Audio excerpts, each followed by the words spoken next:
Welcome everyone to the Fated Connections Path of Exile podcast, episode 100, or should I even say the Fated podcast, as I'm pretty sure we're going to be dropping the connections post 100. We're just going to be Fated because that's, two syllables, really easy stuff. This is the beginning of the podcast. This will not go onto the audio platforms. We'll do the audio platform intro when Balor arrives, and then do like a 3-4 hour episode with Balor there in the first 2 hours or however long he wants to stay.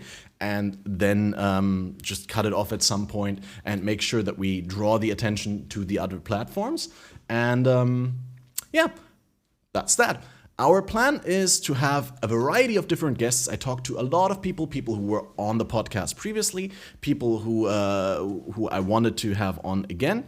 And before I talk endlessly and I don't get anywhere, I want to bring in our first guest, and who we gonna pick? I'm gonna draw in the lovely Marion. Guys, if you don't know Marion, well, I'll just bring her on here. All right, how does this work? Welcome, Marion. Are you here? I have no idea. I should probably pre-warn people before I bring them on here. Let's just get the other people on. Oh shit! See, I need to do one more audio setup thing because you just came out of my speakers and no one can actually hear you right now. So that's one thing, because the audio device was not set to the correct one. But other than that, everything is set up. So now speak again. Welcome, Marion. Hello, welcome. Awesome. And everyone can hear you now, finally. That's great. Is my audio better this time than last time? Oh, I felt so bad about it in retrospective because I didn't want to say anything during the podcast because I was like, oh, this is fine. It's not that bad, right? And I don't want to diss the audio quality, but you were actually on the wrong microphone and I was unaware. That felt so bad. Oh, I'm pretty sure it's fine now. Nice sweater, nice bangs. What's happening? Yeah. You look changed, new person. New year. Which means that you haven't been to my stream in a really long time. So, I've seen some highlight clips, but usually during the highlight clips, I'm AFK when I play the GFL and stuff like that. Yeah, I've been very busy and not been catching up as much with content as I would have liked to. Very bad, very bad. You're missing such things as banging New Year and stuff I did see your tweet about that though. They are the same ones. Really? Okay, that's good. That's good. So you're hyped for some PoE podcasting. Let's go. Should we bring in more guests? To talk about, I guess.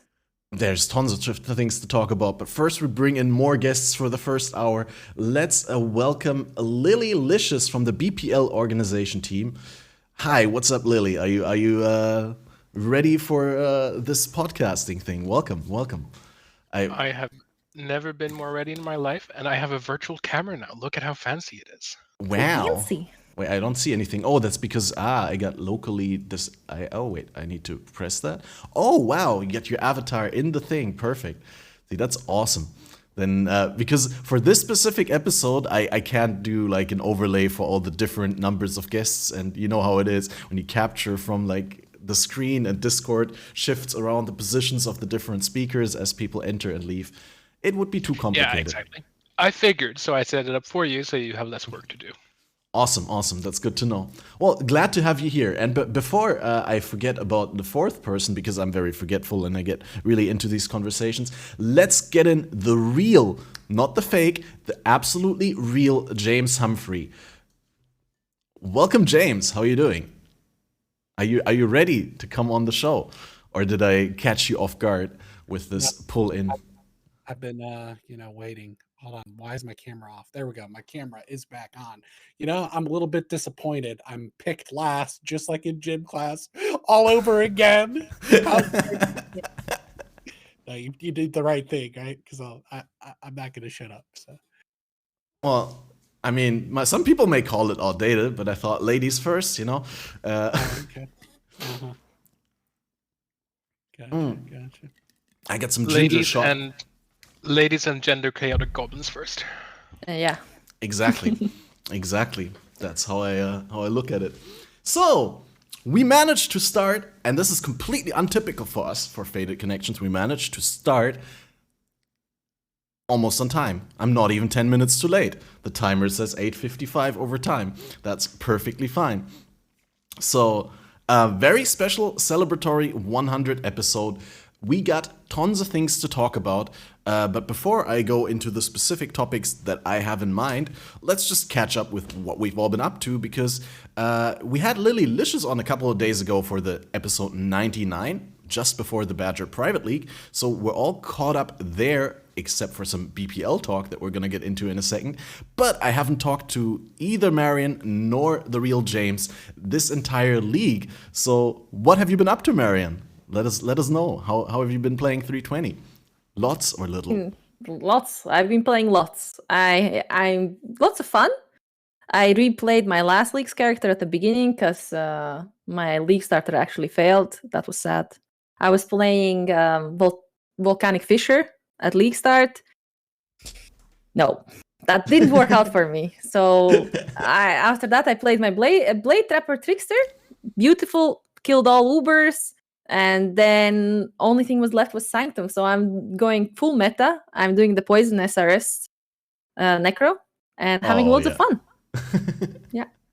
Playing challenges as always. Yeah. I can totally relate. I started Blade Flurry and I thought, oh, I'm going to make it work. I'm going to make it work. But then I ran out of copium at some point. Oh, I gave up really fast on the first character. So fast. Like, I gave him to maps and it was level 70 and I was like, yeah, no. This is not working out for me. So I really ditched it maybe too soon, but you need to establish your league, at the beginning. Play something solid that you know how to play, how it works. But yeah, I'm at 39 out of 40 challenges already, and I'm still having loads of fun. Yeah, absolutely. I agree about that. Like you can't lose too much time in the beginning of the league. You need to get that economic setup. You need to get ahead of the curve, and you need to stay ahead. So yeah. At a certain point, you got to realize you are, how do you say? Yeah. You're backing the metaphorical dead horse, and you need to get off it. Yeah. Yeah. No, I think there's another saying, but something like that. Yeah. I mean, I the whole time I thought, you know what? I will just grind some currency, and I'm gonna get back onto the dead horse and ride it into sunset. But it never happened. I just played You're just gonna SRS replace the insides of the dead horse with mechanical parts. Yeah, until no, it didn't work is faster than any live horse. No. It didn't work out. So now only thing that's left in the league is completing the challenges and meming. Memes is the only thing that's left. Sounds good. How deep are you into the challenges yet? I've completed 39 out of 40. So, but the last challenge is that definitive deviations, which is the Sanctum challenge. That one, who knows how long it's gonna take me. Definitive deviate. Wait, I'm gonna look at my challenge list. Where is it? Is relatively low, right? Is it the one that you need 17 major afflictions and major boons? And yeah, it's pretty RNG to get the ones you're missing. They're quite rare. I see. Yeah, but you got all the other ones already. I mean, I heard that challenges are easy this league. No, challenge so much easier than other leagues. The grinding grand goals, honestly, one of the easier challenges. Really easy this league. Oh, well, that's good. That's good. I like it when it's a little bit easier for newer players to get into, so everyone can have their free MTX. That's great. So, let us hear from you, the real James Humphrey. What have you been up to? Have you been playing a lot this league? Have you been putting time in? I know last league you were a little frustrated and stopped a little early. I thought I was going to kick my full addiction. I was ready to walk away, but this patch just needed to be a little bit terrible. That's all it needed to be. And then they kind of fixed the end game, and now I'm sucked back in. So I've been playing a lot. Have been, streaming or doing anything consistent. Kind of decided to take it back to more as a hobby where I produce content kind of only when I felt like it and share things when they're finished. Less pressure on myself. And but it's been going good. Got my first level 100 ever. Usually I stop at about 98.5 and get bored, but push my Wave of Conviction character to level 100. Got my first mirror drop What? After You got a mirror this Nice. league? yes, I got a mirror drop. Clap, clap. First one in 9.5 years or whatever playing the game. So I was pretty it was also the most uneventful mirror drop, probably, of anything, you know. Didn't have my headset on, wasn't playing with sound. Aw. Didn't even realize it was a mirror drop. Not sure if it came out of a Harbinger that dropped a mirror shard and got upgraded or just a monster. I don't know what happened.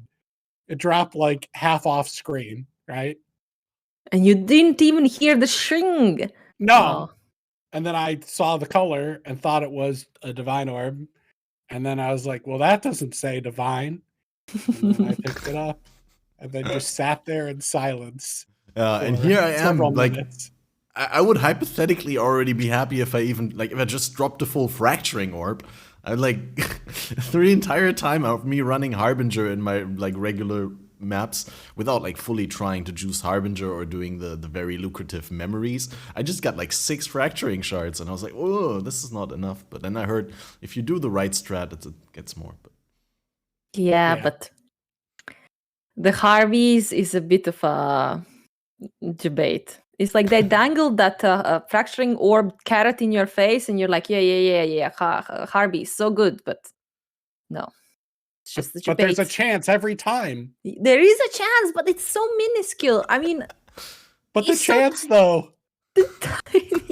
I ran Harveys for so long this league. I didn't juice them, obviously. Al can go kind of situation, and I managed to grind out like 1 orb and 6 shard. I mean, 1 orb's worth of shards, but it was just 1 month of grinding. 1 month. It's too little, and no mirror shards. Sad, so sad. Unbelievable. And then you always see these people that like go into betrayal and drop 3 mirrors or something like that on the Reddit. That unethical sort of stuff. I run a private league every league, and somehow this time around we have like 200, 300 players somewhere. I think we have 2 or 3 mirrors this league, and we do not understand how. It's never happened before. Huh. It's but you luck. You don't only run a private league, but you also run the Badger private league that we had just recently. How's that been going? Have you been able to catch up on some sleep afterwards? Tonight, I finally managed to sleep. I had a lot of work things going on right after, so I didn't get as much sleep as I wanted. But now I've slept for like 24 hours straight, so that helped a lot. Badger's private league went very well. It was a really good event. Obviously, there's things to improve for next time, but that's how it is every time with these kinds of events. So we're looking forward to making BPL 11 even better than 10 was. Well, I mean, that's also like generally people who are success-driven always kind of look critical at their own work, and there's always something that you could improve, because that's just generally the more productive stance or like perspective to have than to be satisfied with what you do, right? Well, actually, I'm perfect in every way and have no way to improve in anything. Yeah, that's what I was going to say. I don't know what this Catmaster guy is talking about. I've never doubted myself or critiqued my own stuff because it's just perfection. Of course. No, but we didn't have any major issues with the event. Everything ran relatively smoothly. There were some issues, but that's unavoidable with like at Ziri not dropping disfavor for me. I mean, that was intentional. We contacted GGG for that to make sure that you didn't get a disfavor. Yeah, that I don't get it in my, like, what did I do in that one stream? Like 20, 30 runs, and then I go offline and Rice QT gets it in his next run, right after I went offline and raided him. Unbelievable. Yeah, that was great work by GGG. Were you in the same team at least with Rise? Oh yeah. Ah, okay. So his success was my success, and our team did end up grabbing the win. So wait, what do you win when you win? I never played BPL. You never played ever? No. There's been 10 BPLs and you didn't play a single one? I'm very disappointed in you, but you win clout, basically. There's no real nice, winner. nice. The best kind of reward. Yeah. Especially on the internet. The event is all about having fun and getting out of your comfort zone.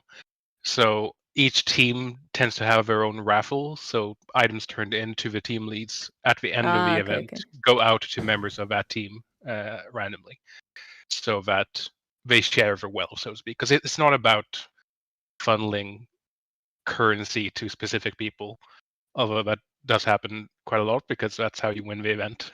You get the resources to the people that can use them the best. But at the end, we try to make sure that we spread the wealth around. Right. So if somebody drops like one of these big drops like Nimis and all the other stuff, you raffle that off. Yes, unless they want to keep it themselves. So when an item drops, it belongs to that person. And if they turn it in to be scored, they can ask, please give this back to me at the end of the event, and we do. Right. But most of the time, people just give it to the raffle because it's more fun that way. Like this time in Corsairs, we have this mage blood that's being raffled. That's just the most disgusting mage blood I've ever seen. Wait, what's disgusting? It is double corrupted with movement speed during flask effects and increased energy shield with 4 magic flasks. And it's just... That's nice. I can't imagine a better mage blood. Did it drop double corrupted, or did you guys do it as a meme? I don't know. Do you know Mr. Corsairs? I have no idea. No. I would assume that it was from a diff card hand-in, but doesn't even I hope so. Didn't get a copy of the GGG script. No, I didn't. Sadly. Okay. That GGG keeping everything under wraps, you know. Yeah. All the script for whole leagues and all the events. Mm-hmm. Exactly. You know, they really went above and beyond, hiring a whole new team to write the scripts, drops and such. All the RNG seeds for the different content creators, for the streamer clients. Yeah. I mean, that definitely feels more plausible than everything being randomly generated. Absolutely. Putting in 100%. thousands and thousands of man hours on this seems way more plausible. Yeah. That's why they have such a big team now. I mean, it can't be...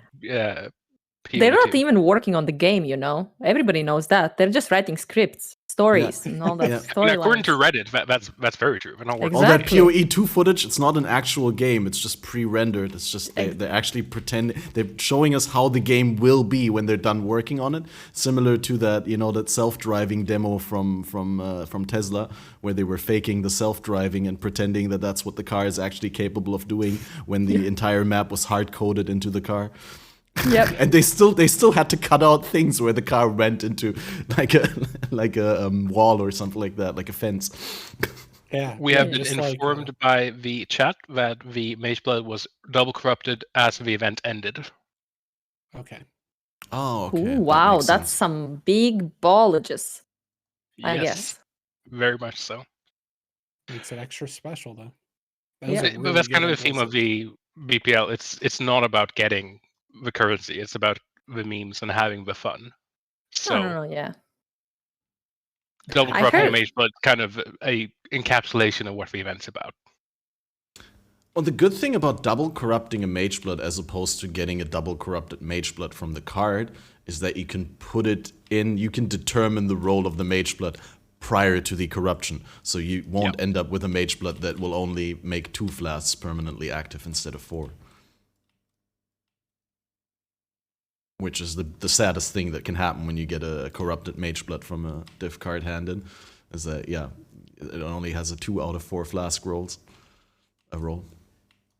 Yeah. That'd be terrible. I mean, what's the worst thing there is not getting a Mage Blood at all, some would say. Not getting a Mage... You're wrong. Getting a bad Mage Blood is, in my opinion, it's worse? Worse than getting no Mage Blood. Oh, no. I've never gotten a Mage Blood also, so... Me neither. I mean, actually, I did borrow one from someone in my private league for like 2 days. Was it fun? I've used one. It was an experience. Okay. Wait, that's very what's diplomatic way of saying maybe you didn't enjoy it quite as much as everybody says you should, I guess. That is quite accurate. The problem with it is that it's great and you feel quite powerful, and then you don't have a Mage Blade anymore, and you're like, okay, What do I do now? Yeah. this is fine. Yeah.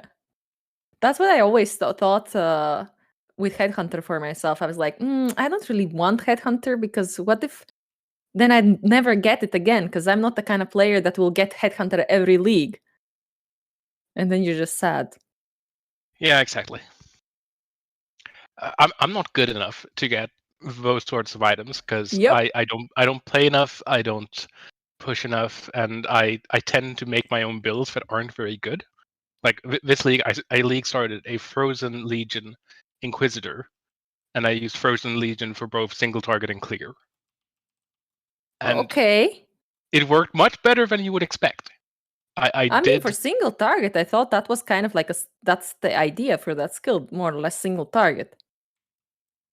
it was better than expected. It was fun to play. I got to T16s. I killed a bunch of bosses. It was probably like strong B tier build, I'd say. But it wasn't fast at clearing maps. It was squishy. It didn't have the ability to push too far. So it's not something I would recommend to But like players that want a good build. if But you were to invest more in it, if you put yeah, Mage probably, Blood on it. Yeah, probably. I mean, there is a lot I could do to improve the tankiness, but I'm not really good enough to know how to do that properly, and I've moved on to other builds to try and get tanky and not to die all the time. Yeah. A lot of times people discount that whole fun factor, right? And that's one of the it's a game at the end of the day. So it doesn't matter if you play a suboptimal build. What really matters, you're winning, in my opinion, at least, if you're having fun playing the game. Because a lot of people just grind the most optimal whatever thing, and are they really having fun for hours and hours? That's partly why I play in the private league I help run every league start, because we're basically communism BPL style, but in a longer league that's not a competition. So trading, you give items to each other, and eventually you'll probably be given as much as you gave out because everyone helps each other. So it becomes less about grinding currency efficiently and more about playing the game the way you enjoy it. That's yeah, cool. The last time I did BPL was the third or the fourth one, back when it was a whole week or 10 days or something. And it just burnt me out too much. But overall, the experience with it was really, really good. Everyone was helping each other in groups, got to meet a lot of people. So I highly recommend that you check it out if you've never played in one. Yeah, since then we've reduced the duration to 4 days, which seems to be the sweet spot. Some people want it shorter, some people want it longer. But with 4 days, you can allow people to push for almost the entire event without sleep if they want to. We don't recommend it, but they can. While at the same time having enough time that people who don't want to stay up for 24 hours straight can still contribute. So it's a happy balance. Oh, I'd feel awful staying up for 4 days in a row, and I'm really happy that the event is not like a full week anymore, because I don't know, during the 4 days I played like for 18 hours, and the next one for 13, then for 15, and then for 13 hours again. And that's like, let me quickly do math, that's more than 60 hours, and total 4 days is like 96 hours. Then you have to take a week off because you just don't want to stream, don't want to play, sleep, and eat. You went really hard on one of the last gauntlets, right, Catmaster? Did you get to like 97, 98, like 1 or 2 gauntlets ago? How much did you play that one? Like I think hours a day? I don't remember. I don't remember which one specifically you mean. I think the one that you're talking about was when I was playing Guardian Dominating Blow. No, not Dominating Blow, the other skill that works like that. The Absolution, Guardian Absolution. And I got rank 5 Guardian without any boss kills, just by virtue of being high level and like having played a whole lot. And I think it was even the gauntlet where we had the global 100% increased damage. And I was doing like tier 16 maps with Beyond and all that, and my Guardian was like really tanky and survivable. I don't even remember it. Oh no! In the end, I tried to do the poop boss. What's it called? Unending hunger. Yeah, exactly. Endless hunger, and I died to the underground phase because I actually did something wrong there. I think I didn't bring my minions up before I started moving, and then I got meatied down by the ads there. Well, I mean, you can call him Poop Boss. Everybody knows who that is. We do what Absolutely. The you're talking about. sewer boss, the Poop Boss. Yeah. Yeah. The human mind's ability to make connections is incredible. I mean, Yeah, and he out of kind all of the has a connections we drain that could, you have to go back out from that phase. You have little islands. Yep. diarrhea islands. Oh no! Okay. I'm not even gonna talk about Yikes. what I Where's did. this going? Is this a PoE Yeah. podcast that I'm in, or what is going on? It's somewhat unclear, but let's pivot back to PoE. Yeah. And to Okay. completely clear of a palette of this, I used the Sanctum staff on my Frozen Legion Inquisitor, the one that you don't do damage on non-crits. And it actually worked.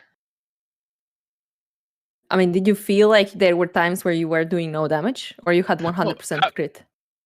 Absolutely. I mean, it limits you to 50% crit. Oh. So half the time you do no damage, except with lucky crits, it's only 25% of the time. And Frozen Legion rolls crit individually for each statue.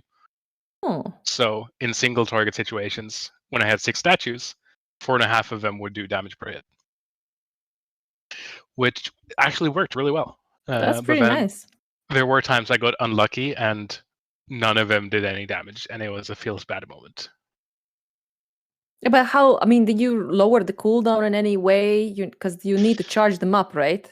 Yeah, I had the cooldown reduction on helmet and on belt, and that gave you 50% reduced cooldown, or rather, 50% increased cooldown reduction rate, which is different.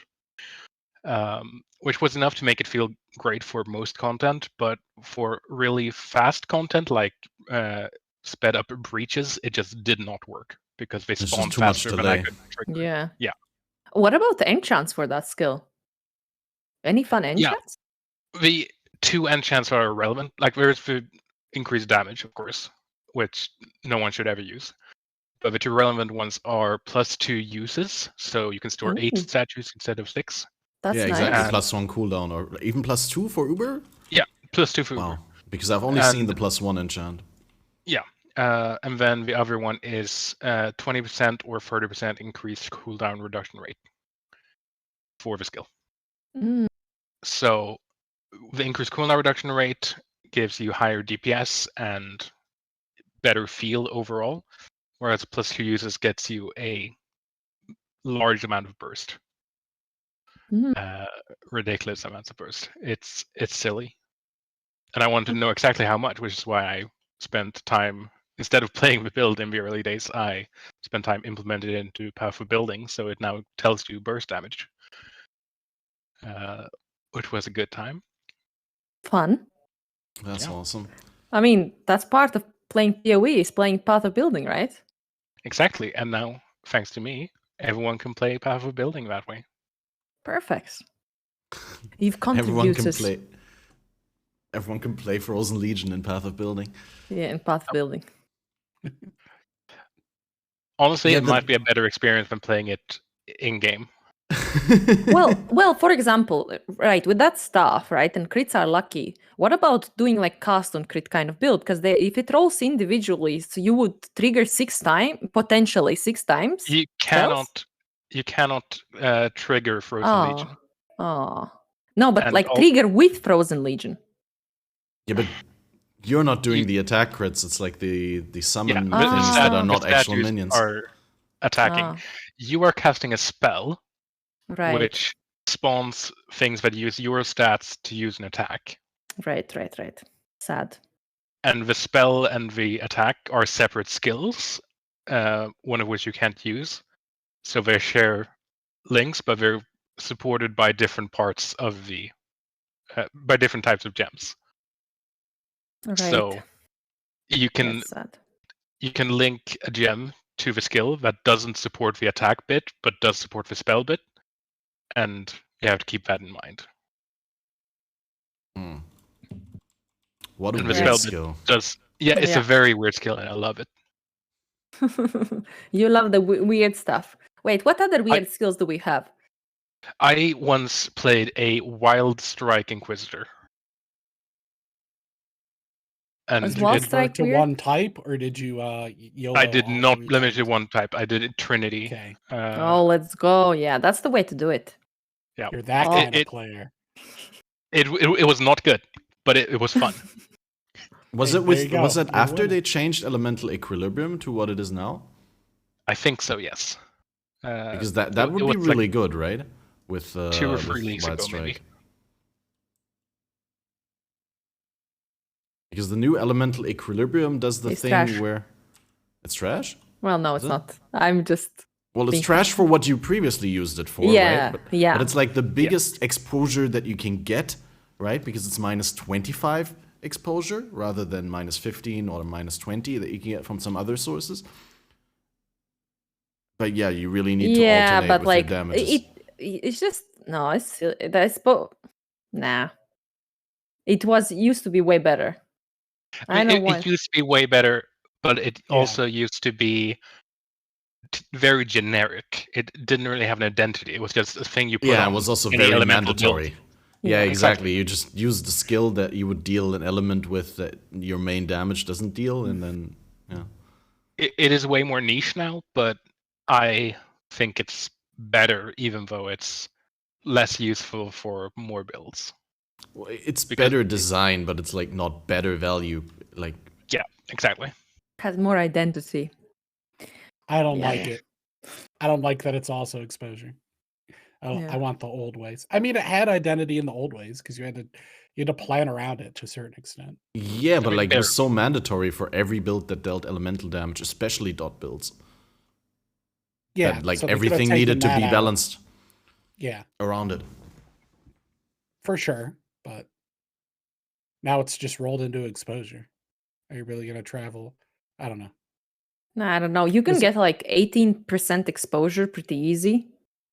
And then it doesn't gimp kind of, you don't have to work around getting another element to apply the bigger exposure. It's just easier just to get the 18% exposure and just I mean, it's very good specifically for the alternating builds like Elemental Hit and Wild Strike, where you don't block every other element.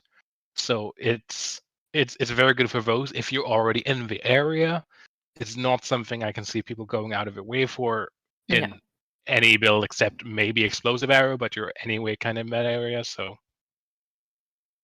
yeah. probably an invocation of elemental equilibrium, also not very expensive.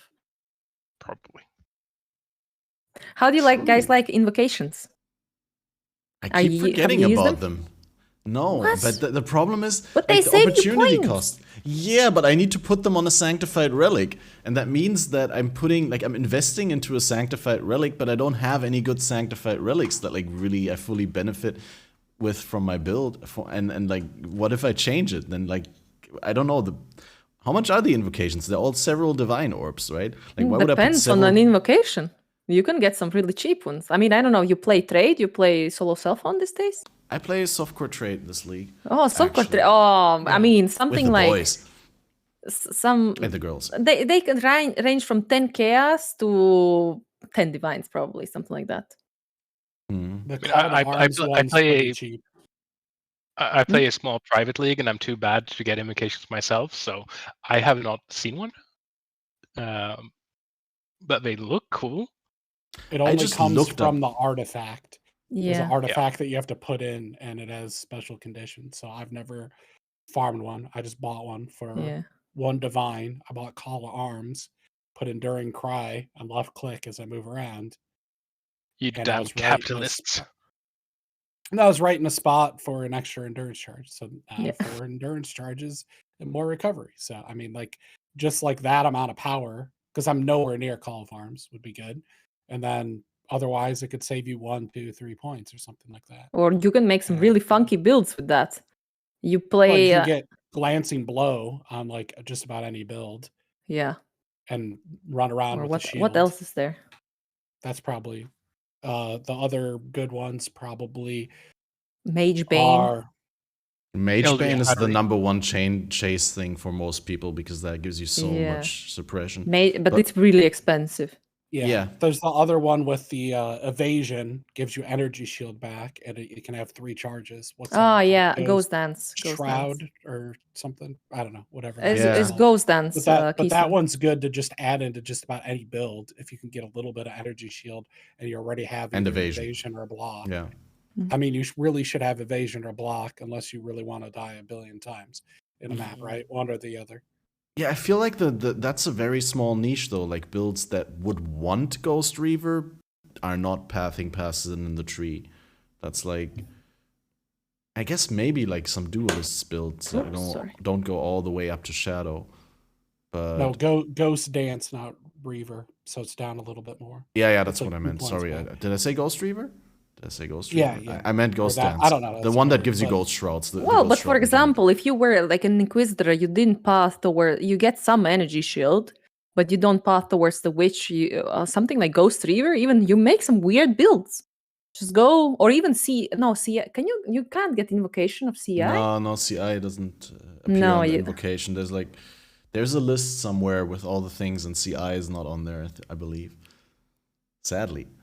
Yeah, but well, Maybe it's just weighted really, really low, and no one's gotten one yet.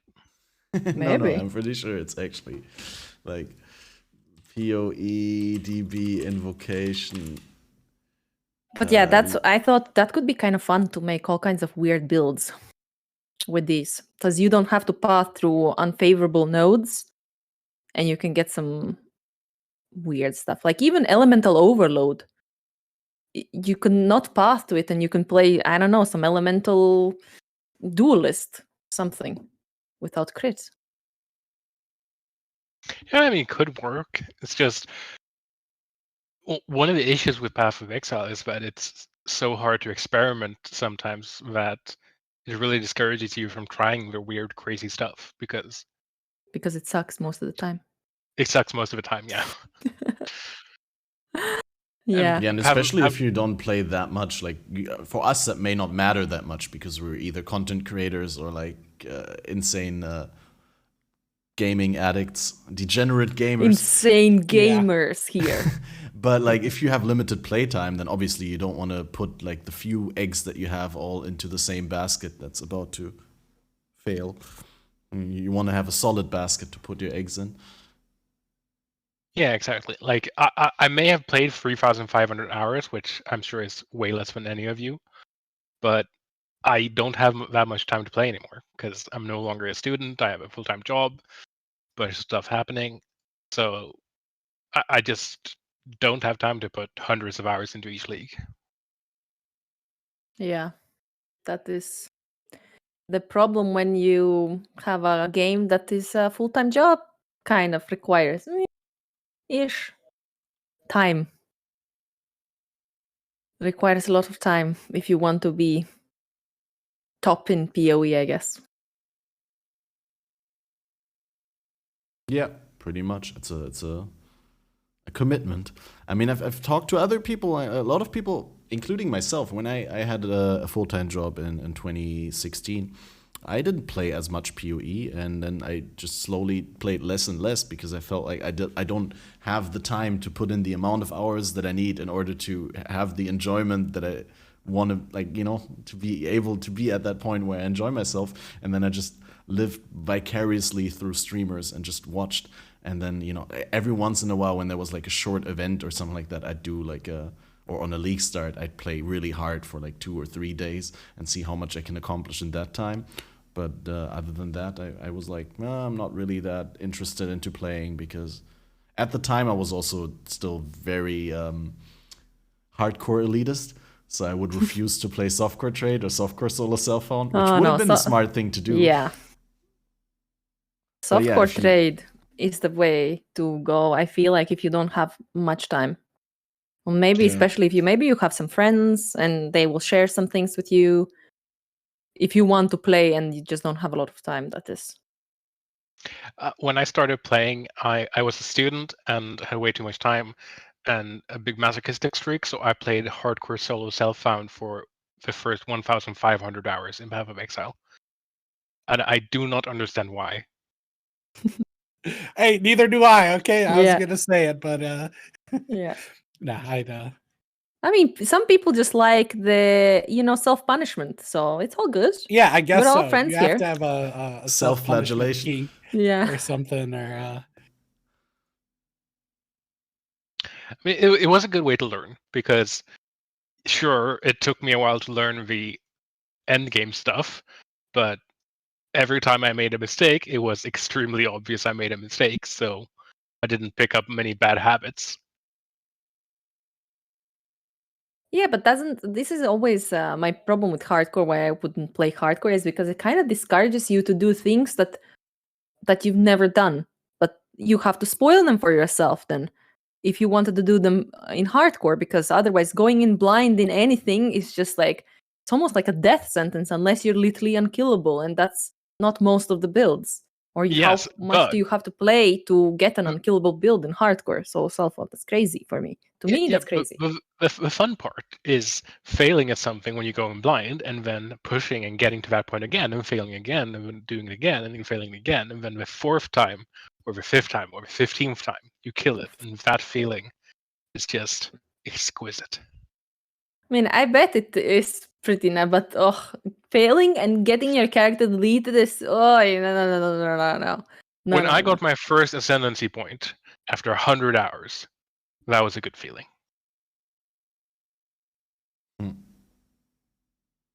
Yeah, I don't know. we definitely have different definitions of fun. Yeah, I can tell you that much. I mean, I don't do that stuff anymore because I don't have the time. Yeah. But it was fun. It was a good time. And the first time I hit level 9, right around the point where I started hitting level 90 before dying, that's when I swapped over to softcore. I mean, I also feel like people who used to play hardcore, they remember it with a lot of fondness, but they don't play it anymore. It's like, oh, old PoE used to be so good. People are like, oh, if we only had the old way PoE was, and it's like the nostalgia. Maybe because you enjoyed the game more back then, or I don't know, you thought, oh, there was only, that small community feeling with all like hipsters playing PoE when there's like 100 people playing. I don't know how many people. I'm just pulling numbers out of it was a whole culture war. You know, you were complete Diablo. Dog water unless you played hardcore, and only real gamers played hardcore back in the day. And now it's the other way around. Yeah, that's the other way around. Only hipsters play hardcore now. Hardcore solos, ruthless solo self on hardcore. Let's get out of here. It's like 5 people there. There's certain people in the audience of the podcast that like completely discredit my opinions based on the fact that I play only HCSSF. I mean, until like I started playing more softcore trade like a year ago or so, right? Like with Scourge or something like that. But there were like a whole host of people who were like, just like, disregard what Catmaster says. Balor is right. Catmaster has no clue what he's talking about. He doesn't know how the game is being played by 90% of players. I mean, sad. I mean, were they wrong? Yeah. No, I mean, I came to fight today. Let's go. I mean, they were wrong about the reasons. It's not because you played hardcore that you didn't know what you're talking about. You just you were bad, so you didn't know what you were talking about. It's gonna be a long 24 hours. Right. Burning Catmaster stream. I think this is gonna be. You need to rename it. It's the Catmaster roast. Yeah, Catmaster roast. It's okay. It's okay. I've been prepared for the. You put some aloe vera, some stuff like that preemptively. I love that shit. It's amazing. But it's completely night and day from probably how I play the game and how you played the game when you're in solo self-found hardcore. How do I play the game right now? Blasting. You know those eater altars? Picking up every single one. Puts me in negative resist, don't care. I want loot. And that's how I play the game. Yeah, do you And then even you're read like- the downsides? I've been told by professional softcore trade players that you don't read the downsides. You only read the upsides. Well, I'm playing Yes, yes. I'm playing the eater side, and I'm a fire build, so I don't gotta worry about the resists. I kind of have a potion, so I'll be a little bit overcapped on the cold. So lightning things, yeah. So I read the upsides mostly, and that's what it's about, really. I the mostly series just of look at the outsides. loot. Yeah. Yeah. It's about the, like, you're not going to grab, let's say you actually get the jackpot divine one. You're not going to grab it because of downsides. Are you Yeah, serious? no. And imagine if you were a hardcore soul of self-found, get the divine. Well, I guess you can't trade, so it doesn't even matter. 'Cause you Exactly. don't do anything with divines. What is wrong with you people? Hey, divines are really cool because you use them for multi-mod and prefix locking now, right? I like Wait, you divines. unlock your unveil mods? What is this? Don't have time for that. No. Well, but The yeah. other world, though. I mean, altars, they were clearly made to be clickable, so why wouldn't you click it? Also, 6 portals clearly There you were made go. to be used up, so. Clearly made to be clicked and used. Definitely. They're just so inviting. Just they pop up there. You can, it's just, yes, click it. Don't, yeah. If you die a few Yeah. times, I mean, it's softcore. Who cares? Nothing happens. Don't think, just click, just gamba. Exactly. Reading is overrated. We know that. Just ask Zizeran. Absolutely. Yeah, I'm just I'm a little bit upset because you let 5 portals go to waste on every map that you do, Catmaster. And are you thinking of all? Well, I the, mean, I'm not saying that I'm not out right before I die, right? Like, obviously. So you go a that's little bit portals. log out, go a little bit yeah. log out. That's how you use them. Okay. I think that's a sacrifice of a portal just so GGG's, the RNG gods don't smite you down. Like, log out. You have to think about the portal economy. Yeah. Like, you don't want to put all these portal crafters out of work. Mhm. Exactly. I mean, they Right. probably have, like, a whole conveyor system going on there. Yeah, and I hear they're coming out with PoE.portal pretty soon, so you can get the most For those value out of that. what's the NFTs portals? And portal NFTs. Yeah, portal NFTs. There you go. Boom. Money, easy money. GGG. Best ideas on this podcast. Right. One quick thing before we get in our next round of guests, because we already completed the full hour almost. I mean, you're of course welcome to stay. I'm not saying like we're rotating or anything. I'm just saying we're gonna get some new people in. And one thing I really want to know is, do you do Sanctum at all? The real James Humphrey? Are you a Sanctum enjoyer? Because you say you're like a Zoomy softcore player, and from Zoomy softcore players, I've heard like I've done varying opinions. I've done probably 70 of them 70 to completion. I've been playing a lot, okay? I just haven't been streaming it, okay? Yeah, like, all I'm saying is like I it's just have, so diametrically opposed to the way that you play maps in softcore trade, because in Sanctum you actually need to like pay attention, right? So I have a second build that was a int stacker claw build, and I couldn't do Sanctum really on it on like the 4th floor. I had issues, but my Wave of Conviction is like really strong, the last version, so I don't even have to do the last phase of the final boss.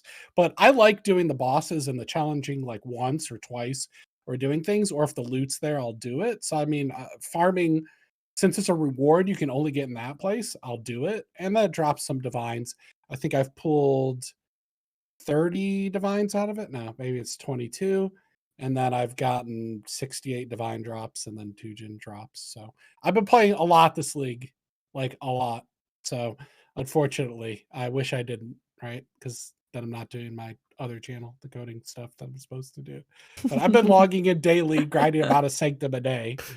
Yeah, I was just gonna say, I'm really happy you're enjoying the game again, but it sounds like you're not happy you're enjoying the game.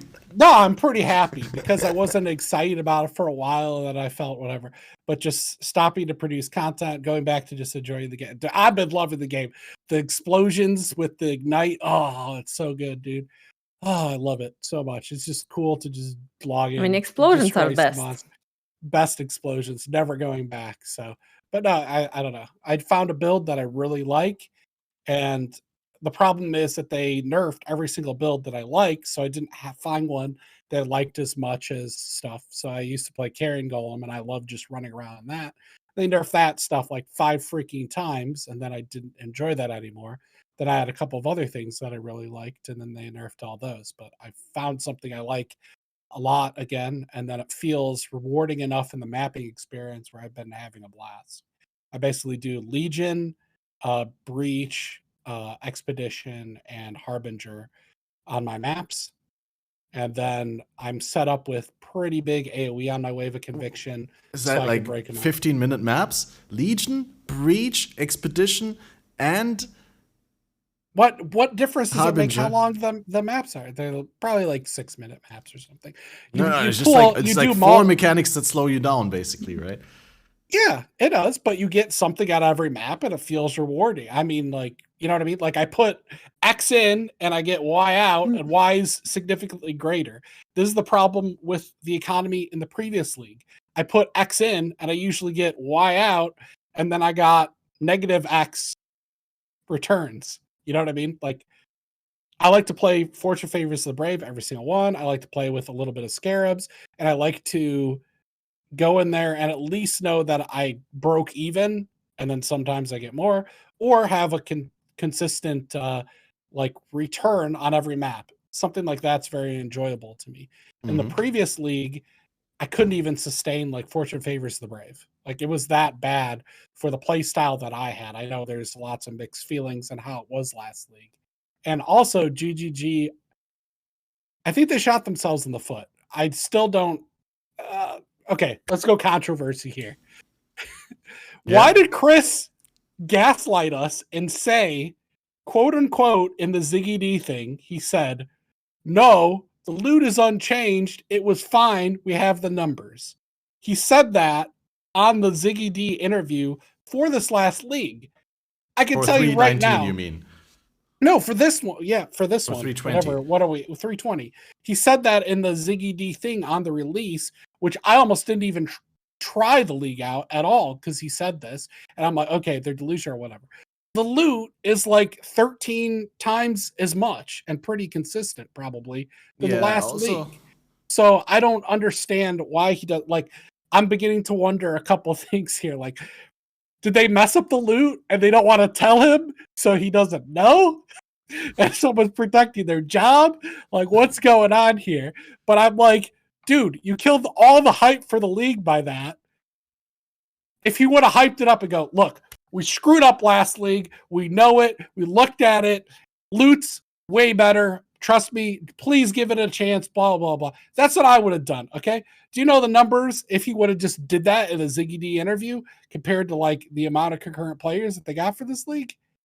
Like, I seriously almost didn't play the league, and I'm having a blast. So anyways, if you're on the fence there, the end game's really good, really consistent, a lot of fun stuff. All right. I'll stop, monologuing. No, I don't remember the specific quote that you're talking about. I don't recall exactly what you mean, what Chris said. But if he said that the loot is unchanged from 319 to 320, then I probably, from my subjective experience, it feels different. It feels like I got, even like just while leveling, I got better uniques, I got more rares and all that. But, you know, Okay. it's hard to tell. I can't really tell the difference, honestly. But it's He didn't say it was unchanged between 319 and 320. He said that it was fine in 319. Which implied that it was that they did nothing and that it was fine in 319, right? Yeah. So if he thinks it's fine, then they're not changing it, but they did change it. So Well, I don't know. I mean- I guess technically he could have meant that he thought it was fine in 319, but it was changed. But wouldn't you communicate that to people like, hey, but we changed it a lot, so try it out again? Well, with I it. mean, you would only need this kind of clarification if you thought that the loot was in such a bad place. And maybe they didn't think it was in such a bad place because he clearly said, well, we thought that loot was fine, but who knows? I don't know. I didn't think it was that bad. I mean, I play the same every league, all can go, chisel all can go maps. use scarabs most of the time, or I don't put fortune favor, and I sustain everything the same. I get currency drops. I don't see a difference. Honestly, I feel like I get more currency drops this league because of how they changed this hidden, those loot goblins that we had before. Mhm. Not like I would ever hire somebody to get my loot goblin and get like insane divines, but I feel like I'm getting more in that capacity from monsters, like big drops of a bunch of like scarabs or something like that than before. But other than that, everything normal drops, like sustain maps, sustain chisels, alks, chaos, get chaos, drops random divines, just as before. So but again, obviously people had problems with juicing last league. It didn't feel worth it. Maybe this league it feels worth it. Maybe in that sense, they did buff it. So my experience is like, I have tons of chaos orbs. I'm dropping actual divines a lot of times out of the league mechanics itself, but I couldn't even sustain the chaos to pay for the fortune favors the brave. I had to keep breaking divines over and over and over. In this league, I don't have to do that at all. I could pay every single map fortune favors the brave, and I'll get more chaos out of every single map. Plus, I'll get other bubblegum currencies, 2, 3 of different types, sometimes even up to 10 when the altars hit. I just didn't have that experience at all. Most of the currency came from pretty much the altars, and I tried like 12 different strategies last league. So I don't know. I feel To like me, it's like night and day between the. I feel like the chat has a really good point in that maybe the average loot isn't all that much higher this time, but it's way more consistent. That's one possibility. So Yeah. you don't go super dry and get unlucky and not get enough to sustain your juicing until you get that one giant loot goblin that gives you enough currency to go for weeks. And it's possible that they took the average and all the average of all the other groups that were doing the goblin farming and saying, well, as an average, it drops the same amount of loot. Okay, maybe. But the difference for me, like I said, was I spend X on the map and I get more than that out of every single map. And up until they made the arch nemesis changes, that was true in every league that I've played for 9 years. If I put juice in, I at least broke even every time I juice. And the more you juice, the more you get. I didn't feel like that was the case last league. I can go for very long dry streaks and then maybe I hit the loot goblin. So it didn't seem worth it. And I'm generally just happy as long as I put X in and then I'm getting at least that return. May I interject? Well, we're glad quick? that. Yeah. Oh yeah, no, please finish your sentence. But then I got At least we're very glad that things have improved this league, and we just hope that it keeps going in the same trend. Yep. All right, if you guys are all ready, we're gonna bring on another guest to the show, and this is one I'm super hyped about. Please welcome with us Mr. Tarkicat, coffee aficionado, ruthless enjoyer, and pioneer of PoE podcasting. I think we got Tarky here. Hi. Hi. Hello. How's it going? It's going good. You gonna grace us with your visual appearance?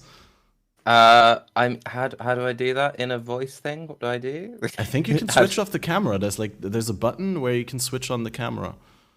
Switch on. Right on the above your bottom name on the left hand Oh. side.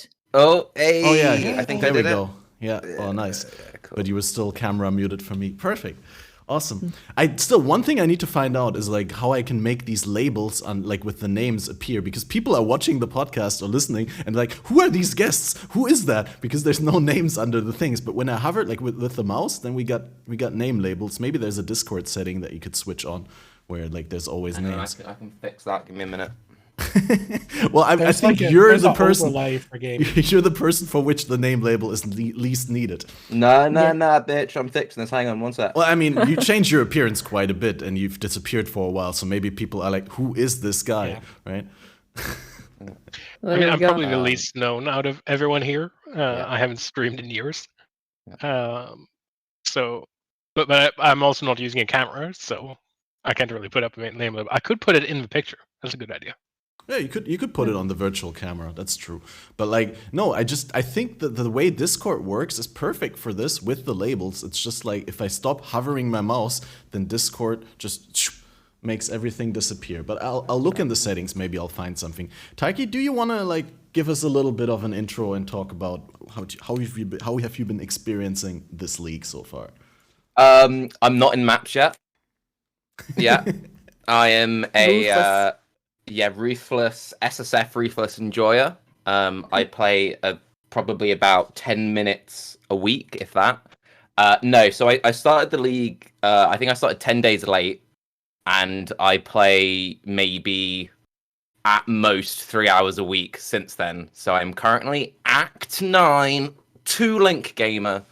I was a 1-link fire trap gamer, but then I got multi-trap drop in Act 7. I saw that. Yeah, and now I am officially doing crazy damage. I actually got a Culling Strike gem drop, which was quite a big deal, but I didn't have a triple green, so I'm still only on a 2-link. But if I get a 3-link green item, I'm gonna have Culling, and that's gonna be Mad deeps. big.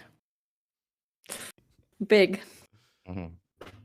So I don't know So whether filter is not needed for, I guess item filter is not needed for ruthless. I haven't been using an item filter, no. I should have an item filter so that I hear a ding when like I've been uploading all of my full 1 hour streams onto YouTube, and in episode 4 at 37 minutes, apparently I missed an alteration. And that was like a really big deal. So people like Taki, you need a loot filter because like you can't keep affording to miss like one alteration orb every like 6 hours. That's so crazy. You need that text to speech filter that tells you alteration. So you alteration. Yeah, so I've said that I'm gonna be filterless until maps, and then I'm gonna do a special episode, which is just me making a ruthless loot filter, which is basically the default no loot filter, but it makes noises. It's going to be very exciting content. It's going to be good. Have you already something for those ruthless viewers to look forward to? You know. Mm-hmm. Have you already like I don't know whether they changed it from the alpha, but when I wanted to implement a loot filter in the ruthless alpha, it worked a little bit different. But then I also couldn't put the loot filter that I wanted because ruthless filters are not allowed to hide anything. Like you can't hide items from the ground in ruthless apparently. So I didn't actually play the Hello? alpha. So I don't know. Hello? Mars said hello, I think. Are we doing Lionel Richie or? Oh That's no, a everybody's very frozen niche in reference. Discord. Everyone's frozen in Discord? Oh. Wait, Not on my end. I think it's your Discord. My conversation looks fine. Everything looks fine on stream, and I think everyone else is also not. I think we're okay. But yeah, so I didn't actually play the Ruthless Alpha, which was quite funny because so I wasn't expecting to play. Is it 8:20 or is it 7? I am so out of the loop with Path of Exile. You could tell me any patch number, I would believe you. But yeah, so I was given an early invite for it, and they were like, "Oh, Taki, you know, you've been like the one Path of Exile streamer who said like you'd be excited for hard mode. It's finally coming out. Would you like to stream the alpha?" And I'm like, I'm busy, thanks though. So apparently they were quite annoyed a bit about that. Because yeah, I didn't think I was going to cover this league at all, but no, I have been doing a little bit. So one thing I have also been doing, which I'm slightly ruining by doing this podcast, is I've muted every single Path of Exile content creator on Twitter. I've unsubscribed from everyone. Fuck you. And I've been doing this league entirely blind. So as far as I know, Viper Strike is like the #1 meta skill. I have no idea what people are playing or what's going on or anything. Have you been trying Sanctum at all in Ruthless or? Well, Not so the really. problem is that in Ruthless we don't have movement skills, and while I am at the dizzying heights of Act 9, I've only got 15% movement speed boots, and 2-link Forbidden Sanctum 50% movement speed gameplay with no movement skill is kind of terrible. What do you mean? You didn't use your skill gem tokens for Hydrosphere Chainhook? Wait, you have a chain hook and a hydro? No. Tarky, I'm sorry to Spoilers, spoil things for you. Catmaster, spoilers. I'm sorry to spoil things, but Chad's already done so. Actually, Conversion Trap and Bear Trap are the #1 skills right now. Oh, okay. I can see that, the PvP. You get like the big guardian dude, do a cheeky little conversion trap on him. He kills all the other guys. Yeah. Exactly. Yeah. I mean, Bear Trap is one hitting skill. I mean, you can impale with Bear Trap, alt quality, let's go. Alt quality gems in Ruthless. Okay, these guys clearly play way too much Trade League. I've seen like the second floor boss. That's how far I've gotten. Yeah, it's pretty good. Kind of a big deal. For a tooling gamer. No, that was when I was still on a 1 link. I got to the second floor boss, I think, by Act 5 or Act 6. And then I've been skipping Forbidden Sanctum until I get 20% movement speed boots. And then once I get 20%, I'm going to go back to Sanctum. And I'm going to dominate. You get currency. You're guaranteed to get currency from Sanctums, right? Yeah, but like... But even if you, let's say, even if in Ruthless, it's like, if you make it to the end of this floor, you get a Orb of Augmentation. Like, that's the big reward. Like... I think the biggest drop I've had was for completing the second boss, I got 1 fusing orb, which was pretty big because I only had 3 fusing orbs before that. So, like... 25%. Yeah, so, like, big gains. But, yeah. Dang. I thought they would be, like, similar rewards as in softcore, so you kind of incentivized to play it? No. Even in... No. Wow. Yeah, never playing that. Second floor, huh? You just got 12 more floors to go. I mean, you'll get there. Yep. I'm tempted to try Ruthless at some point. It seems like it could be fun. So the thing is like, obviously we have a very different relationship to Path of Exile to most people. Anything for me at this point after playing it, this is my 10th year, I think like next week or something since my account was created. Anything which just changes the experience slightly, it just makes it interesting, you know? So even if you did it for like a week and was like, that's an experience, I think it's kind of akin to like, if you've ever gone on like a holiday where everything has gone wrong, it's like your plane got delayed for 3 days, they've lost your baggage, you've lost your credit cards, you had no money, and at the time it's absolute hell. But the end, there is this slight fondness with the memory of it. Or like if you ever like did a marathon, running the marathon awful, but at the end you're like, I can't believe I did that marathon. I think anything which changes the experience of Path of Exile, just for the memory of it, short term or long term, I think is positive. Yeah, I think Ziz said something like that last league, where he was like doesn't matter whether it's Lake of Calandra or even just a vanilla league, like anything that is like a fresh league start with like a new rule set or something that changed is exciting enough to play for 2 weeks. It's still PoE, right? But then with Ruthless, I feel like, and with you and maybe Ziz and myself at least, like it has this sort of nostalgia feeling with the gem scarcity. It just does really feel... It's not the same game as back then. There's too many things that changed in between. But just like looking forward to get a useful gem drop, yeah, not being able to get the gems that you want just from the act quest progression.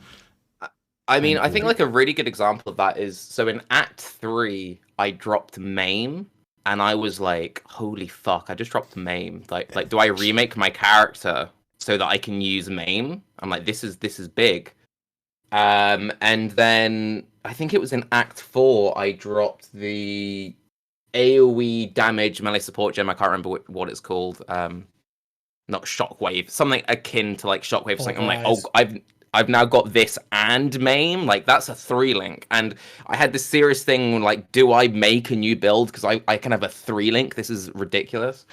And I committed to doing the full Act 10 on my first character because I wanted to have like the ethical experience, the true Ruthless experience, because I think it'd be cheating to be like playing with a 3-link off the get-go.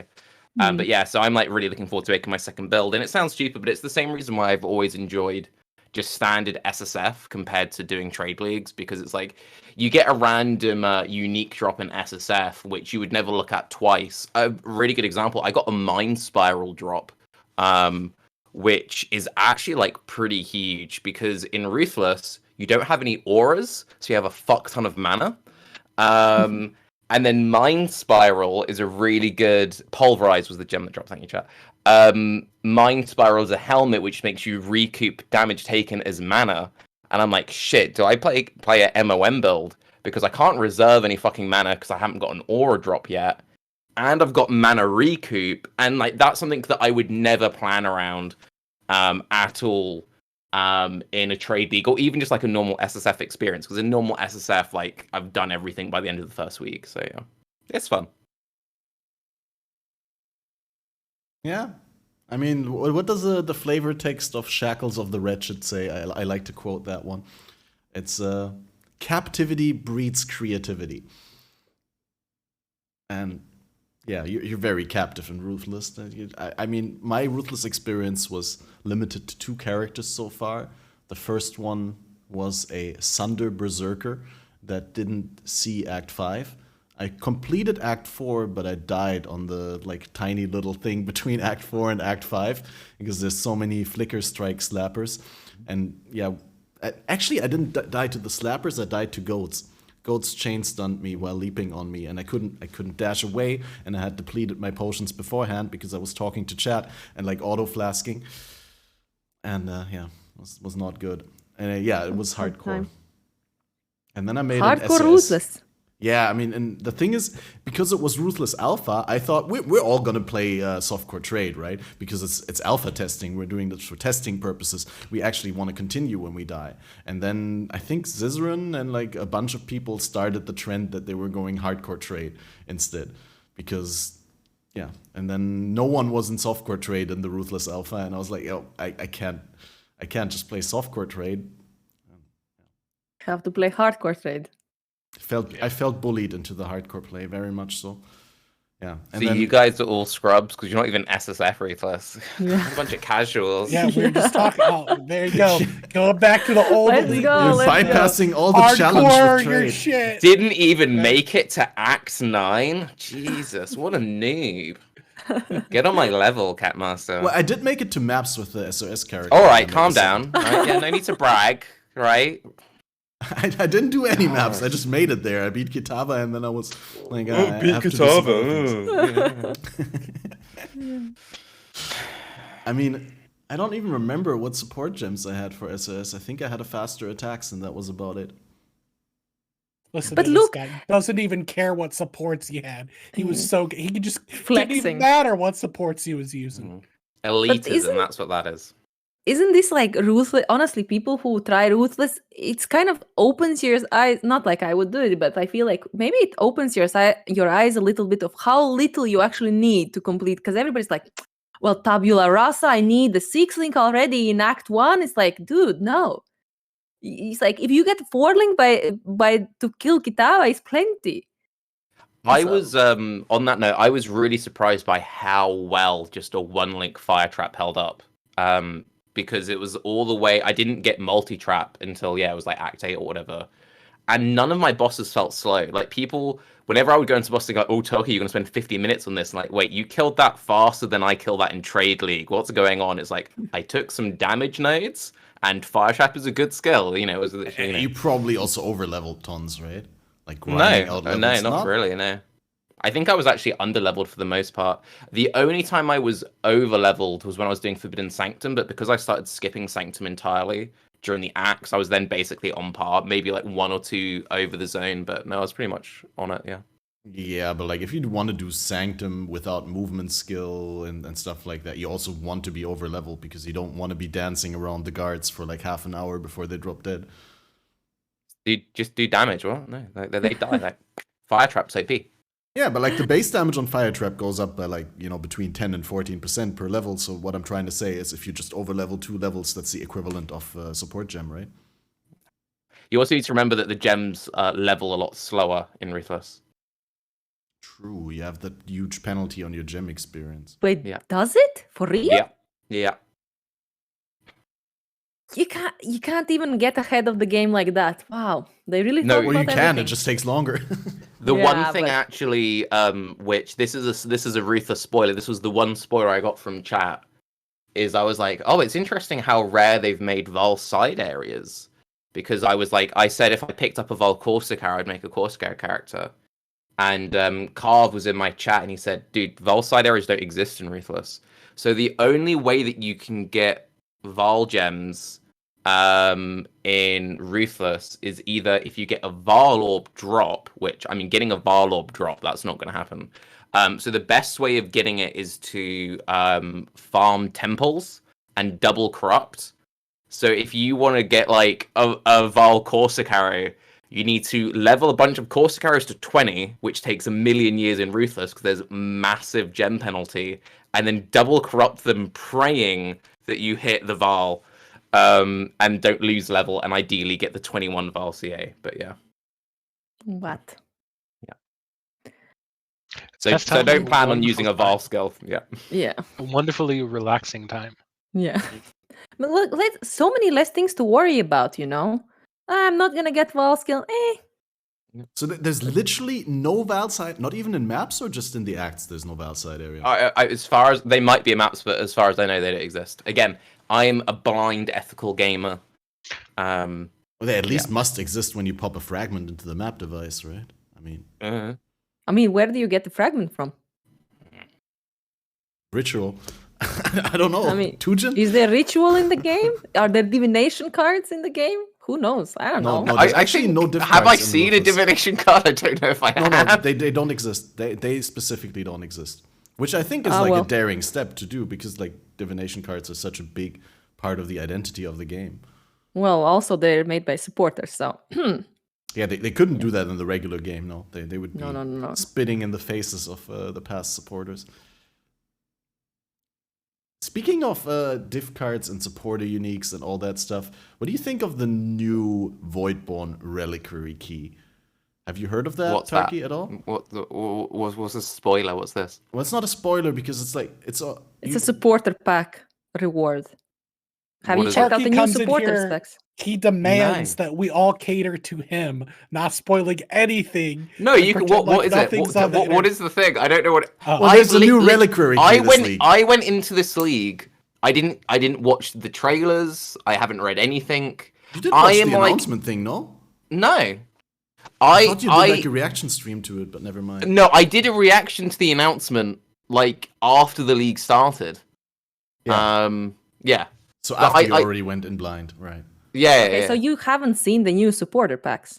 for What the is year. what is the void forbidden? Ah, well, there's it's a the- new. Yeah, please do go. You No. go explain it.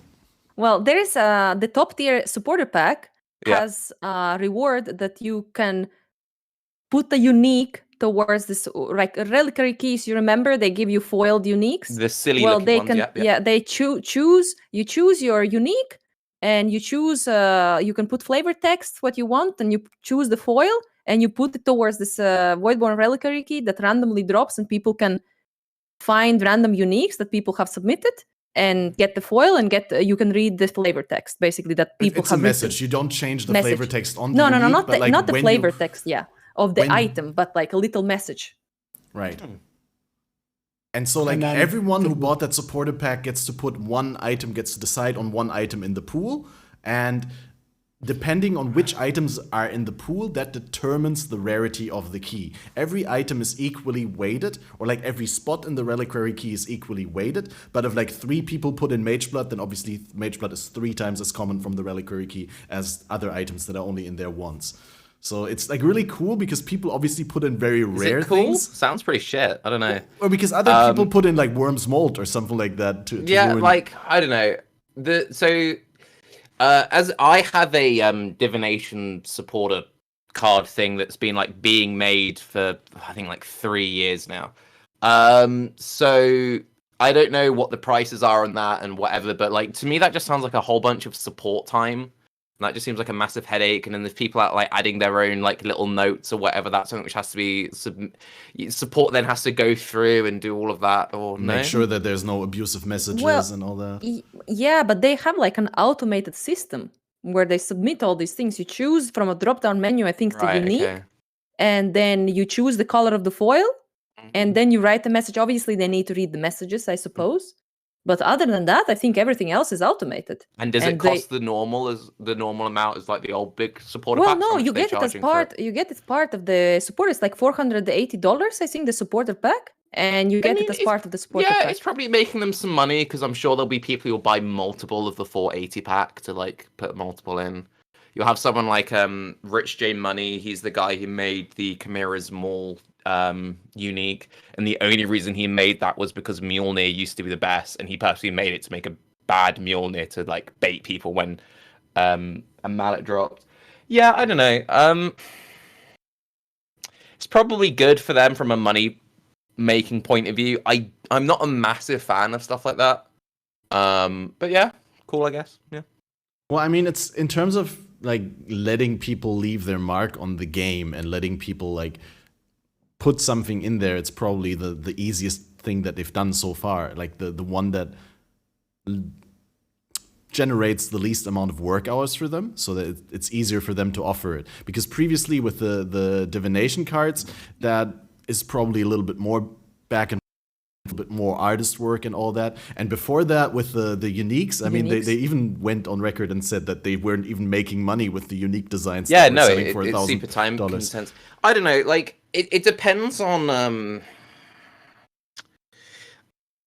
everyone's gonna have different views on this. Again, I've got no skin in the game. Someone who's put their money in it might feel differently, but it's like I thought where they'd gotten to, where they were doing like the boss kill rewards, people were designing uniques, and that was like a very small pool of designed uniques every couple of leagues. I thought that was a really cool system to reward certain things, and I would probably want to do more like community-based things that way, and people leaving their mark on the game, because it's like, yeah, I suppose if you throw like $500 at it and you're like, oh, I've made a silly fall unique, you might be like, oh, I've done a thing. I don't know. Saying that though, I've got my name in the credits, like somewhere in the middle of that special thanks thing, because I bought a random pack or something back in the day. Like everyone who was playing back in the betas, there's after Dominus, they used to get the credit screen. If you sat and you wait, you'll have your account name in the special thanks and whatever, like Crip and all that lot are in there. And yeah, people would wait and watch it once, be like, that's me, cool, I helped, and then they probably never look at it again. I don't know. If they're making money for it and it's helping their development, great, but personally, I'm kind of on it. I think the foils look really cool. Yep. Well, are the colors of the foils represented when you wear the item? Because like, What do you let's say mean, there's the 3D like art, or? Yeah, like tabula rasa. Does it change color when you wear it also? No, not the 3D art. I can't imagine. I mean, I Aw. haven't seen it. I can't tell you either way, but That would be kind of nice for a tabula at least, because it's just you can have like a rainbow. You can choose from a rainbow colors. I think there's so many people who submitted the tabulas. yeah, I guess. Or like at least like to skin transfer then and have like a pink shirt. Fun. Pink boots, pink shirt, go all pink, Pink Panther. Running around the break last. That does sound like pretty dope. But I don't think it works that way. I have found one reliquary key and I don't even remember. It was so non-impactful for me what I got. Dude, that sounds like such a cool system. Yo, someone paid like $500 and I got this really cool thing. It was so special, I can't even remember what it was. Sick. But it could have been a Sounds mage great. blood or a But head it wasn't. It was just. I think it might. It was. What is that helm that makes your resistance 0? I think that's one. That's the thing. Which was. You got a Veil of the Night. Yeah. Dude, sick system. That sounds awesome. So yeah, fun. Yeah. That was totally worth it. I mean, just Parky for is me. definitely the target demographic for Yeah. these things, as you guys can all tell. here. You could So, take like- the Veil of the Night and put it on in maps where you click all the Eder altars with minus resists, and then instead of minus 300 fire resist, you actually have 0. I think like a way cooler way of doing like a similar kind of system. This is something that we spoke to Chris about years and years ago on Baycast. I think I can't remember if it was the Delve League one or the one like after Delve, but we were saying like if a unique drops in Delve, it would say what floor it dropped and who it dropped for. And I think adding small silly little notes like that into uniques, whatever, is a really cool thing. Or likewise, if like you have a unique drop from like Uber Elder or whatever, it could say like was defeated by this person. I think silly little things like that to like add your touch onto the game is a much cooler thing, and it like rewards an achievement, and that's more the way I kind of want to go with it, rather than like someone threw $500 at a thing and then you open a unique that you can't even remember because it was so kind of like whatever. But you know, I mean, I mean- from a funding perspective, I feel like this is probably one of their more successful ones. Yeah, 100%. It's- I think so easy. Not only because the supported pack was maybe pretty, but everybody's like, "Oh yeah, I'm gonna get my unique in, and I'm gonna troll these people," and so that's how you get Veil of the Night. from a financing point of view, I'm sure it's very good.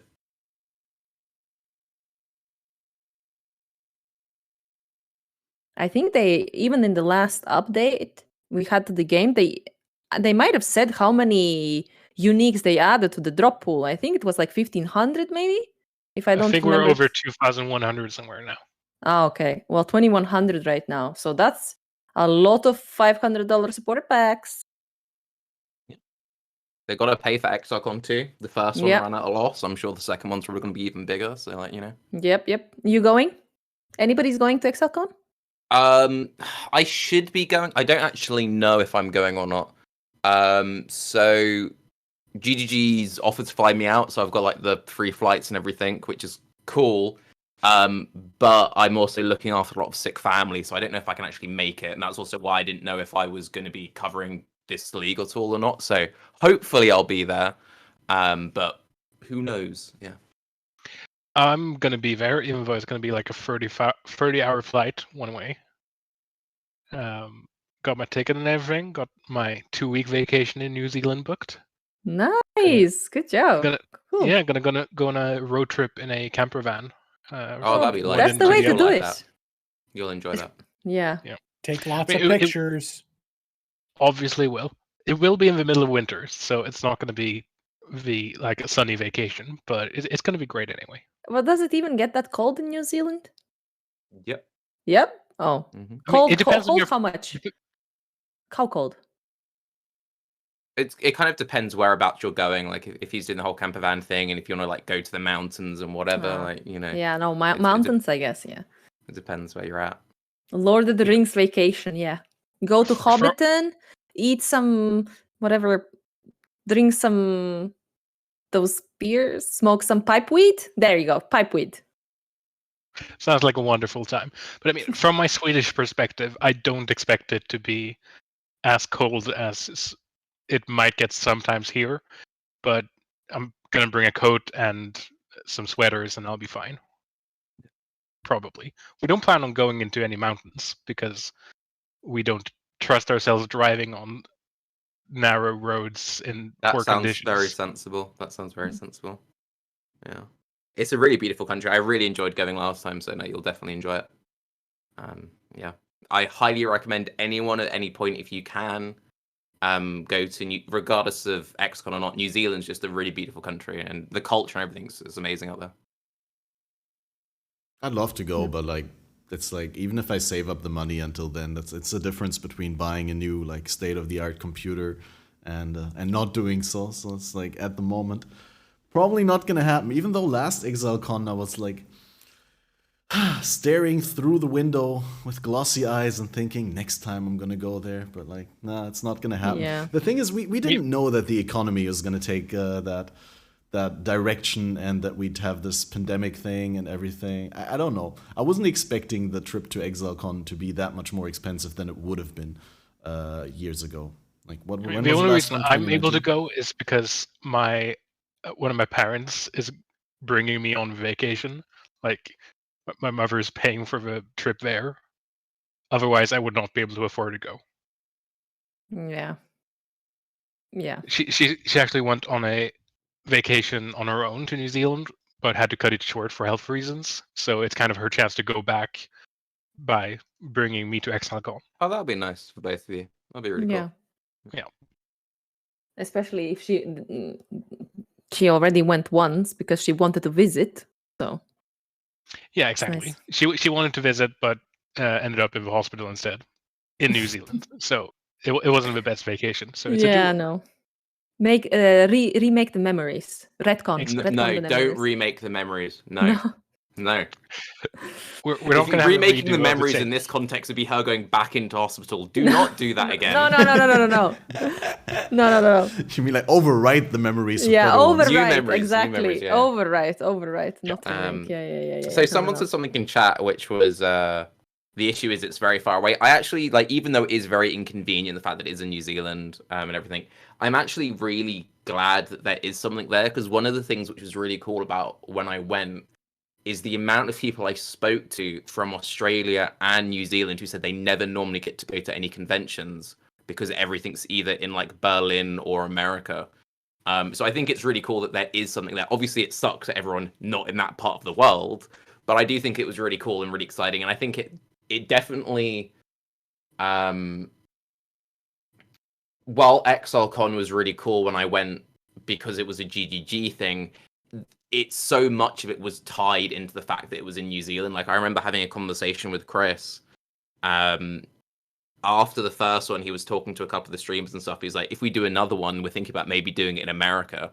And we were like, no, don't. Keep it as a New Zealand thing. Yes, if you did it in America, more people could go and this, that, and the other. But like, keep it as this thing. It's what kind of makes it special. It keeps it on home turf. And the other thing which is really cool about that is, like, with a lot of these big conventions like GDC or whatever, if you put it in America or you put it in Europe, they can't have all their staff there because they can't afford to fly the entire company out, because then, one, that's really expensive, but two, it means they can't be working at all. And the fact that it is in New Zealand means that their entire office can kind of have like a celebration for themselves. Everyone can get involved.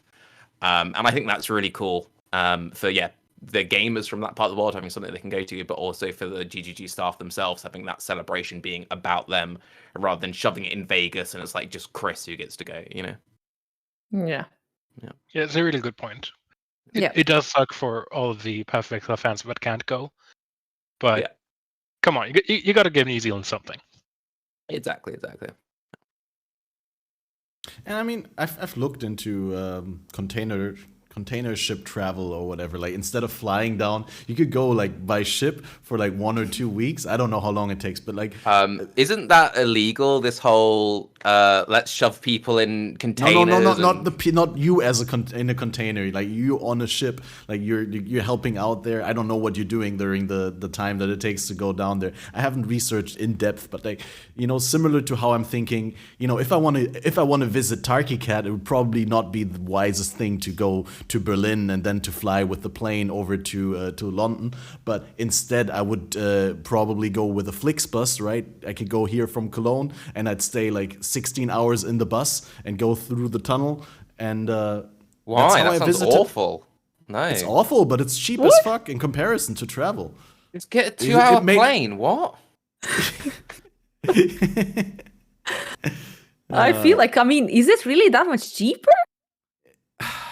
Because you can get scores on planes are a lot cheaper than they should be. That's the problem, right? So no. Okay, but if we're talking from like a ecological point of view, I haven't run the numbers, but probably a 2-hour flight is probably better than like a 16-hour truck and all these random stops and this, that, and that. If it was a train, fair. More countries need trains. Actually, on that note, James, why the fuck can't America just build a train? Just trains, dude. Why can't we have cities structured in a reasonable way where you could walk to things? Okay. We're asking a lot of questions here. Yeah. Walkable cities. Build a fucking the train. The mysteries of the world right now are being discussed here. Money. Everything goes down to money. The people who made the decisions had the money.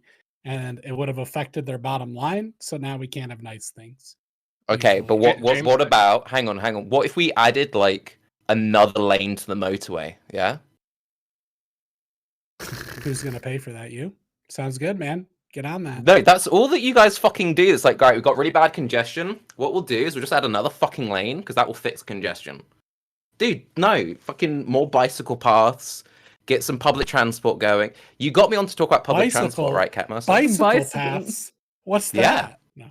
Actually, my town, finally is getting some of those, but they're not very wide, and it's like super sketch whether you're going to run someone off the road or not. It's like well, I would say like a foot, but that doesn't mean anything to you, so never mind. We use feet. Oh, you do? Two. Yeah, I use my I feet all think the two time. of them. No. That was very good. I'm a big fan of feet. Gotcha. I've been talking to a lot of people in other countries and constantly reminded of all these things. We're like, America, we don't use those other things, so guys. Okay. James, I don't want to scare you, but I'm able to walk to both the post office and the grocery store, and it takes 1 minute. Nice. What do you live above of them, or what is happening?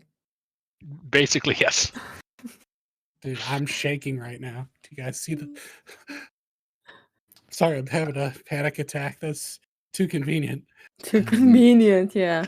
Since can't we're be- talking about walking, would anyone? This is how cool I am. This is what I've been brought on. Would anyone like to guess what my average steps for the week is? For the week, the week. 150,000. What? No, my average daily steps. Oh, daily, 15,000 maybe. No, Let's more. see, how much gaming have you been doing? Very little gaming. We know I've that. I've only done one Ruthless episode this week. Okay, so Okay, how okay, much more PoE than that? is that? How much 20K PoE is that? How More, many hours up. did you play? Rookie or numbers. 30K. Right, You've been damn, a little walking- bit. You've been My walking 20K average plus? for the week is 24,020. 24,020. Go get it, man. Wait, 24,000. That's like 4,000 per day if you're doing a 6-day week. What? Wow, 24,000 is easier to divide by 6 than by 7. Wait, you do 6 Wait, day it's weeks?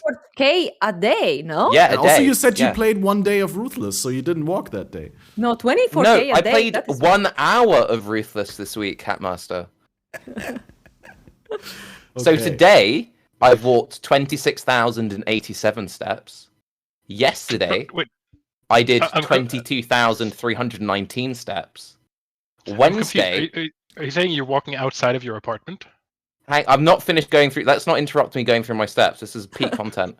Wednesday, I did 29,933 steps. That's Tuesday, like walking a marathon, no? I haven't finished. Let's stop interrupt. This is good content. Tuesday, I did 26,052 steps. And Monday, I was slacking. Monday, I did 21,242 steps. Come on, that was the Taki. day where you up played those 1 hour of Mondays Ruthless. numbers. Monday was when I numbers. did that 1 hour of Ruthless. That's what that was. Ah, Could have been ruthless. 5,000 steps, man. Could have been 5,000 steps.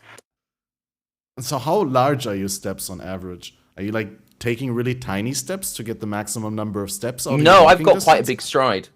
Okay. Because I'm just over 6 feet. To put it in center, so this confuses me because whenever I say that I'm 6'1", Americans ask me to put that in centimeters. But do you guys use centimeters and feet? Wait, who? What? Americans Which ask American you to put it in asked you- centimeters? Yeah, I never heard of any American Yeah. asking Yeah, no. We use. Wait, who? feet, So like, who what? uses centimeters? I don't know, Australians. but you- Europeans. They've been lying to you this whole time. I mean, about that they're American, because no American is gonna ask you for some metric. No, sir. Well, it's 185 centimeters. So whoever asks you for centimeters, I think what the problem is I just assume everyone on the internet is American. Yeah. Maybe that's what that is. maybe 'Cause I somebody wrote it always on call it chat, freedom in your units. chat. You just assume everyone's American. True. Yeah. That's 'cause why you need to keep everybody in- speaks you need- English, obviously. Well, you need to keep in mind that most people I interact with on Twitch chat aren't very well educated, so it just makes sense to me to assume they're all American. Gotcha. I assume they're all American too. Yeah, they're so, poorly educated, I'm speaking glad English. that we have you trained. That you think we're all just American or something. Are we really going to gloss over the fact that Catmaster just said there's 6 days in a week? I want to know what No, that's I about. said- Yeah, I was I confused watched- by that too. That Yeah, was I weird. know. Yeah. And we're just gonna let that If go. you huh? live in a 6-day week, you know that other calendar, not the one most people use, but the other Catmaster calendar, 6 days a week. It's a Well, It's not the an odd trick number? is that you only sleep 6 times per week. So you take the 7th day and you divide that by 6, and you put the 4 hours into each of the other 6 days. So you have 1 week with 6 28-hour days rather than 7 24-hour days. And that Have you way, been watching some like Hustlers University grindcore shit? This sounds like some stupid motivation. Okay. Like, I have 28 days in a week, therefore, the amount I achieve over a 10-year period is so much more than someone else because Actually, I live I saw 500. Have you seen that short? Because there's actually a viral short like that. He's like, you know what? I have 6-hour days. 0 to whatever. Day 1. Blah blah. Yeah, I have maybe 3 you days just, per like, day. 3 days per day. Put that over time.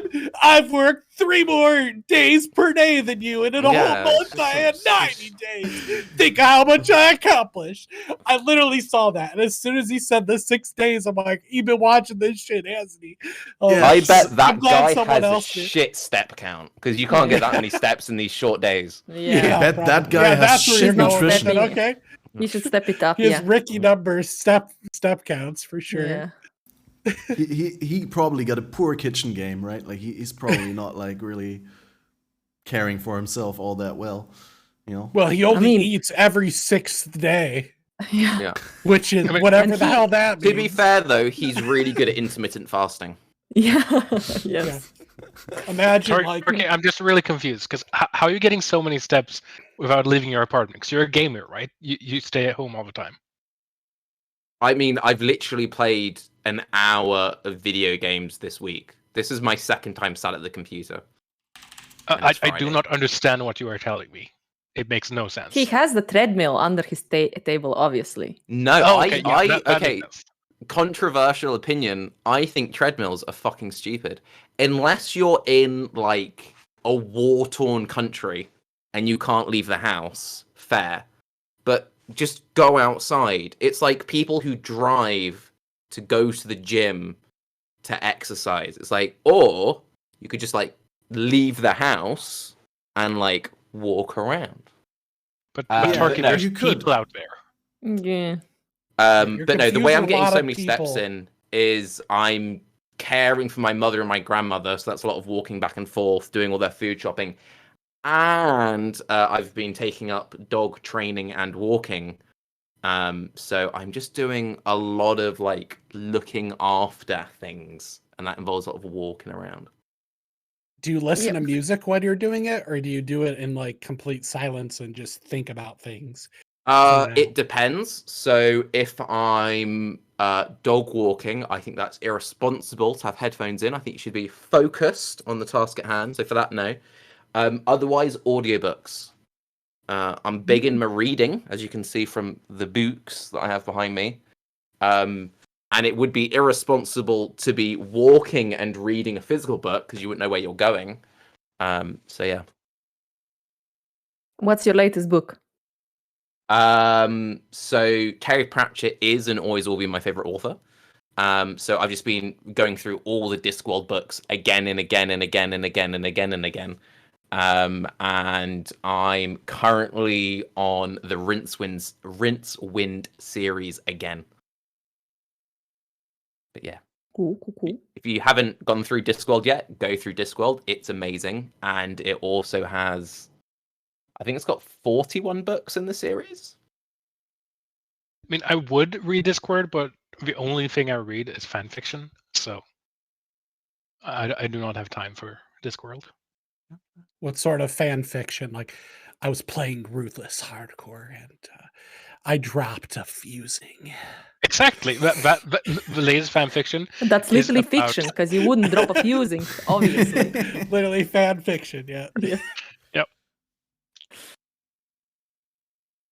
I was gonna say, I know this German YouTuber who on his Twitch streams he walks on a treadmill and reacts to videos. So I think for like live streaming, if you want to do reaction content, or if you just want to binge watch stuff but you don't want to like be lazy on the couch, that would be the moment where I would say a treadmill is okay. Although personally, I'd probably use a home trainer bike kind of thing. Preferably, I just don't like walking that much. I mean, I like walking outside and like as a means of like going forward, but like if I'm actually staying at home and just on the spot, then I don't know why I wouldn't be on an actual like home trainer sitting and going easy on my joints rather than actually walking. Wait, okay, this is... See, I feel like I really contributed a lot to this Path of Exile podcast. Walking isn't easy on your joints. Walking is the most joint-friendly exercise. Swimming is. Yeah, I suppose it would be swimming, yes. Okay, swimming, but is then walking? I think biking is still better than walking, because walking... No! Cycling has to be worse for your knees, surely.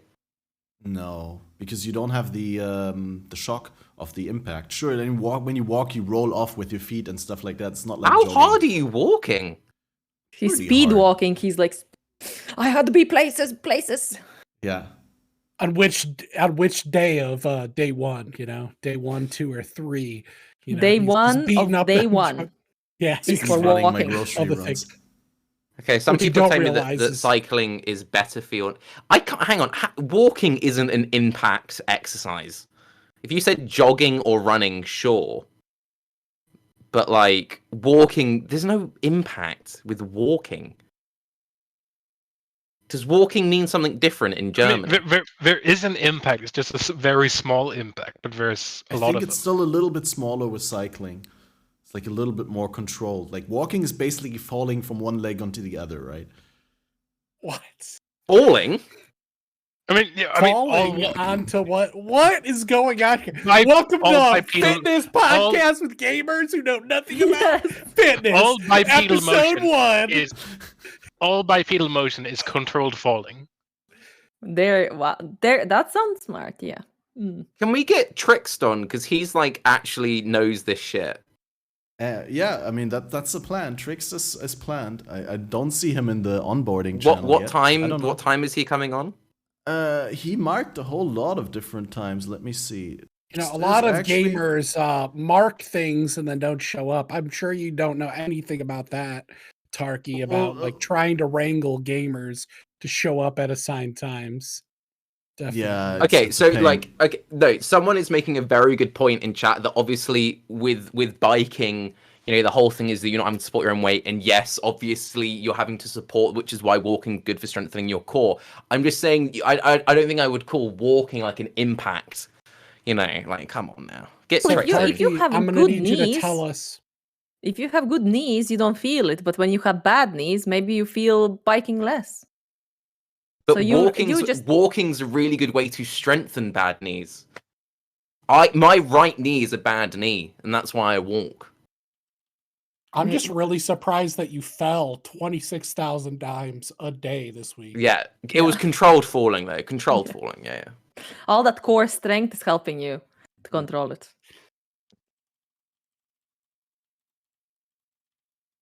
Yeah. So yeah, Trix does plan to come on, but like Trix, like many other people, put himself on into like 9 different slots, and I don't think he wants to be on for the entirety of the 9 hours. You don't know he put that. himself into. Don't- I mean, he's Yeah. welcome to, but like, Do you just Yeah. assume what time he wants to be on? I assume he wants to be on for a subset of the times that he entered there. Yes, but I don't know which specific subset. But I do know that we have someone else coming in at the full hour. We will be joined by, I think, Palsteron. How many steps has he done? That's the I think question that's that the we're gonna first ask him. question we have to do to gauge their gamerness. Okay, no, this is a good bit in chat. This is good. So if your cartilage is thin, walking is bad. If your support muscles are weak, walking is good. So that's a really good point. So Faster the reason why my right knee is my bad knee is because I was bedridden for a year. So I had really bad muscle wastage in my knees when I was 18. So I then have had to stay on top of it and rebuild. But that would make sense because it wasn't my cartilage that was fucked. It was my supporting muscles. So no, I do concede that point. There you go. Yeah. We got the bottom of this. Yeah. We got to the bone.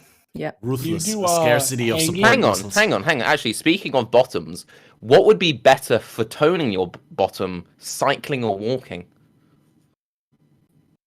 I feel like with cycling, you could put more pressure onto, like, you could definitely, like... If you clench really hard the seat, maybe. I think walking you could do with, like, a weighted vest or with, like, a heavy backpack, and then you would... The thing is, if you want to juice your muscles, if you want your muscles to grow, right, then you need to be pushing the boundaries, right? You need to, like, be doing heavy lifting and stuff like that. Well, it's about how you activate. Like, you can you could activate doing that silly little walk thing. You know, it's like you should be activating your core if you're trying to walk and strengthen your core. You know, Can you shoulders demonstrate back, the do the silly silly little walk thing for us? motion. Yeah. Well, I'm just, according to chat, it's fast walking. I guess if you do lunges while you're walking. It would also depend on if you're going uphill or downhill. Yeah. Yeah, because you Uphill, use different let's go. going. I think actually it'd probably be downhill for your bum because you're using different muscles to support yourself. I heard walking downhill is really not all that good for your walking apparatus. I don't know what part exactly, but presumably the joints. If something is bad about the like. It's longer downwards motion. falling. Yeah. Fall.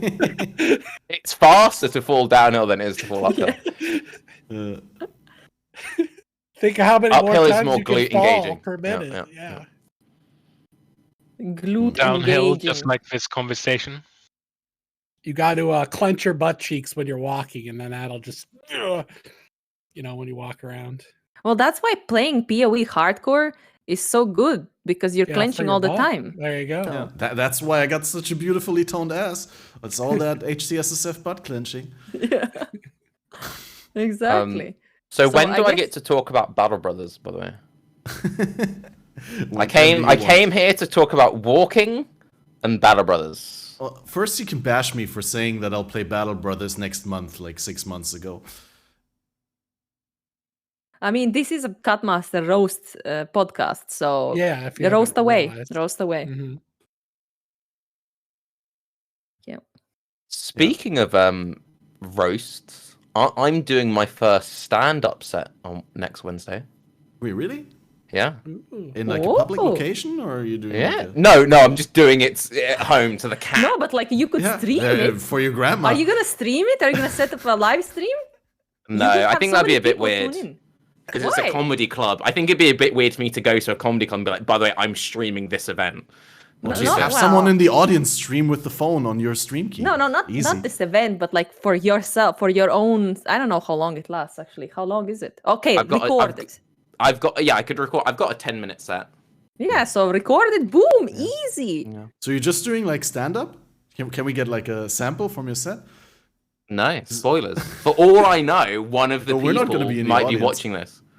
You know? Only if you upload it to your YouTube. No, one of the people watching this very successful 24-hour, they could be there, and they'd be like, oh, fuck, I've already seen this set. This is dog shit. Yeah, that's why I'm This is asking for a different, sample, not I for the mean- entire 10-minute set. Yeah. Just one joke, Basically, Turkey. okay, no, so basically this is the premise. So because I've been doing the dog training and the dog walking, I've been trying to think of good ways to advertise, and most ways to advertise costs money. And I noticed, because I've been going to this regular comedy club, a lot of people go there are quite affluent, and they look like they have dogs. So I'm going to do a 10-minute set, basically just advertising my How business. good you How are. good I am, yeah. Then you can't talk so- shit about your previous customers. You can't like No, you know, no, do, no, like, no. the comedy No, bits. so basically, okay, I can give you a little sample. So basically, what I'm gonna do is, I'm gonna have there are three main ways of motivating dogs. You either use treats, right? You use praise, or you use toys. So I have got a treat pouch that I use for the normal job, but I'm going to fill that with little like chocolates, which I'm going to throw at the audience. So if they like laugh at my jokes, I will treat them with treats. At some point, I will probably throw a ball at someone and say, "Sorry, you look like the kind of person who enjoyed playing with balls." Very highbrow. Very highbrow. Hey, you gotta start small. Yeah. You know? Yeah. I mean, that's then, typical PoE player, the balls jokes. Playing Yeah, with balls. Yeah, that's... and then for Is it the gonna praise be a beach bit, ball or like what kind of ball are you gonna use? I could get Tennis the ball hang on a or sec. Yeah, do something really soft and light. Yeah. No, don't hit them with, that's the medicine ball. like, he warns no one. I'm just picking. He's like, "Hey, that was pretty funny, huh?" And then everyone's like, "What?" Like nervous laughter, and he's like pegging people with chocolate, and then he's like, "Ha! You look like the type of person who could use a ball." And Dude, I there didn't was get this any of that. baffling... horrified. There was this baffling scene in the latest Disney Star. I don't want to talk about Star Wars a lot, but there's this new animated series which is like a sequel to the Clone Wars. And in that episode, there was like a racetrack where they did like Mario Kart racing, where the racers shoot each other with lasers and stuff like that. And then someone in the audience just randomly gets shot in this animated episode of like, it's like a kids show, and like someone in the audience just gets shot by a laser from the racetrack and like drops dead, and the audience just looks at him and then just goes on to cheer. And it's like, it's completely disconnected from what happened there. I'm so... anyway. What? Yeah, so please don't kill anyone in Don't your kill audience any by viewer- throwing heavy viewers. balls. Yeah, I was gonna be. I'm not like doing a cricket thing. It's just like a light underarm throw to someone maybe like 5 foot away. You know, it's just like a little like And then for the praise bit, because the only reason people ever do stand up is because they seek attention. The guy who goes in front of me, I'm just going to really patronize, be like, "Good job! That joke about our prime minister really landed. Your parents are proud of you. Good, and just really like just go in like that, So that's basically a small sample, but basically it's just a way to advertise the dog training. It's very, very good. And they Are you gonna have to listen to me. Are you gonna have somebody who knows you, but they pretend they don't know you, to laugh at your jokes, to keep kind of start? No, because if it goes terribly, the way I'm opening, because I am going to announce the fact that it is my first time doing stand up, is that if it goes terribly, it doesn't matter because I've not done this before, and if this goes well, then I'm a genius. But yeah, I don't want anyone who knows me to go, because if it does go terribly, then I don't want them to know that. Right? But then if you record it and upload it on the internet, people will see No, it. but that's assuming that I uploaded it. Like, you're not. We didn't establish that you will do it. Okay. No. I think we should pressure him into like recording this and uploading it. That's what I'm leaning towards right now. I just really want to see him accidentally peg people with balls and just accidentally what? No. I don't know. I'm gonna pick the person in neck brace. I'm gonna get the most frail looking person. Stop, Yeah. Find someone with a nut allergy, throw a Snickers at them, that sort of thing. I mean, maybe it doesn't go so well. You get a little bit upset. Violence comes out. I don't know, man. Yeah, I'll get a slip lead out. I really like that idea of like promoting the dog walking thing, because everyone's gonna think that it's part of the set, right? Like everyone's gonna think it's a real thing. Yeah, but everyone in the audience is gonna be like, yeah, that guy's just he's making a joke out of like trying to promote his little dog walking business here. Oh, and I'm gonna do like cards and stuff, and I'm gonna give a read to my number a couple of times throughout. No, I'm literally just because they can't leave; they're stuck there. Wait, the doors are closed. They're locked in. Well, no, but like, it's not like they can leave and come back when someone else's set is there. There's basically, it's 10 minutes if they have to listen to me. Well, I mean, they can leave if they want. It's not my evening they've ruined. It's their evening. Yeah, but it would be very terrible if they left in the middle of one of those. Yeah, that would feel bad, man. It's fine. Because also that would be good as well. Because let's say it was absolutely terrible. Let's say it went so badly that people do left. like, they hate dogs. Come on. No. If it goes so badly that people left, they're gonna tell people about that. They're gonna be like, dude, you won't believe, right? So I thought it was gonna be like a really nice date night with the wife and whatever. And we went to this set, and this guy just kept talking about his dog training business over. They're getting the word out. They're doing the job for me. That's advertising 101 right there. Yeah, they'll be like, "Well, what was it? What was the numbers that he kept saying?" And literally, all he did, just again and again, his website, his URL, he just kept pushing it. Hashtag Turkey walking dogs. No. Well, anyways, on that lovely note, I hope it goes well for you. I'm gonna head out. Thanks so much for having me, and thanks so much I'll for see you coming guys on. next time for more. Sure, soon podcast for an fun. in-depth discussion of your experiences. This is just the celebratory 100th episode, and I'm very happy that you were here for the first 2 hours, was it? Yeah. Thanks for being here with us. It was awesome. Bye. Bye. Have a nice Bye. evening. Bye. I will also be stepping out. I might be back later in the stream if you need more company at some point. But for right now, there are cats to feed and sleeps to get. All right. So I hope you have a good time without me. I know you're going to miss me. I hope you and your mum have a nice, pleasant time in New Zealand. Thank you very much, Tarky. Same. I agree with that. And I thanks- thought you were leaving. What? Me? Yeah. You're like, same here, leaving. Like 24 hours. Good luck, These Tarky. people just want to do my podcast without me. Exactly. I'll leave it running. Good luck, guys. The same step bit over and over again for 24 hours. Right. Ooh.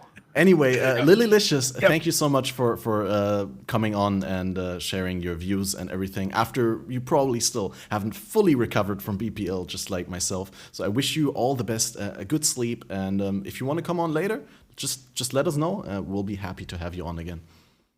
Will do. Thank you very much, and goodbye. Bye-bye. And so that we're not alone with the three of us, we got someone new coming in, and is none else than the one and only Palsteron. Let's see. We got Palsteron in here, And he's echoing. and he's echoing just a little bit. And the webcam auto turns off when you change channels or a drag, so you gotta turn it back on, Belstrom.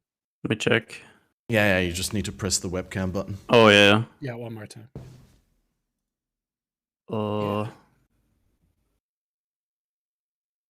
One sec. No worries. Okay. It's all fun and games here. And but this is the first time I'm doing this in an actual voice channel instead of in a Discord call. So that's pretty cool. Yeah, here we got it. Not to There's still interject. echoes. I think you fixed it, pal. How many steps you done this week, my boy? Steps? Yeah, steps. I'm playing Dude, I'm playing Torchlight. Why would I do steps? Do you mean like outside? Are you getting Or some inside good your house. pennies for playing the Torchlight? They're giving you some moolahs? No, it's really good, dude. They're not paying you to play it? I had ads, yeah, but I'm still that's playing okay. it, and I'm not being added anymore. So yeah, it's really good. It's probably the second best RPG on the market right now, by far. What, after Titan Quest? Yeah, like in terms of like new games, like in terms of I guess ARPGs that are gonna be ongoing, this is number 2. This was Diablo 3 wish it was, basically. Yeah. It's incredible, but it's gonna fight a lot of stigmas, so it's fine. How's everybody doing? We've Good. been talking a lot about fitness. Oh yeah, fitness. Yeah, I used to do that a lot, but I'm getting a little bit lazy. Being a We content creator and derailed all fitness is a over little the bit weird. place. Sorry, what? We derailed all over the place. Yeah, we've learned things. Catmaster lives on a 6-day week. Walking is the same as falling. A lot of things. Yeah. Okay. Mhm. Sick. Yeah, I heard the cycling discussion, cycling versus walking a little bit, but yeah, I'm a cycling boy. I have it right here behind me. So yeah. That's the That's Eiffel the Tower, Eiffel mate. Tower. What? Like this, next to it. Like you can see it a little bit in the frame, I guess. Yeah. That's fair, that's A fair. handlebar. Yeah.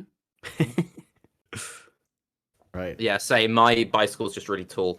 Yeah. Oh yeah. Handlebars. Okay. You got a bigger one? Okay, Yeah. gotcha. I do just you got a do new mountain hanging? bike. Sorry, what? Where's your bike, James? I have elliptical in the other room, but I mostly just walk inside because, I don't understand. He kept saying this thing like leave your house or leave your area that you're living. I don't understand what that means. So maybe someone could explain that to me at some point.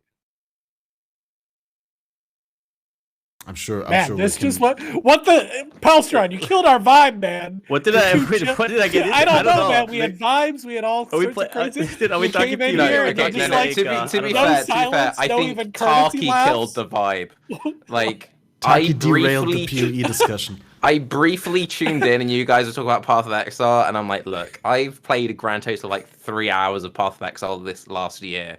So I just came in hot with walking, dog walking. Yeah, that's about it, really. That's not true. You have like 8 or 9 episodes of your Ruthless run already, right? Yeah, that's true. I've got like 9 hours of Path of Exile in. Let's go. One hour just per working. act. You're just working on your stand-up special, right? You get some Netflix deal coming. Yeah. Okay. Yeah. Think of how many dogs he can walk if he advertises himself during the whole bit on Netflix. Big. Well, actually, I have the problem that I'm going to be fully booked, so that's an issue because I don't really have time for any of this. It's literally. So the reason why I started doing it is because I really enjoy walking, and I'm having to do the whole full-time carer thing for my mum and my grandmother. But it's like, hang on, I really enjoy walking, and I make a point of walking a shit ton every single day. So I could be walking a dog right now while I am walking anyway, and I'm getting the pennies. It was. Yeah, that's true. Diversifying your time. I think I'm man. echoing a little bit, right? One sec. Yeah, you got us on the speakers, right? Yeah. All right. It's hard, but there's Should be also better. I think there's a Discord option that you could use. There's a Discord inbuilt noise suppression in the I options. tried everything. Yeah, it doesn't work for some reason. I think the mic is just really, I don't know, picks up basically everything. It's fine. Well, I mean, you could put like a minimum, like a noise gate, right? Like where things. I don't have come through everything set unless up, dude. Don't worry. It's everything set up. It usually works. It just doesn't work on Discord for some reason. I don't know why. Okay. Fair enough. All right. Well, Yeah. Since when have you been playing Torchlight? No PoE in the last 2 weeks or what? Yeah, last league, I mean, I got like a 2-hour sponsorship, and I was like, Lake of Kalandra kind of sucks, so I tried it out, and I was like, I'm gonna play 2 hours, and I'm gonna dip out because this looks kind of weird, like a mobile game, right? And then I played it, and I was like, this is fucking insane. It's actually really, really good. So yeah, that's. So what's like the end game and stuff for it then? Sorry, what do you mean? End game support? Like mapping? What or... do you like? What do you do? Like, what is? Because I know nothing. Oh, it's about like the mapping esports right side. now. Yeah, it's like Okay. league mechanics, like in PoE. Like it has a lot of stuff from PoE, like a lot. There's even cast on crit, right? Cast while channeling. There's just a lot of copied stuff, but yeah, it's just like I don't know, a vacation from PoE. That's how I see it. Yeah, it's not as like serious or whatever. Like nobody's cool. gonna I don't know, DM you on Discord how much your build sucked or whatever. It's just like cool fun, right? So yeah. Have you Well, it's played much Last Epoch? Yeah, I've played it as well. And you think it's better than Epoch? I have like 800, 900 hours in Last Epoch, actually. I've played it forever. But the thing with Last Epoch is, like, after they said that they won't have trade, I'm not sure they can support themselves over time with that model. Can so actually someone fill me in on that no trade decision thing? Because I haven't kept up with LE at all, but we've all been waiting for like a trade patch to come in, and then they said that you won't be able to, like, what was the exact statement? Or that you're referring to right now, where they said, like, what is their decision with trade in the game? I would have to pull it up again, but it's basically gonna have like a D3 kind of model where you can trade with your party members and stuff like that. And I was just kind of sad about it because I think for longevity, like having a economy is just so important. I don't know, like for people to feel like they're powerful in a game is really important. I don't know. People are always talking about this. It's so nice to pick up items from the ground and have something that you can actually use. But on the other hand, like if you have a trading house or like an auction house or whatever, or a trading system, even an economy, every item you find is potentially like something you can sell. So it goes the other way as well. I don't know. Yeah, exactly, because that's what Chris always talks about with item design philosophy. where basically you want items to be tradable so that they're valuable. Because if you can't trade something to someone else, like it could be worthless to you, right? Yeah. I mean, if you find like an item that you can only use on a cold summoner sort of character, but you're playing like a fire melee, then it's completely useless to you unless you re-roll. I mean, it's two different methodologies, and obviously they appeal to different people. So like it depends which way you lean to it. So like saying that like, oh, this cold item is worthless. There are a lot of people who, in a trade-based economy, they got really cool items. They're like, oh, cool, I'll just sell this to someone else. Whereas if that's like a super rare thing, you know, that is the best cold item in the game, you're like, oh shit, I might actually play that now. And I think that's the one thing where D3 is the 2-minute window where Diablo 3 is actually fun to play is like when you're first getting that new character online and you're changing your new skills constantly based on like what that unique. That is such a cool experience. It's just that lasts for like all of 10 seconds. So the most fun I had with D3 is when I played with friends. Like that's so much fun. Like then it actually makes sense, right? The group fun kind of stuff. But if that's not the case, then I just can't get into it. Like and it's not because it's not like I like single player ARPGs as well. I like Grim Dawn. I fucking love Grim Dawn, right? But it's just if you want to be supported over time, like I just don't see how it works, right? And their post makes sense, right? They bring up some stuff, why they do it, that they can support it over time. It has so much balancing issues, right? But still, at the end of the day, I'm just not sure it can work out. But then again, I'm still gonna like participate in everything that Last Epoch is doing because I still think that PoE needs some competition. So I think that's awesome. Yeah. Right now, I would say that when it comes to competition for PoE, Torchlight Infinite is good in terms of gameplay. It can be there, but the problem is they fucked up their marketing big time at the start, and they don't know what's going on in the West with monetization and stuff. So they overstepped, and now they're rolling the pay to win back to like almost zero, but the damage is done, right? So yeah. It's rough. It's rough. Well, don't you also alienate like a whole lot of players that have already like paid to win when you like remove their pay to win benefits? No, they're still in beta technically. They're releasing in like 2 leagues, but yeah, they never released with what they wanted to do initially. But they have a partnership with Maxwell basically. That's how I got into the game as well. And they kind of told them how it goes in the West, and you can't do this, you can't do that, and stuff like that. So they're kind of negotiating a little bit. See, that marketing thing is interesting. Sorry to interrupt you. Yeah, that marketing is interesting because I looked into it. So I enjoyed Torchlight 1 and Torchlight 2. Torchlight 2 I loved, They did that whole weird mobile thing and all this random rubbish and weird crash, and then I was like, okay, this series is dead. And I've been approached for Torchlight sponsorships, and because I've just been like, oh, that's that pay-to-win trash, I've not even looked at it twice. And I think, if they have actually walked that stuff back, they have really failed to market the fact that it's like, actually, no, we're going in this direction. This is good, you know?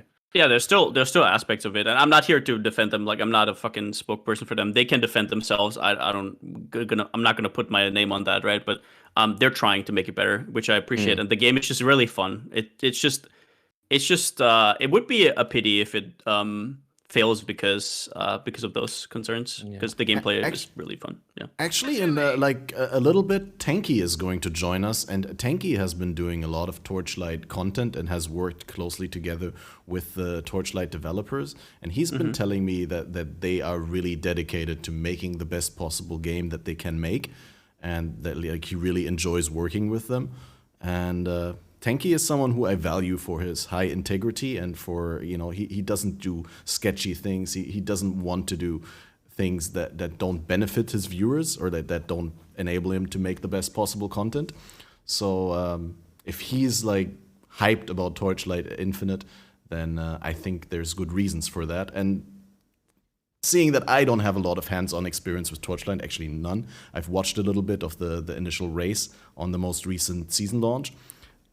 But I think Tenkiei is going to be able to share some knowledge about that and to maybe enrich the conversation with that.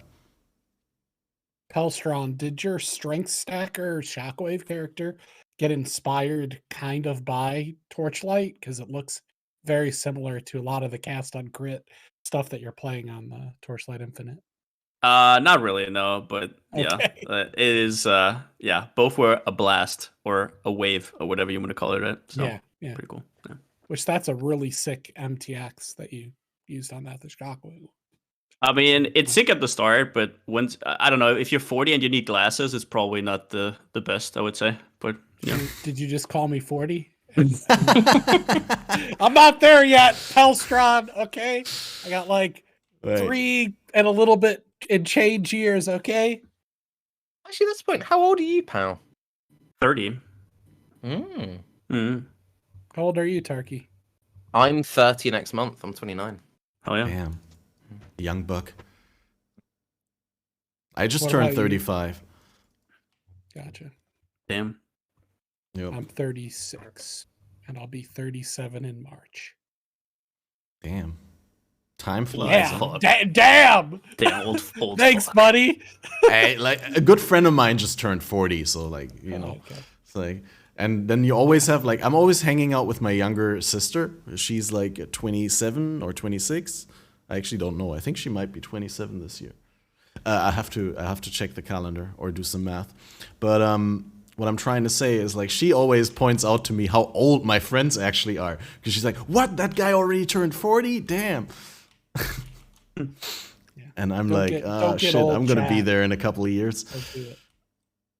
That was actually one thing I wanted to ask you, pal. So since you're doing the max roll stuff, are you going to be doing a lot of stuff for like D4 when that comes out, or? No. I'm like, since I'm basically involved with PoE. It's enough work as is. Like we That's don't get fine. any alpha access. We don't get anything from GG. So it's like basically we got like a few days before league start to figure everything out, update the guides. We don't want to like put out guides that aren't updated, right? So it's so Of much course, work. yeah. I'm not even gonna do anything for Torchlight probably. It's just it's a one game kind of thing probably.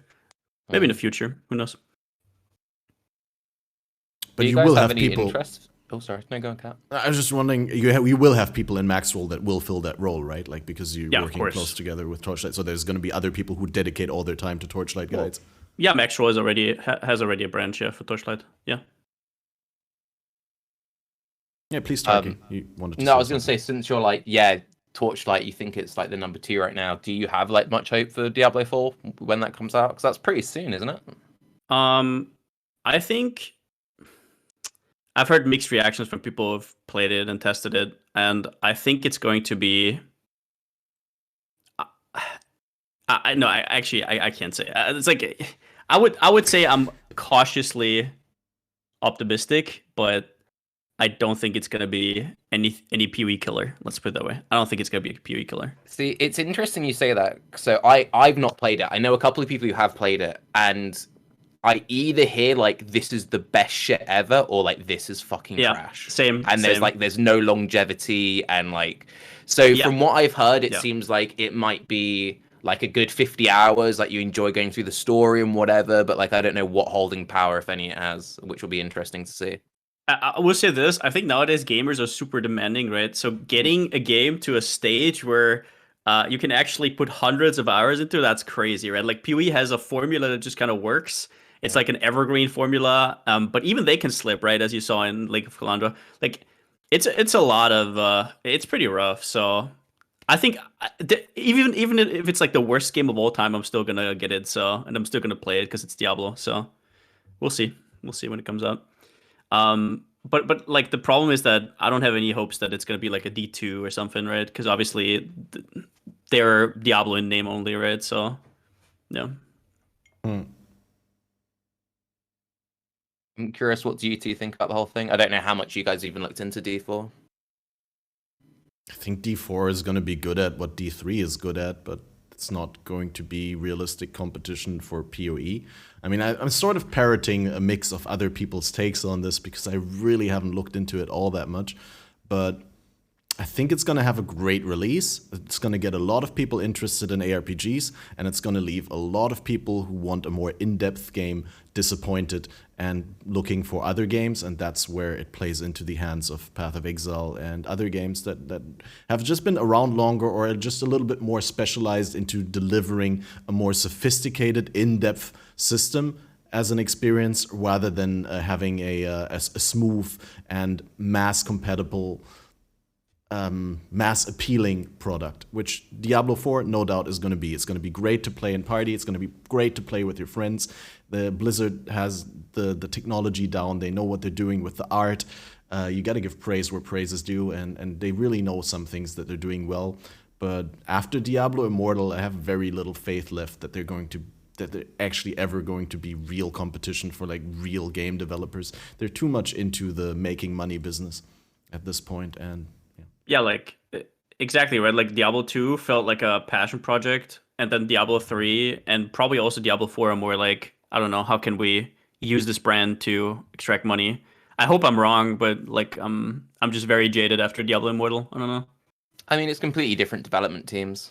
Like that's the thing. It's Blizzard in name only. You know. But the problem is like development teams don't make those kind of decisions, right? Like you can have the best of intentions. Like I'm sure the Diablo Immortal team that made the core game had the best of intentions, right? But those people are not they don't make the decisions that put a bad light onto the game, right? No, of course. No, what I was saying with that though is like, because Diablo 1 and Diablo 2, it was Blizzard North, you know, like it's such completely different apples and oranges. It'd be, you know, I would say it's a similar situation to GGG. It's like the GGG that made Path of Exile in like 2013 is completely different to the GGG that made Path of Exile now. The only difference being, at least with GGG, they still have the same founding members. I don't think there's anyone from Blizzard North even left at Blizzard, is there? Yeah, no, I guess what I meant more is that people are expecting D2, right? When in reality, that's completely separated from what we're getting now, right? Yeah. My experience from it is only my best friend that I usually play with, grew up with and stuff, and I've played all the Diablo games. He got the beta, so I know from his experience, he was really excited at the start, thought it was really cool, but then he said it got pretty repetitive as he reached the end game, and it was just mostly reskin dungeons with the same couple bosses. So I definitely will play it. I'll probably play with real life friends. Hopefully, if I can convince them, old timers, people had kids and stuff, will they get some time off and kids get off my lawn? But yeah, so hopefully I could rally a couple of my old school friends that we used to play with. We'll probably have fun for a certain amount of time, and then that'll be that. Let me quickly interject here, because we got another person waiting to join the discussion, and I'm curious about his takes on this. And here for our 100th celebratory episode, just like these gentlemen that we have on the cast right now, is the one and only Neversink, the creator of the eponymous item filter and of the epic website filterblade.xyz. So welcome, Neversink. Do you have any experience with Diablo games, Blizzard games? Well, hey guys, thanks for the invitation. Really glad to be here. Hey to all of the others, all the people here, and hello to the chat. Sorry, just trying to catch your breath at a wild work day with a ton of different meetings and problems and random stuff that kind of delayed the whole day. But yeah, happy for it to be over and successfully over. Diablo. Absolutely. So I'm definitely a huge Diablo fan. I think Diablo has shaped my life in many ways. I've learned a lot of stuff. I learned how to... It was one of my most important teenage year games. I played it a ton, and it was one of the first games where I tried out multiplayer. I've played so many seasons in Diablo 2. I got Diablo 3 and release, the collector's edition that you can see behind me, and was actually very disappointed by it, despite playing it like for days upon lunch. And actually, Diablo 3 turned out to be a very decent game after its expansion, for kind of like a couch console game. I really liked it on the Switch, but it was just not the spiritual successor that people were hoping for, I think. And I do think Diablo 4 will be successful. In fact, I hope it will be successful. I think we can use more good ARPGs, but I believe Diablo or Blizzard just has a different methodology. For GG, PoE has been from the start designed to a game that was and will be supported for years. And I think this is their bread and butter. They've designed their whole business, their payment model, everything around that. Blizzard doesn't work this way. They don't have development teams like that. They don't have plans like that. They get more money out of circulation, out of rotations, out of certain aspects, and the way that they just design the games nowadays, I think it will be really good on release. It will be really nice. And I think it'll have limited amounts of microtransactions and similar things like that. But I think it won't last its hype for... Oh, it will be successful. It will be played quite a bit during the first years, but I think it will then slowly scale down so that they can also announce the next product or something like that. So I see it as a strong competition to PoE that will leech a part of their players away. But at the same time, it might also bring new players into the genre, and over time, they might migrate back to PoE. I don't think it'll kill PoE or something, but I think it will be reasonably successful, and ideally it will be a good game so that it's just another good RPG on the market to enjoy. I want a good RPG to play, not just PoE or the other ones out there. Thanks. I'd say the best success for D4 would actually be kind of what James was saying, and it's the thing that Path of Exile is really shit at, is just hanging out and playing with friends. Because if you're going to do anything group-based in Path of Exile, it's like a ridiculous level of min-max. It's very difficult to just get like a casual friend to like, oh, let's play together. It's nearly always just like one guy running ahead and another person desperately trying to pick up items and then falling further and further behind. Yeah, I'll send you a catalog of videos to watch before we can play through the campaign, alright? Yeah. Oh, what's that? No, your build breaks my build because of this interaction. No, that doesn't work. Oh, this doesn't work. Lag, yeah. No, you haven't set up an item filter. Or that. I think PoE has, in general, I completely agree. I think PoE has technically potentially one of the worst gameplays out there. Just the general gameplay, the amount of knowledge you need to have to enjoy the game on a higher level, and to enjoy the game in a long-term way, and just the gameplay itself, it mostly comes down to one button mashing and being able to detect on death effects and being clever about your meta strategy. But the actual gameplay is usually 1 to 2 button gameplay. It's not really super exciting. The boss fights are amazing, like Shaper and Uber Elder is exceptionally well done. But the grinding gameplay is supposed to be as simple as possible with nice loot explosion. And that's something that people enjoy, but I think Diablo, and I hope Diablo covers a different niche, like this really hack and slay action type of gameplay where you're just enjoying slashing monsters. You don't think about too much about your meta build. You don't think about how to get that damn 3 last dexterity points so that you can equip your super important items so that everything works out, and then how do you get all of your strengths and dexterity to work at the same point so that your weird amulet works for you. And there's like a whole bunch of things that are just not appealing and sometimes a bit tiresome. But it's something that you can come back to. So PoE is designed about knowledge that you can feel like, oh, well, I'm tired this league, but this feels like really cool. Next league, I'm going to play that. And this is nice. But yeah, I think there's just a lot of different stuff you can enjoy in other games. I mean, I think if D4 even catches like half of the complexity of PoE, or even like a third, while not having to have like 10 tabs open while playing, or like POB to make your builds and being more intuitive, I think it's gonna have great success. Yeah, I'm a little bit concerned about Blizzard, what they do to their IPs over time, as you said, right? And I also have the feeling that they're just gonna work like usually in games like this where there's like Diablo 2, Diablo 3, Diablo 4. I don't really want to put that much time in. I know if it's just me, because I know there's going to be the next one down the road, right? It's going to be a new skill set again and again and again. And in PoE, it just feels like when you put time in, like it's just rewarding, right? Like knowing stuff in that game is just rewarding, even over long periods of time. And yeah, but like you said, if they can make a smooth multiplayer, I think it's going to be huge. Yeah. Funnily enough, the biggest problem they're going to have probably is going to be all the shit they're having with NetEase at the moment. I don't know if you guys have been following that at all. A little bit.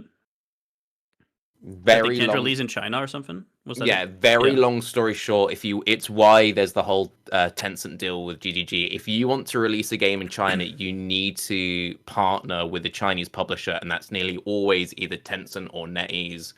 Very long story short, WoW had a long-running thing with NetEase. They tried to renege. They've now gone apart on it. So all the Chinese WoW players have lost complete access to the game. NetEase is so pissed. That already happened? Yeah. Oh, wow.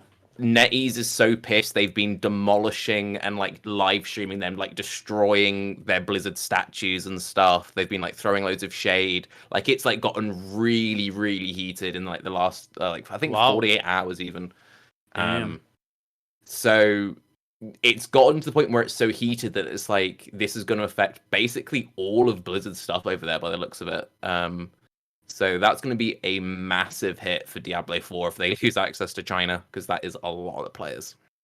And it kind of throws their mobile mentality in the trash as well, right? Like they want to put more out on mobile. I mean, you start in China, so that's crazy. I wonder what happened there. Do we know anything? It's all really weird. So like, there's been lots of stuff where it's hard to tell what's really true and what's not, because it's like you can't really trust anything that comes out of Blizzard because it's Blizzard, and you can't really trust anything that's coming out of NetEase, and it's all this weird stuff. But it seems like basically what was happening is they were trying to renege on a deal, they were hitting a deadline, and then NetEase said that apparently Blizzard wanted to extend their contract for 6 months while offering other companies like Tencent 3-year deals. And they're basically like, fuck you, why are you giving us 6 months that you're giving them 3 years? And now it's all just like blown up into this massive thing. Wow. Oh man. Yeah. And there was a thing that, so Blizzard then told all the Chinese WoW players to back up their characters on the servers to like secure it while the things go offline. And NetEase said, no, don't do that.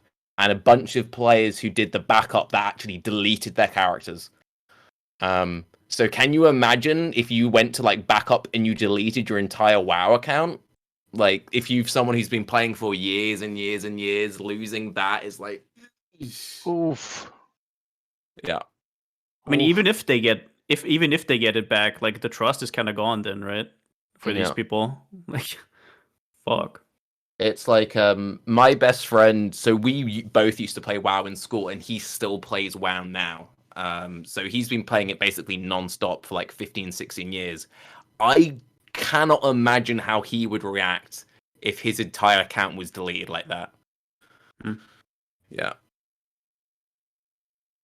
Might even have a Path of Math moment. What happened? I know he got like banned, but like fuck it. We're talking about Path of Exile. Oh, that's tangentially related. So I saw a thing. I always avoid him because I think he's a bit of a tosser. But anyway, I saw a thing where he was going to still support the game but get other people to do it. But did he end up doing that, or did he just disappear, or like what happened there? I think he went into day trading or something, and then I don't know. I think his Twitter isn't there anymore, so I don't really see any updates. I used to follow the news.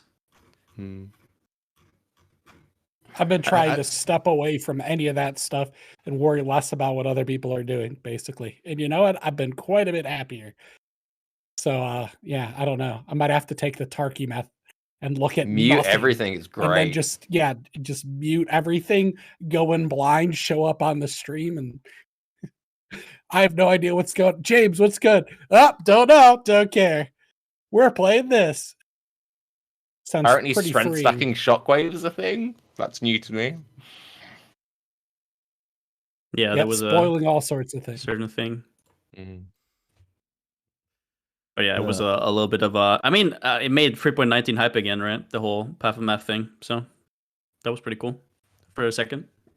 Wait, how did it make it hype again? Just because it drew so much attention, or because something happened? I don't know. I was looking for patch notes, F5ing for patch notes, and the real content was there all along. Update when, yeah. That could have been a really cool league. Yep, I think so too. Yeah. I wonder, like with Lake, looking back, if it was just more rewarding. I wonder this often. Could the league be fun if you get more rewards? Yeah. Like, is there? I think so, right? Because people were like saying, "Oh, mineral pools layout, all this, all that." Honestly, I think at a certain point, if you just make it rewarding for people, they still like it, right? I mean, it was the whole thing. I remember having loads of conversations with Grimro and Captain Lance when they were like doing silly things, throwing all this money at like making cool duplicated jewelry and everything. And it's like, that could have been such a cool system if they made that really accessible and whatever. Yeah. And that was like the special thing for one league only. And they didn't. And it was Now like, that you say that, it's crazy to think about. I mean, I tried making stuff for several builds. I blew like several hundred divines without any outcome, right? For accuracy stacker, for I don't know. I wanted to do some mana shenanigans, never hit what I wanted. Like there were so many weird builds that could have come out of this, like increased mana costs, stuff like that, right? Like all the inverted stuff, and all we saw was like a little bit of reduced projectile speed, right? Like Junggrown with his spectral helix and stuff like that. But I feel like the league was so weird that nobody even tried. Like I feel like there was way more to do in that league than what the build creators or we all did. Everybody was just kind of like, eh. If they would have made it the same level as like Recombinators, which I thought that's what they're going to do, they made it sound like they're going to introduce like crazy game-changing things just for one league. So imagine if you had the rate of Recombinators on that jewelry, of the ones where you actually put the jewelry in instead of getting random jewelry all the time. Then I think it would have been a really interesting league just on its own for that. And if not, then they should have made it really, really, really rewarding. For me, it's always about, is my time valued? If I spend a long period of time collecting the thing and then I go in and I get nothing, hype gone. It was also just really fucking hard. Yeah. Like, you got like a distance 18 group of rogue exiles and you're like, fuck. Instantly one tap from shield charges. It was like hard content. I don't think they have to like worry about like just make it overly rewarding for league. Like who cares? At least it's not like standard, right? And then nerf it next league. Everybody will understand, right? Like I mean Sentinel was that way, right? Buff it now, nerf it later. Yeah. And they should just set that and say they've ruined standards so many times. And also when they did the whole like exalted divine flip, like you cannot say we're trying to protect like the standard economy or whatever. It's like fuck off. I'm like nah. No. I've said the same thing about the Voided Mayhem event or something like that, where like if you're making a Voided event, then at least make it like really worth the void, right? Why should I play something where I can't like keep the things afterwards? So I'm basically taking time out of my league to do something else that's not benefiting my progress in the league, and then it's not even like overly rewarding to justify. Yeah, I think it's like this league is, I think, the perfect example of that. We started out, nobody had like any relics. So everybody was like, "Oh, this is way too hard." We got a few relics. Everybody was like, "Oh, this is actually pretty nice." And then then they released like the one-hit challenge, the no-hit challenge, and stuff like that. I think like this league, I saw people who I know are crazy about currency, right? All they care about is currency, completely neglecting that just to do like one-hit challenges and like trying out stuff with the league mechanic. That's crazy. I've never seen them do that, right? So what they did with account bout items and all of that stuff that you can't trade for, right? These people who usually just buy everything they need have to actually engage with the league mechanic, stuff like that. Like I think this league was just an absolute home run, and I think they should take a lot of clues from what they did. And yeah. It's remarkable how many people who are normally like actual blasters and who don't enjoy this sort of mechanical gameplay, like even Balor is all about the sanctum, right? Yeah. It's because the relic throws everything off, right? It's like, I think about this often, but for example, let's say somebody who has a decked out character, what would you guys pay for one passive notebook in terms of divines if you have a decked out character? What would that be worth to you? Like straight up a quest reward, like you can buy it on the trade house, on the trading website. 50, right? Like the stronger your build is 100, right? 200. Like you can't really put a price on it because it's like permanent power. It's crazy. So the same is with the relic. If you don't farm for the relic, well, you're missing a piece, right? Sure, you're making currency and you can kind of like make that up with like mirror gear, whatever. But certain relics you can't make up for. You can't make up for +1 power charge or something, right? So it's like, yeah, it's just fascinating how that turned the economy so upside down for people who usually only think about currency per hour, right? I don't quite agree. I think the relic is an amazing piece of content. I think it appeals to a very certain, albeit fairly small user group. I think some people are fascinated by them, and definitely a cool addition. I wouldn't mind them staying. I wouldn't mind something like that existing in the future. But I think what pretty much made this league so good, first of all, it's a recovery league. So they've done a lot of changes. They reverted a lot of things that people hated. They introduced back multiple strategies. They improved certain things. In general, the loot got better, and the amount of random or fairly random or random-ish, let's call them hard to predict deaths, were removed. And the league itself was unique. I think the main problem with Lake of Kalandra wasn't actually the rewards or the fact that the mechanic was kind of meh. I think if Lake of Kalandra would drop the relics, it wouldn't have been much better. A bit, maybe, but not much better. I think the problem of Lake of Kalandra was that the actual gameplay, the time you spent there, it wasn't very motivating. You were basically doing a little bit more of the same thing you were doing before that. It was dropping pretty much the same rewards as you were getting before. It didn't have any major impact on the mapping, and the mapping experience wasn't great in general during that league.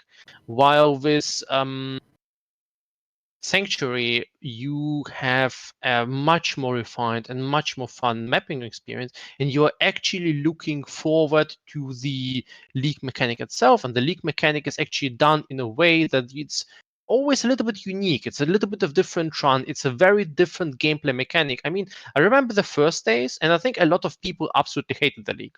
I remember the Reddit post during the first days. Yeah. Now, it could have been the spent negativity from the previous state of Reddit. Could be that. I think it's kind of like an echo chamber that grows into extreme one direction, extreme another direction. But after people started understanding it, hey, this is something completely different. It's a different type of gameplay, and you can actually enjoy that. And they didn't try to compare it with the previous state. I think people just started enjoying it because it's something completely unique and fun. And this happened in a lot of cases. Harvest was initially absolutely hated, but then suddenly everyone who remained absolutely loved it. The same happened to Delve. And I think this is the same case with Sanctuary. Now, you could make the point that a lot of people just left who didn't like it. But I think what actually happened is that they introduced something new that initially scared the people off. But once they got used to that, the long-term gameplay enjoyment is just really high. And with Kalandra, it's just, okay, you farm for a bit. And essentially with Sentinel as well. So Sentinel had really cool recombinators.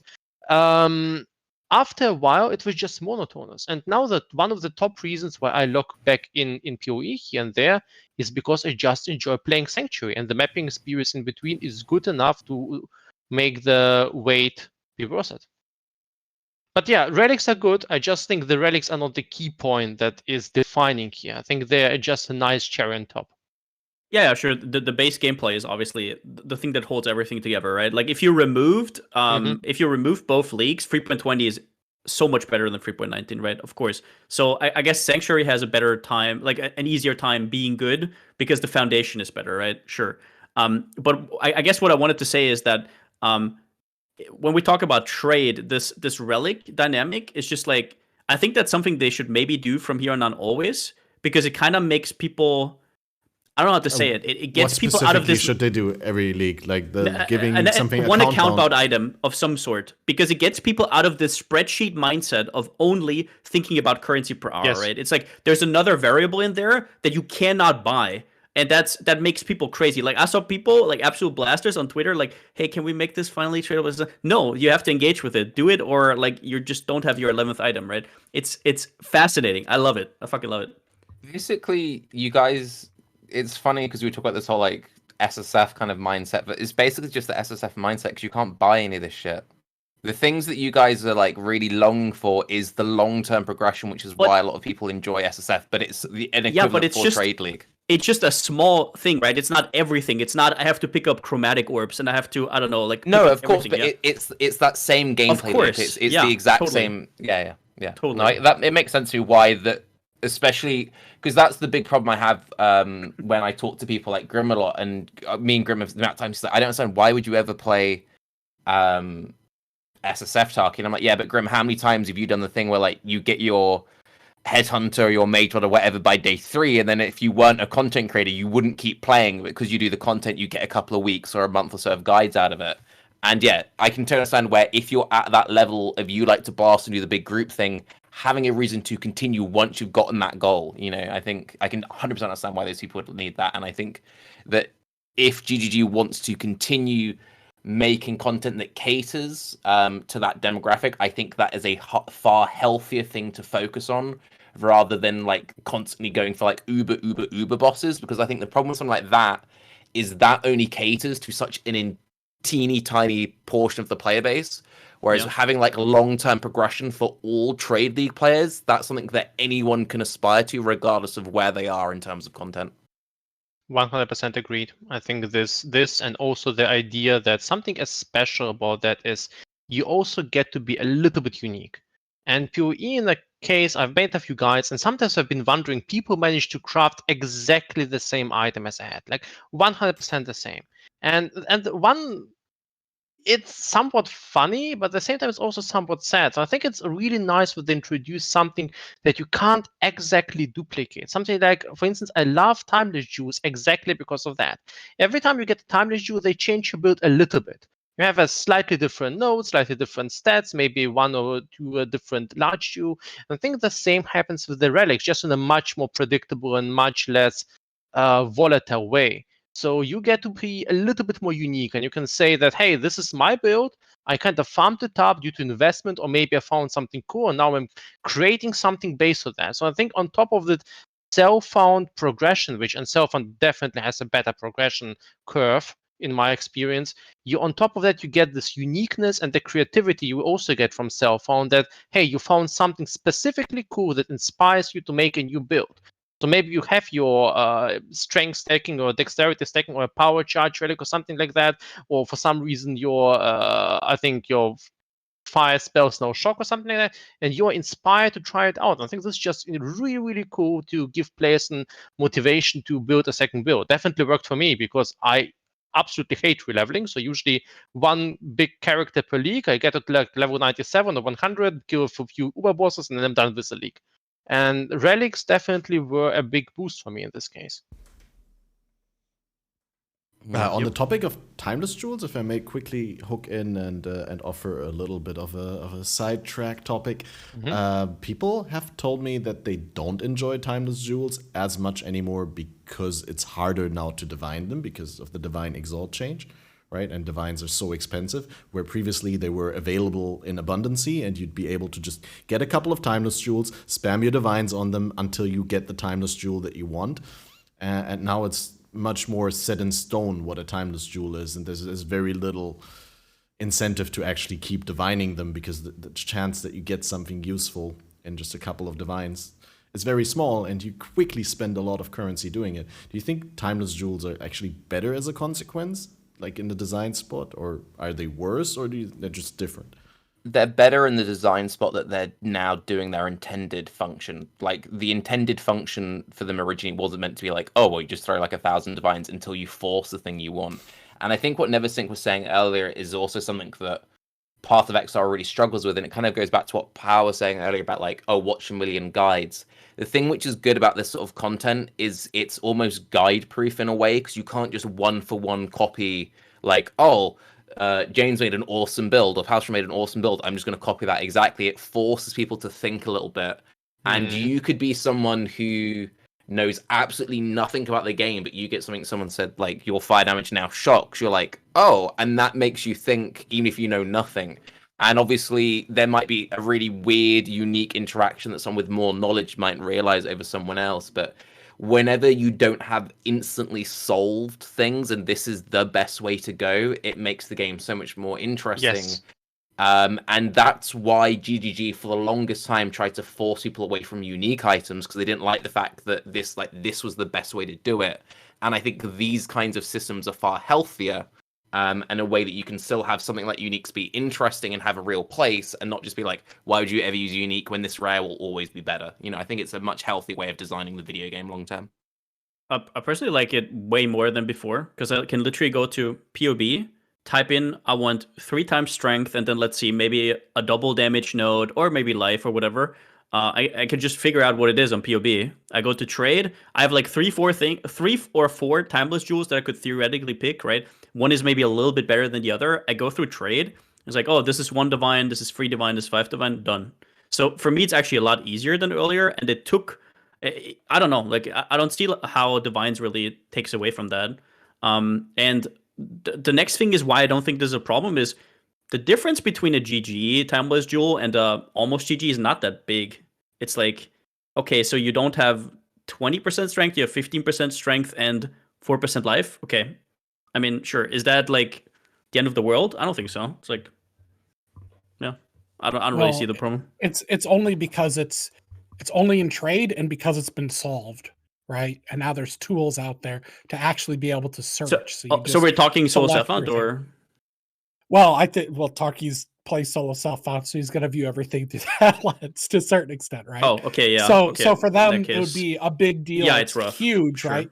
So Yeah. there's like two factors that went on. One, it's divining them, which is non-existent now, but at the same time, it got solved. So it's way easier to know exactly what you're getting and then just search for them from a trade perspective. So it's never been better from a trade perspective. From a trade perspective. Yeah, but I know. from divining it, and that was the only way, and then you just YOLO'd it and hope you got a good one. From that, it's completely different, right? I guess from a Solo Self-Found perspective, I would just say there's so many restrictions already that I don't think that's gonna like break anybody who wants to play Solo Self-Found. Right? I mean, this SSF perspective of it is you would, if you wanted a specific timeless jewel before, you wouldn't be throwing loads of divines in it. Yeah. You'd just run Legion for a bit.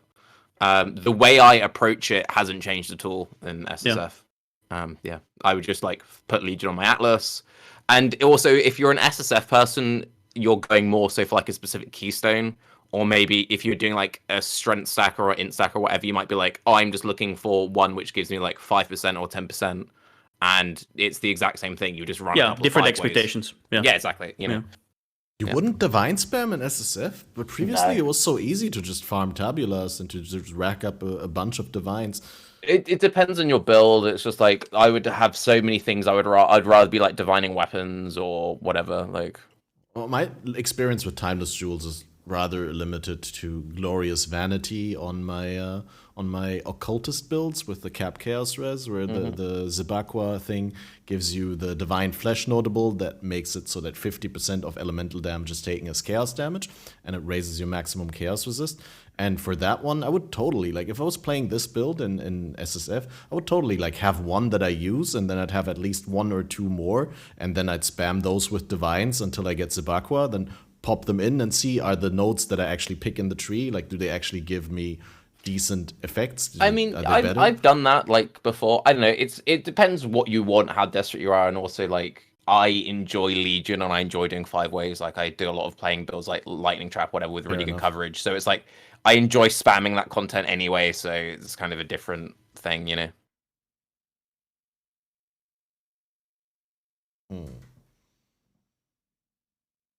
Yeah, no, that's fair. I just... Okay, I have to run, so...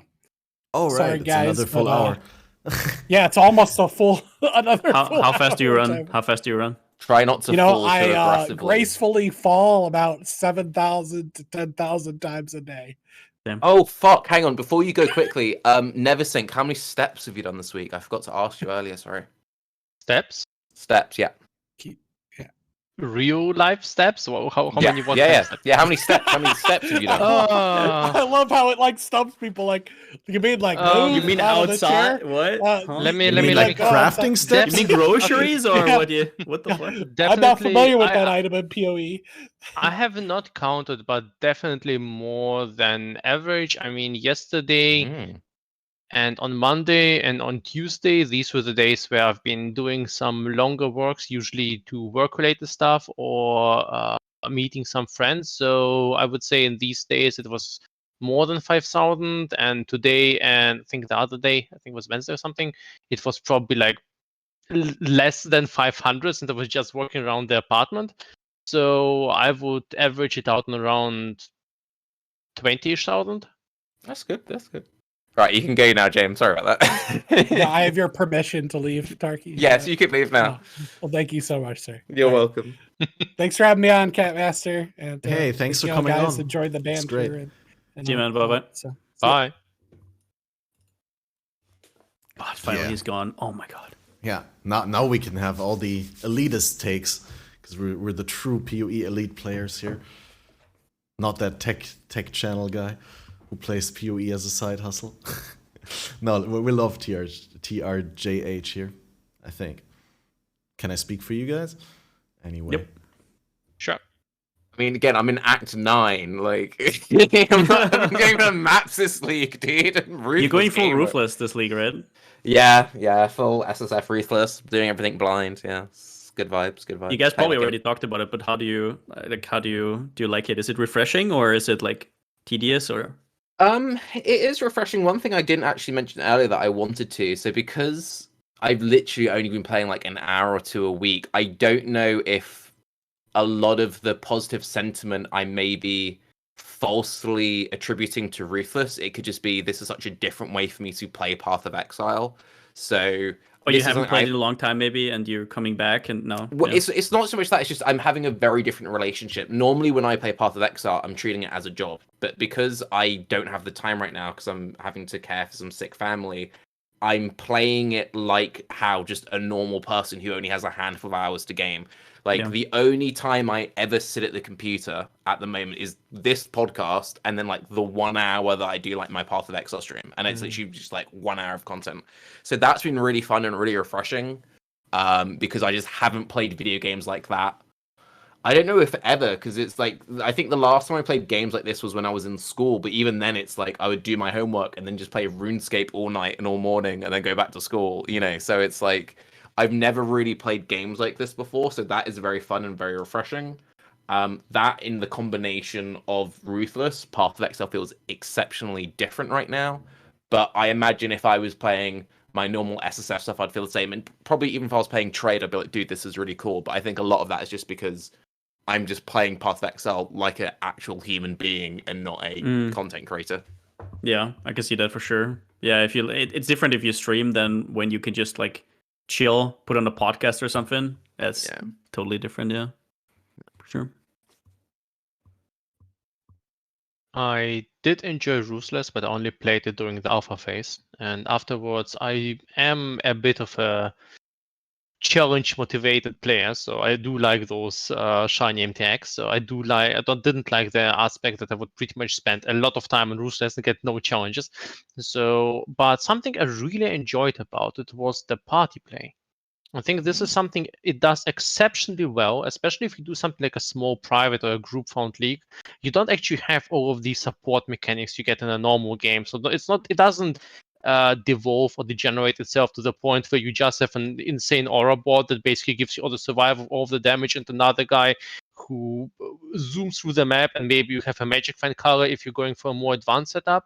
But instead, you kind of go into this slightly more old schoolish gameplay of, hey, you're slowly farming maps, you're trading gems, you're excited that something drops that someone else can use, you're trading your rare item, and I'm just excited about getting something interesting out of that. And when I played Ruthless during alpha, it truly made me experience some of the best moments that I completely forgot about PoE. It felt like one of those very first days when I was running through the ledge and getting killed on the Ruthless difficulty, on the Merciless difficulty by some rare skeletons, because I've been trying to build Flicker Strike or something on my very first character, didn't understand how friendly charges work. And this is something it has been bringing back. I've been running with like 2 or 3 links and generally just enjoying going slow instead of thinking, oh my god, if I level a new character now, I will be inefficient, or if I'll be doing this with my currency, it won't be exactly right, and thinking about DPSs and thinking about investing into some Atlas points or pursuing some sort of crazy strategies or trying to be...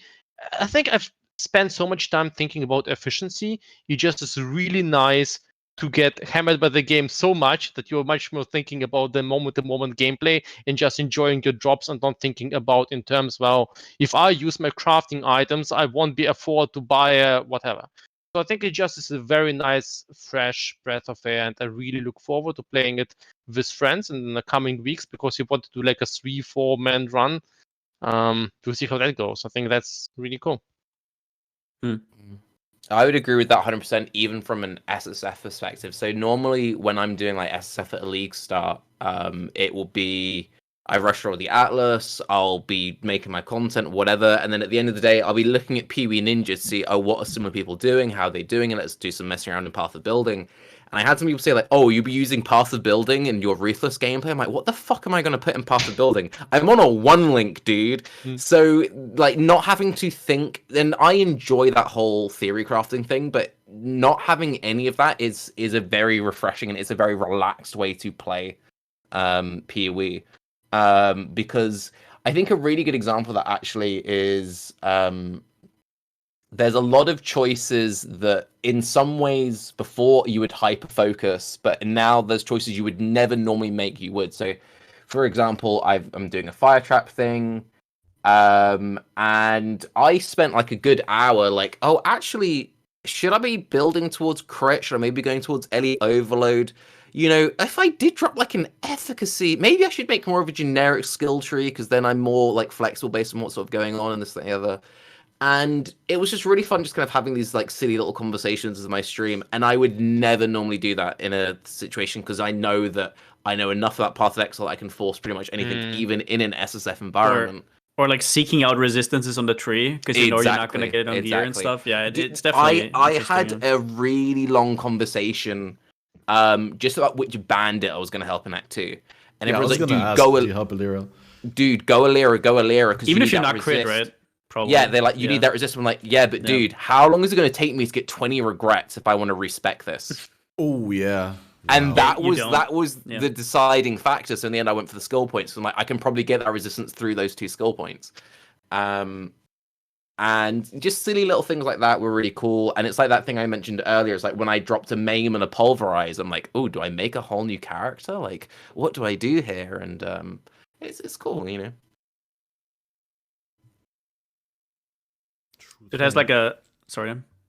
No, go for it. I was just gonna say true thing, and I'm looking forward to some more Ruthless, but I didn't play Ruthless after the alpha, because just what you guys already said from the challenge perspective, from the like league progression perspective. Obviously, if I want to make content about the league, if I want to podcast about the league, I'm in a much better position if I experienced a lot of the content, right? And so I wouldn't want to put myself into that position where I'm handicapped by Ruthless slowing down my progression and my experience of the new additions to the league. But if Ziggy D's Ruthless League, I don't know whether because you said you unfollowed everyone and you don't follow other people's content, Tarky, Ziggy made like a private Ruthless League around Christmas, cool. where he specifically got GGG to deactivate the trade API for that league. Cool. So people weren't able to Nice. list things, and it was like a, hand trade barter economy sort of thing. I would have loved to play that, but it was just too early in the league for me. It was the time of the year where like all my community plays in software trade, and I wanted to play with them. And so I That's did very hop in. cool. If you get Crip to make a Path of Exile video after all this time, you won. So I'm definitely gonna try it out eventually. But I'm similar to you. Like I also don't like the restrictions. For me, what Ruthless gives is usually something that I get off from different games, right? Like I don't know, RPGs, like open world RPGs, old school RPGs, stuff like that. Feels more natural to me. And PoE is just kind of like the sandbox where the crazier the better. But I guess I'll try it out eventually, for sure. I think also another thing as well is it kind of goes back to what I was saying. This is also the first league in, I think Bay Class has been going for like 5 or 6 years, because I didn't know if I was going to be able to cover the secret at all. I haven't organized any podcasts. So this is my first league, not having to be following every single fucking news post, having to read every Reddit thread, and having to constantly be informed. And it has been so amazing. Going into the 320 cycle before I decided I was going to block everyone, do the stuff blind, because I knew that I didn't have the time to cover it. It'd be like, GGG has dropped a manifesto. I'm like, I don't need to fucking read this. That felt so nice to know I don't need to read this. I don't need to see what Reddit has to think about this. I don't need to go through all the fucking discourse and make a video. And that felt Patch so notes. refreshing. It felt so good. It felt so good. And everything that I've engaged with has been purely just because of like I've chosen to engage it. And a big inspiration for this, which a lot of people won't know about, is I did tweet about it, but I was at a party, I think it was in like November or something, and I was talking to a guy who plays WoW, and he'd been playing WoW for over 10 years, and this expansion, Dragonflight, was the first time he'd ever looked up a guide, and he was really excited about the fact that he now knows what like a DPS meter is, because he'd never had a DPS meter before. And this blew my mind that someone could have played WoW for 10 years without doing anything, and his relationship with that game was so amazingly different. And And people always say like, oh, you're so out of touch. You know, you never talk to people who don't watch content creators. Like, yeah, because they don't know I exist. How am I meant to contact someone who doesn't consume any Path of Exile content? How are we meant to be aware of each other? You know, it's this weird oxymoron. So yeah, treating Path of Exile like a video game. Can you imagine treating a video game like a fucking video game and not a job? I absolutely agree. This is Yeah. something I've been thinking about really a lot, that Path of Exile, it feels like I'm held back by some sort of invisible chains of my own expectations. I'm expecting that my build will perform well. I don't even create video guides, or I barely do one, maybe once a league, or maybe once to every 2 leagues. And still I feel like, hey, you've been playing PoE for like nearly 10 years or something. You should know how the game works. You need to check out your patch notes. You need to perform well. You need to have a decent build that can kill now Uber Elder or whatever there is out there. You want to have a proper strategy for the first days. Screw the sleep, you get some economy farming done, get your own, set yourself up with a divine economy. And this feels, while there's some really nice anticipation to that, where you test yourself, and it's kind of cool, at the same time, you forget that this is no longer exactly fun. And this is why Ruthless and Self-Hunt also sometimes feel much better to me, because you say, screw all of that, I just want to have fun, I just want to enjoy the game, and I just want to play the game the way I want. And yeah, I agree. I completely agree. I saw your tweet about that, Taki. I think this was a very interesting moment. It's something I think about a lot, even outside of Path of Exile, and I'm sure you guys have experienced that before. It's like a new game will come out, and it's like really fun gameplay, but it has no long-term meta progression. Maybe it's just like a deathmatch sort of thing. And you're like, oh, that was really fun. And then like, should I queue into another game? And you're like, oh, what's the point? Because I'm just going to I've played for 5 hours, but I've not achieved or I've not unlocked anything. So you never play it again. Even though the time that you were playing it was fun, you feel like it's wasted time. And I feel like a lot of modern day video games have this weird sort of thing built into them. And obviously that I don't think that was a thing so much when we were younger. And I think that's very much like a new game system. And I think that's something that a lot of new games are struggling with. Like, every game has to be a live service. And that's why outside of Path of Exile, the games I enjoy the most are generally like super linear, once and done sort of things, or very specific niche indie experiences. Yeah. Because also that's the thing. There's loads of live service games I would like to play, but I can't play all of them because it's impossible. So there's so many game experiences that you know you're going to miss out on. It's like you can't be playing whatever, World of Warcraft, Final Fantasy, Path of Exile, a million other new things that are coming out. You just can't do it, you know? I think that this is just basically because games have gotten so good at escapism that we're having way higher expectations nowadays. It's not just you play the game, you have fun, right? You explore a new world. No, it's also, this has an economy, right? Here are websites where you can look up guides. Here is how you can be faster, right? 100 YouTube videos about how to be more efficient, right? So it goes way more in depth, also because of the internet, obviously. And every game becomes a little bit competitive to some point. So the games that have more depth will just really suck you in, right? It's like, I still know, to contrast what you just said, I still know a lot of people who just wait for single player RPG to come out. For example, like Hogwarts Legacy, or they're like Witcher 3 or whatever, right? It's just, I think, a different vibe, right? But to your point, I do have that problem sometimes when I think about games I used to love to play, is they have an ending, and that's kind of like a turnoff for me. Even if I play Grim Dawn, it's like, well, I can play it, but there's no economy. Yeah, but there's no economy, and other people could just like copy paste some text in, and they would have a better item than I would farm naturally. And it's like, I always come back to this competitive sense where you're comparing yourself to others, and that's just, I think, a social media / internet kind of thing, right? I don't know. I think you mentioned The Witcher 3. I spoke about this the other day. I've had the weirdest relationship with The Witcher 3. So they finally released like the next gen update, but like it was meant to come out for 2 years. There have been multiple times over the last 2 years where I'm like, I really want to replay The Witcher 3, but it would be a waste to play it now. I'll wait for this update. And I have wanted to play it, and I've thought about wanting to play it for months. And there's been multiple periods where it's like, I've been in between work, I've got nothing going on, and I want to just like get lost in the world. But I purposely not done it because I've been waiting for this thing to maybe come out.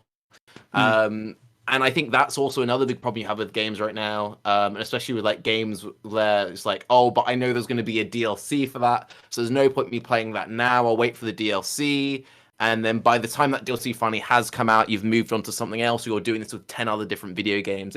I think our relationship has very much changed. Yeah. Taki, I think I have a very, I have some very sad news for you. I think this is the general consensus that what happens when you're growing older. I think everyone experiences that. You become more, your time becomes valuable. You start valuing things like family, money, time, relationship, and so forth. And you keep telling yourself, oh, I'm going to play this thing when it's at the most peak content, but then something else overtakes it, some real life problem, someone in the family is sick, or something else came out. You need to take care of it. And this is genuinely disturbing on kind of on a deeper level, but I think everyone slowly experience that, and it's also at the same time it's really good when you can kind of manage to just force yourself into doing something silly and sometimes inefficient. I mean, I've been thinking about that. Oh well, I want to play a new RimWorld run, but there's some mods coming out and there's this new patch coming out, and I think I should wait until it's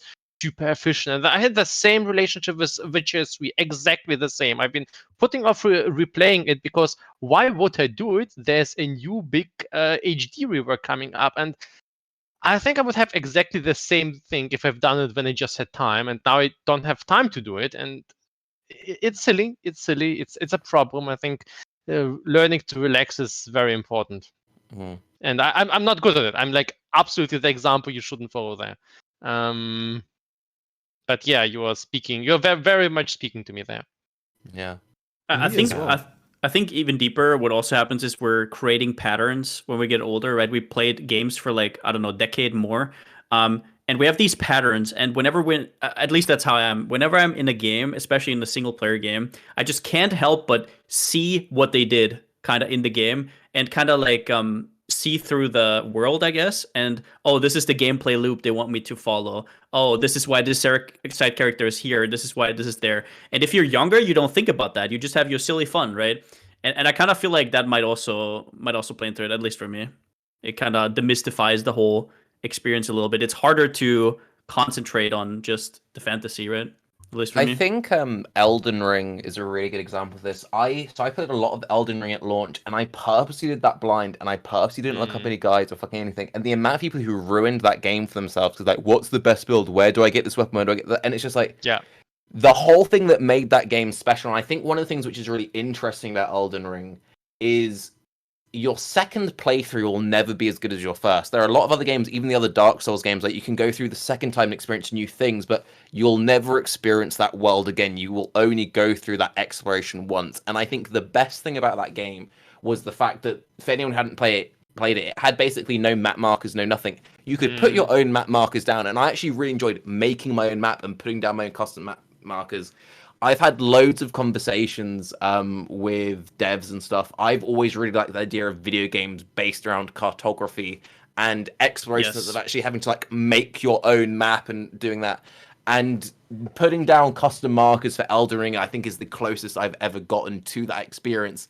And sadly, I can't have that experience again with Elden Ring because I've already experienced that world. But yeah, that's what I like. These question marks RPGs, right? Like Skyrim, even Skyrim does this, right? Like Skyrim and even Witcher, right? Like always these question marks, and you just go from A to B, and you're never really looking at what's around you, right? You're just like, oh, I'm on my horse. All right, let's go to the question mark. It takes away so much, and I kind of look back to some of the like old school RPGs that didn't do that, and it's just magical because you're forced to kind of explore everything, and every second is like, even though you don't get from A to B as fast, or you don't know where to go, so you're gonna waste a lot of time. It's not really wasted. It's just, I don't know. There was some kind of magic there, but yeah, kind of lost.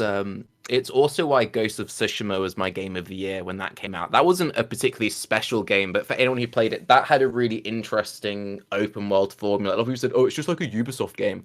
So with that, it didn't have any markers or anything. And the way that you got guided in that is if you you did have like a quest menu, so you could pick like, do you want to do your main quest or your side quest? Instead of getting like a compass that says go there, the entire island would react to it. so the direction of the wind would change. So all the trees would start blowing slightly to the right. So if you're like, oh, I've selected a main quest which goes right, you just the wind starts blowing all the trees. So it doesn't point you directly to go, but it puts you roughly in the right sort of direction. If there was like a random cave or like a collectible sword or something, a little like bird would maybe chirp, and you'd be like, oh, there's a bird chirping. Maybe I should go over here. So you start walking over that way. And it was a really interesting way of moving a lot of those little like city question marks or whatever markers into diegetic in-game systems.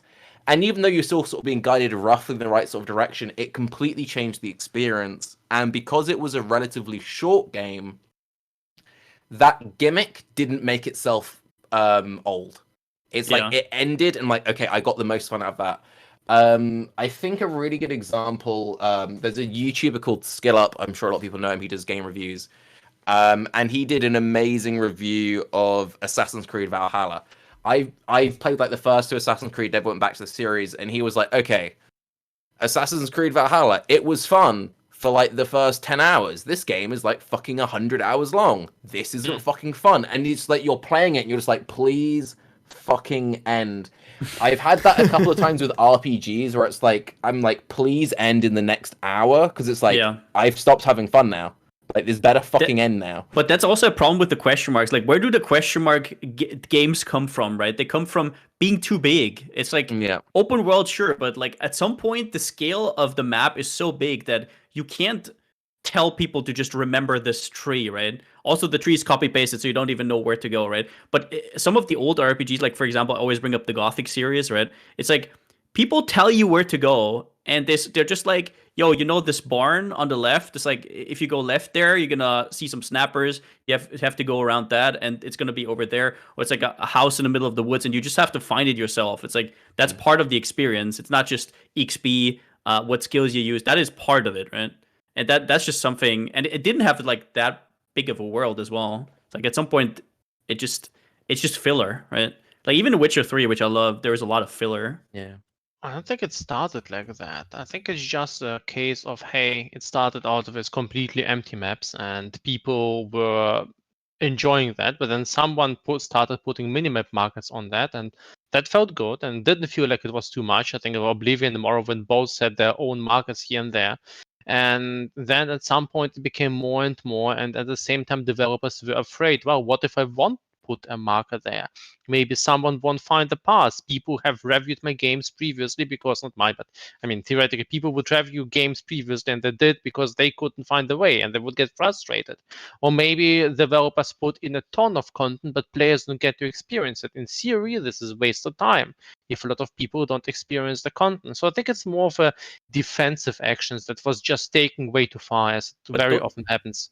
Don't you think it has to do with how that they wanted to overdo themselves over and over and make bigger and bigger and bigger worlds? Because, for example, if you look at like Elder Scrolls or anything like that seems to kind of be the case at some point. 1,000 planets in Starfield. Like, yeah, like this map is bigger than this map is bigger than this map, and at some point, like, how are you gonna guide people other than like actually putting it on the minimap, right? Maybe this is really the case. I think it's kind of a mixed experience. Partially it's because of that, but also I think it was just giving people kind of a way to help them explore this huge world, because they were afraid that they weren't experiencing enough. I'm not exactly sure. I think potentially Elden Ring. So I've played Elden Ring as well, and I wouldn't call it my game of the year. It was certainly incredibly refreshing. I should also say it was my first Dark Souls game, and it got utterly and completely destroyed, like to a point that I didn't imagine that would get destroyed. I was like, okay, I heard magic is cheesing, I'm not going to use magic. And I actually regretted this at some point, because I was just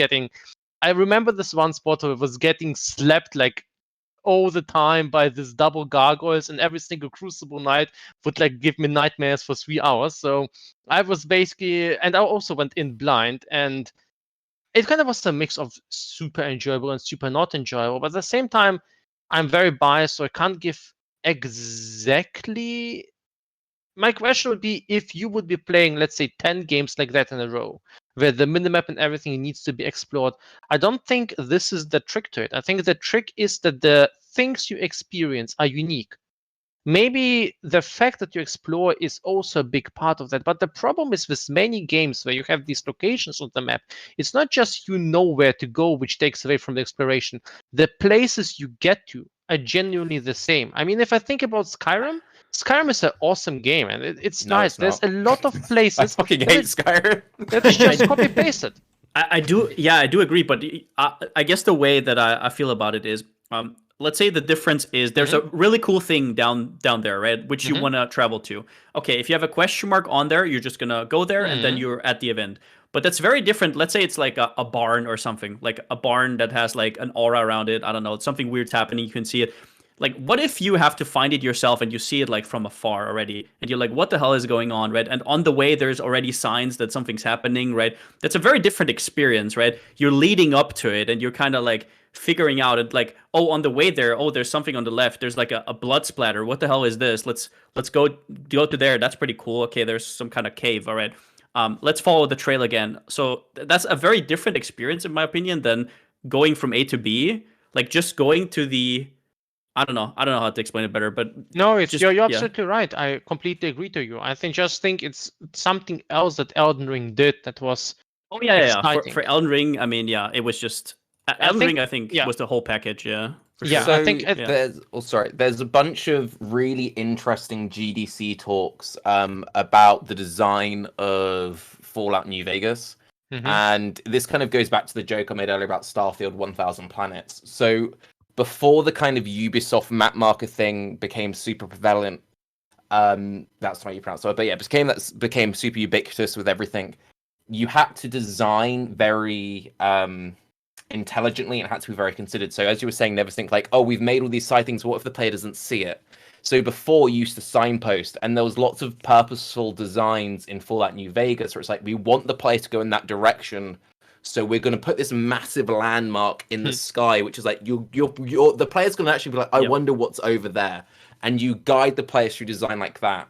And as we've gotten better and better randomization tools and procedural generation, that's being lent on more heavily, rather than the old school approach would be like, let's look at the real level design. And when you can copy paste something a million times, the level design becomes less interesting.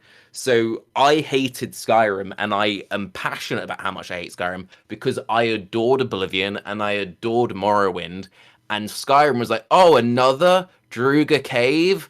Yay! I will agree. It was a little bit too far. It was the same thing over and over and over, and I'm like, oh my god. And with Starfield, and I feel like we're seeing less of this now. I do think that the industry has definitely calmed down, but for a long time, every game had to be bigger and longer, and it's like, oh, this game is 300 hours. It's like, no, that's not what we want. And when you have 1,000 planets in the new Starfield, it means that not every single planet's going to be a perfectly handcrafted experience. Do I need 1,000 planets? No. If you said we had 10 planets, I'd be like, 10 planets? Dude, that's awesome. Knights of the Old Republic is one of my favorite video games, one of the best video games ever made. How many places did we go to in that game? You know? But the places are well crafted. That's the thing. Yes. Yeah. Exactly. Yeah. Intentional design. And also, I think open world has pushed that a little bit too far. Where now, I guess I don't know how to call this in English actually, but like, you don't have to be true open world. You can kind of have like sections, right? Like, I don't think giving the player that much decisions is always the right play, because that way you can also direct people into certain like areas, right? Yeah, I mean, there's lots of ways that you can like guide a player into maybe going a certain way. It's like, if you have then you get into like enemy level scaling, and that's another interesting thing. It's I hate it. Oh my god, I hate it. Dude, in Gothic, right? You, at the start, if you go into the wrong direction, you get fucking one shot by a troll. And it's like, this is awesome, right? And if that had level scaling, oh my god. It's like, that is also how you open up a world, right? Like, you have enemies that don't scale to your level. You know you can't go there. That also restricts, you have this open world feeling, but you restrict where you can go naturally, right? RuneScape, I think, was a really good example of that as well. You're like, oh, I wonder what's this direction. It's like, yo, this guy beats my shit in. Well, I'll get stronger, and then maybe I can come back and I can explore this area. That was actually one of my biggest pet peeves with Witcher 3. so that was an open world, and it's like, oh, there's a question mark. I want to go find that question mark. So I spend fucking 15, 20 minutes walking to a question mark. I get there, it's like, oh, it's level like 90 Leshen, and I'm level fucking 3, so I can't do anything. And I've just spent 20 fucking minutes walking to you. So now I'm gonna have to And because that was the thing where the game pushed me to go that way rather than I decided myself, that's not a like, oh, I'll come back when I'm stronger. It's a, you've wasted my fucking time, screw you. Yeah. I think this comes down to, again, to the point you've mentioned, Taki, that it comes down to that generating a well handcrafted world where things are not just random, but actually designed in a clever way is very, very hard. So the reason why Elden Ring works, or for instance, for me, one of the best games is this Coliseum. It's another game without any kind of map markers, any Great kind game. of super clever or super huge UI that guides you around. It's just a game where you need to explore and put some thoughts into that and get yourself through the content. But it is really, really rough to come up with such content, especially if you know how all of these companies now, they work with this super clustered things where one single person is designing maybe a chicken or something for a month, and then someone else designs a single quest, or they're working. It's really hard to make works of art if everyone works in a decentralized way. So I think this is why a lot of companies just go for this Ubisoft formula of map markers, streamlined red line quest, and then you have some optional objective and level scaling. I absolutely agree. I think level scaling is one of the worst things I've seen, but it's also partially just necessary because the world is not up to the point where you can play it in a nice way. I mean, Elden Ring kind of does it even intentionally. I mean, remember this crazy stupid chest that teleported me into the cave of shrimps, and I absolutely loved and hated every second of it. But it was somewhat memorable. It's also the whole thing with vertical versus horizontal power progression, and it's one of my biggest pet peeves with a lot of games have now forced RPG systems into it, which they don't. I think the best thing when I'm like, oh, I'm gonna fucking hate this game, is when you have a game which forces you to unlock things that the game should just fucking have. So it's like, oh, I need to unlock stealth kills in a game where I have to use fucking stealth kills. I think the only way that's fine, I know exactly what you're saying. I think the only way that's fine if you kind of build into sort of a tutorial right at the start, right? That's fine. If you have like a 1-2 hour where you unlock everything and it's basically just a glorified tutorial, I think that's fine. But otherwise, yeah, it's cringy.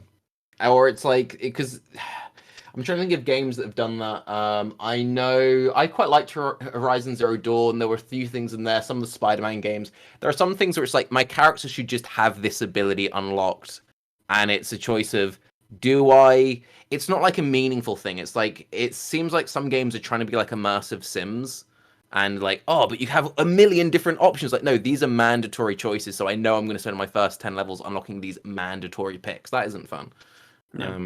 Yeah.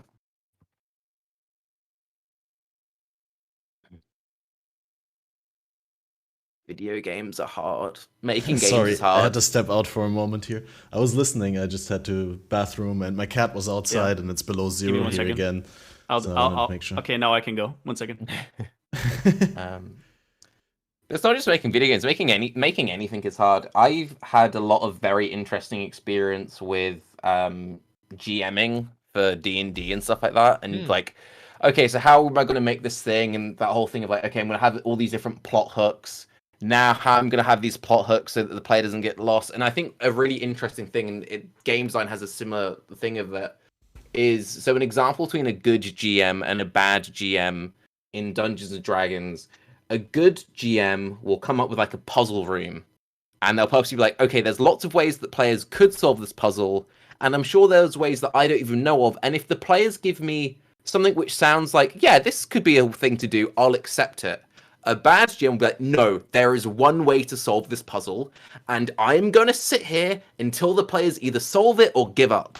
And I think there's a lot of game design crossover with that, and I always find it really interesting how like every fucking video game is inspired by like really old school RPG systems, and then it's like they're stuck with the digital, and it's like there's this weird middle ground. It's very rare that you find something which actually really works perfectly.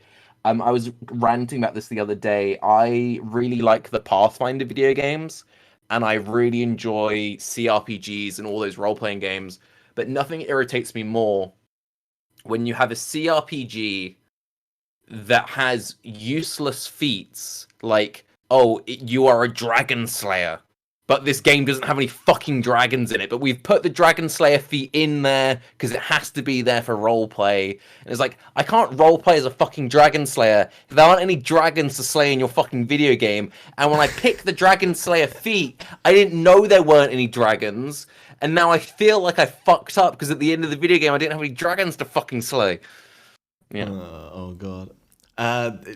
Quickly, I have tons of things that you already moved on from certain topics that I wanted to hook in, which is fine, but I got someone waiting to come onto the podcast who probably has a lot of insight and good, valuable input for this gaming discussion, and it's none other than Tenkiei. So let's pull him in and give him a chance to say hi. Welcome, Tenkiei. How have you been? Welcome. Hi. Hi. I've been Nice. very busy. Quite good. How are you? How many steps have you done this week, Tenkiei? Not very many. I have to turn my camera back up. Yeah, you have to do that manually. It's like, yeah, and then I have to turn it on because it's Okay. like, Discord is being careful so that I don't, so I have to double click this. Well, you've got a hologram effect. That's cool. Yeah, I 1 second. I think I broke it. No, keep it, dude. Sick. Yeah, you look like you're like, you're hologramming in from Coruscant, from the Jedi that's- Temple. That's what happens if you have bad lighting and set your camera to 60 frames a second and it tries to compensate. Awesome. So, yeah, we talked a lot foil about Foil Tenkiei. Nice. these gaming topics. I think I'll quickly give my input, what I wanted to say, because I had this thing I wanted to say earlier when you were talking about how hard it is to get into a game that doesn't offer a meta progression because it feels like wasting your time. And for the longest time, I had to actually get into a game that has a meta progression like Path of Exile, because when I got back into gaming after a decently long hiatus around 2009, where I had this terrible experience where I played like Sims 2 for like 2 weeks straight, like really every day, like 10 hours, and then my file got corrupted, my save game, and my multi-generation family with all the wealth and everything was lost. All the work that I put into building the house, over multiple generations, like I say, like all the upgrades, the little balconies and stuff, everything was gone. And then I was completely done with gaming for like 2 years and started just, whenever I felt like doing a session, I was like just doing beats, right? I had this drum computer and I would just load up some samples and just cut the samples and make like a drum line and flip the sample and try and make a bass line. Sometimes good, sometimes bad. And then some friend of mine got me into League of Legends. And what really caught me in League of Legends was that He's not a friend. Friends don't let friends play League of Legends. That's 2009 League of Legends was like a secret tip, right? It was like that's actually the next Dota. That's actually really good. Only later on, when you recommended League in like 2014, then you're not a friend. But if you recommended it in 2009, it was a really cool game to play back then. And what I really enjoyed about it was that every match was self-contained. Sure, there was a little bit of meta progression, with rune pages and unlocking champions, which you could bypass with a little bit of money. But other than that, every match was self-contained. You started and you knew, hey, in an hour from now, unless something goes terribly wrong, in an hour from now, I'm out and I'm done with the game. And going from that into Path of Exile, I really enjoyed the short-term races in Path of Exile because they were self-contained. They were like, I know I'm going to game for 2 hours at this time. I'm going to be done. I'm going to have like a meaningful or a more or less meaningful result to my gaming experience, but it's not going to have any bearing on my future gaming. And it took me a really long time to actually like start enjoying 3-month leagues. That's just what I wanted to say. That's all I had. So you had the That's what I could- reverse experience, basically.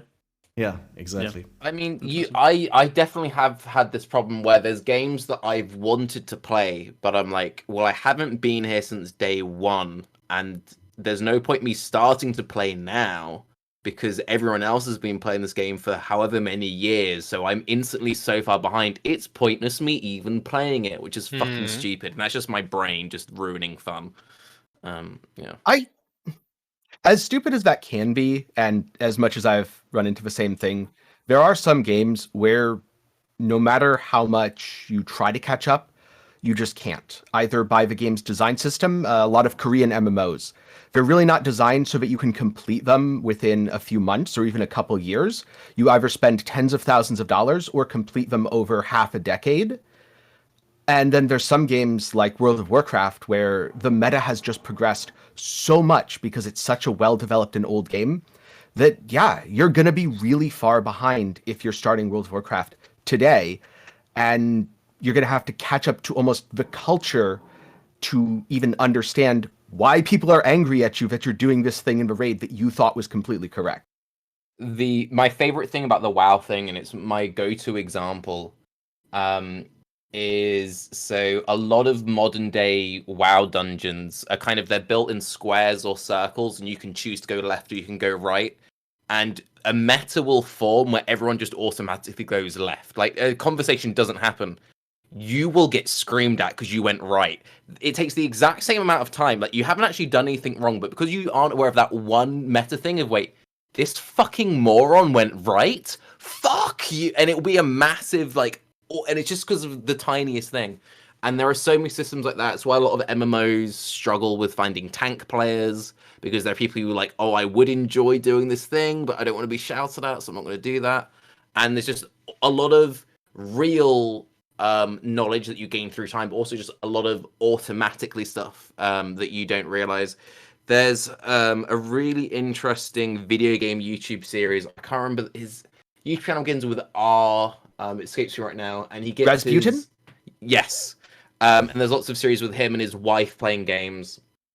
And she, if I remember correctly, it was Shovel Knight she really struggled with, because you could move both left and right in that game.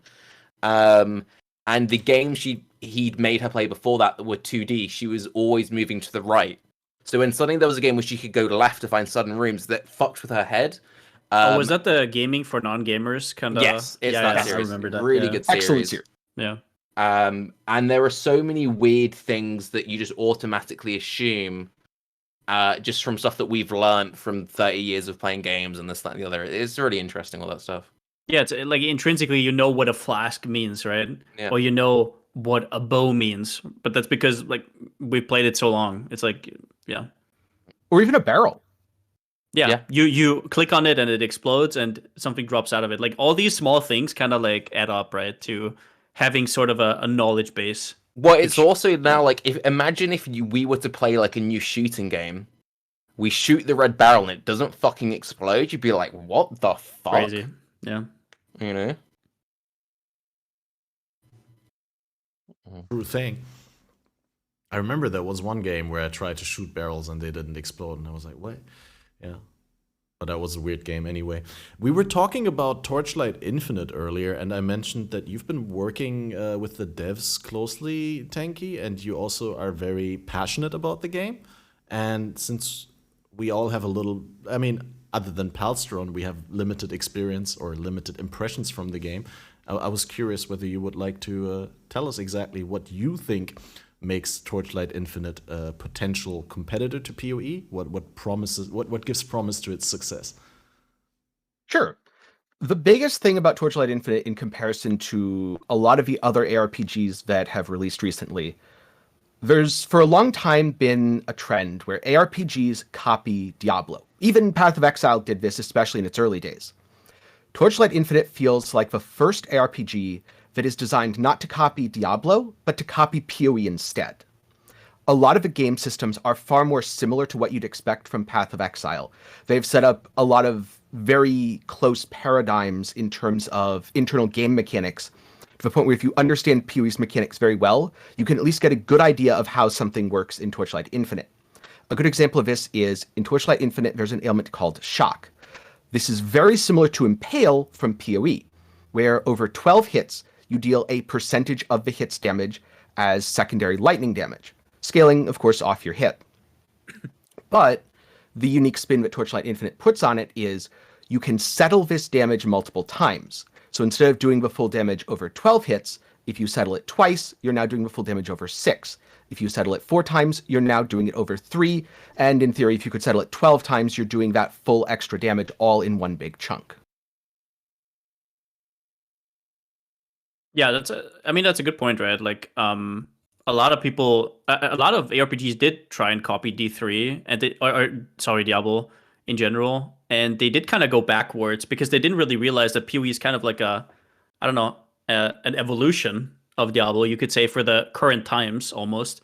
But yeah, this game, I mean, if you start it, it's blatantly rips up some of the things of PoE and builds upon a lot of stuff. And what I kind of find fascinating about the game is I always say it has no pretentiousness.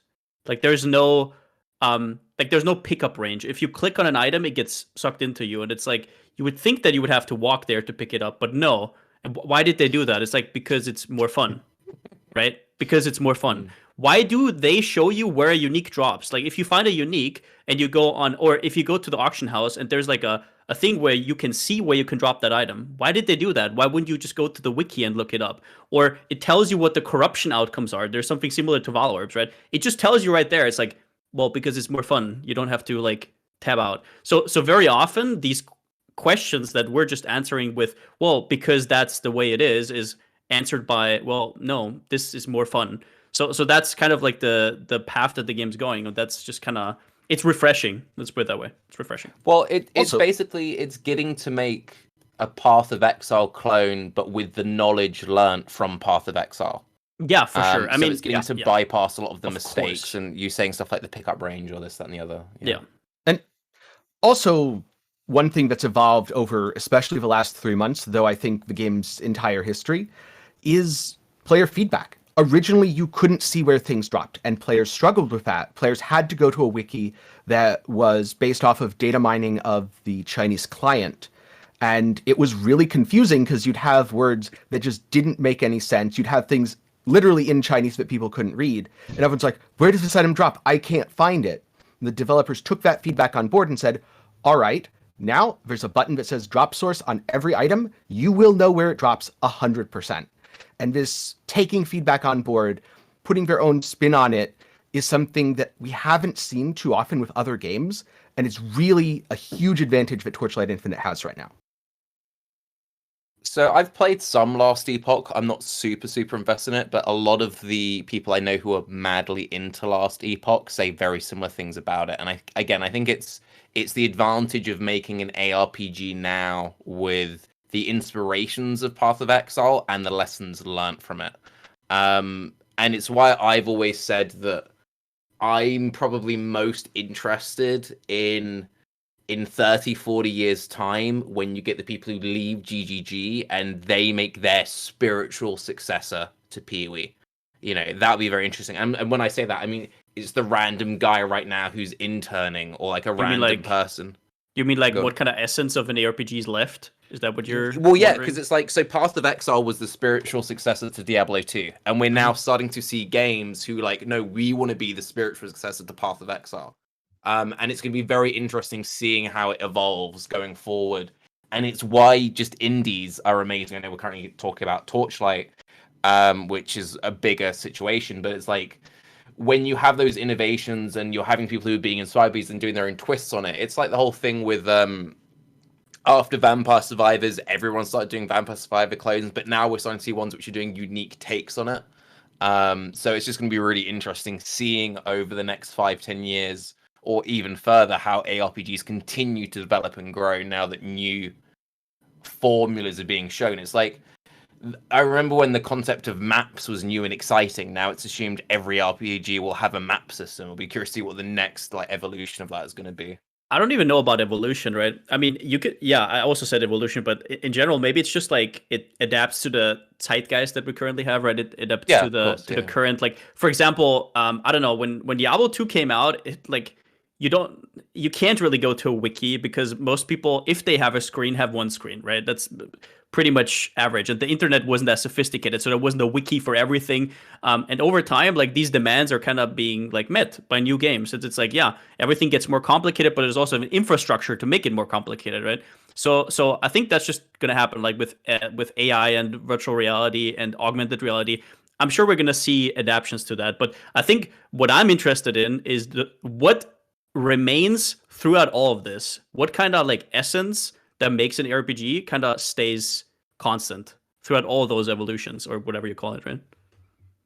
Yeah, and I think if you ask the developers of Torchlight Infinite what makes an ARPG, they'd say a loot-based gaming experience. Yep. So this kind of goes back to the little rant I had earlier about CRPGs, and I think all RPGs and ARPGs have this, is there is a lot of baggage.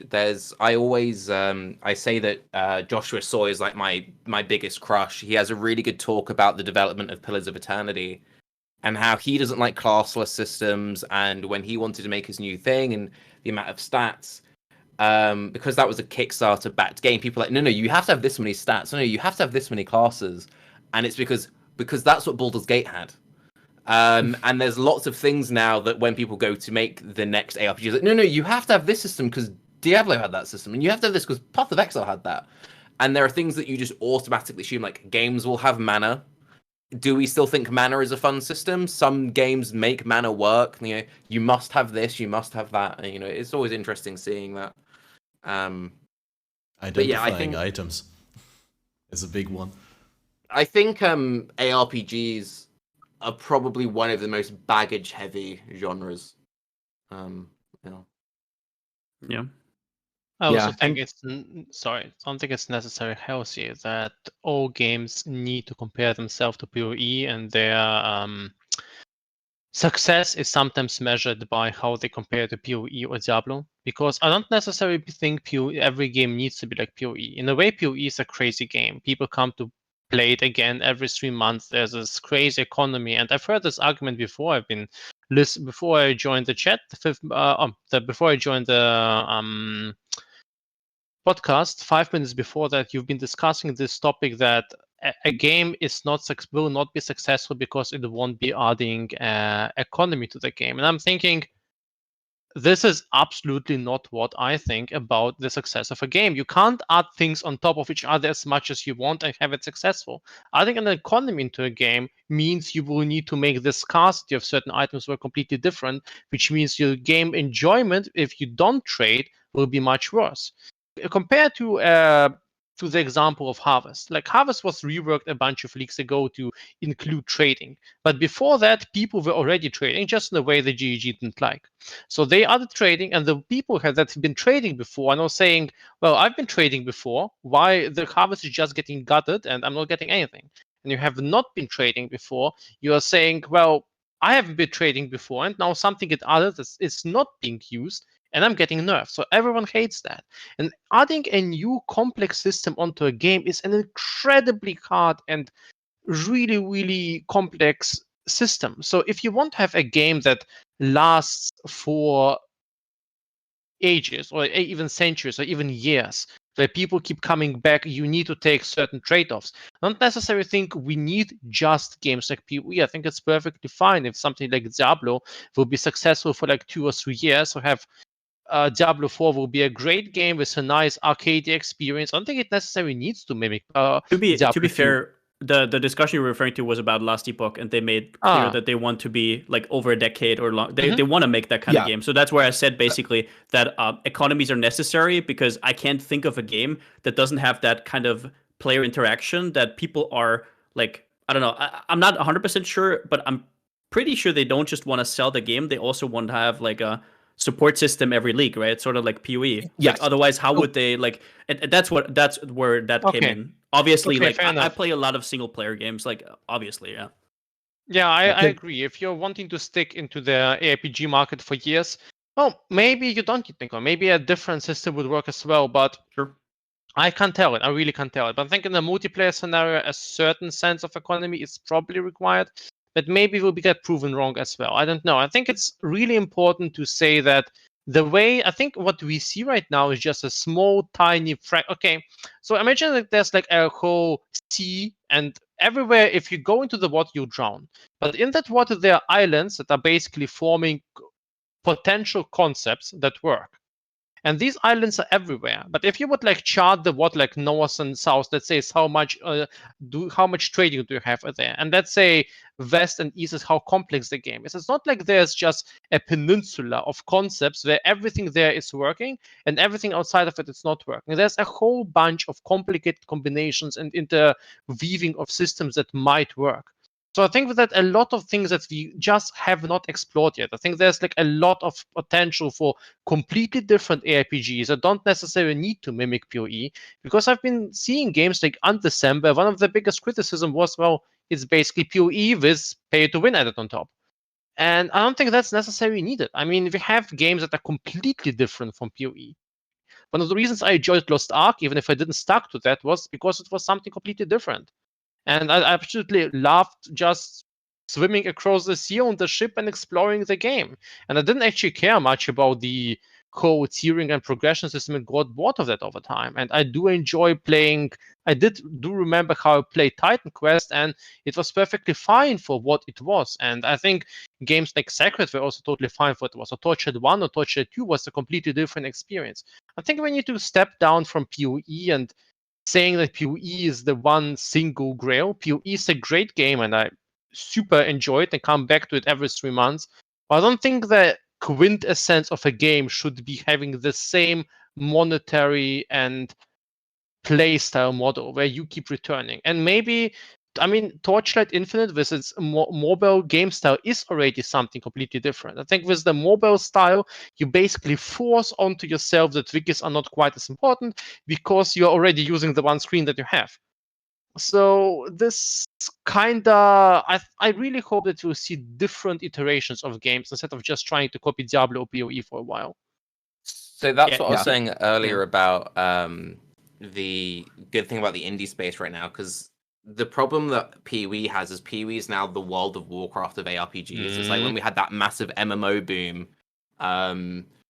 and a new MMO would come out with loads of potential, but it can't compete with WoW because WoW has all this extra content just through baggage of time and whatever. Yes. And now you're starting to see new games come out, but in MMOs it's very difficult because it's such an expensive type of game to make.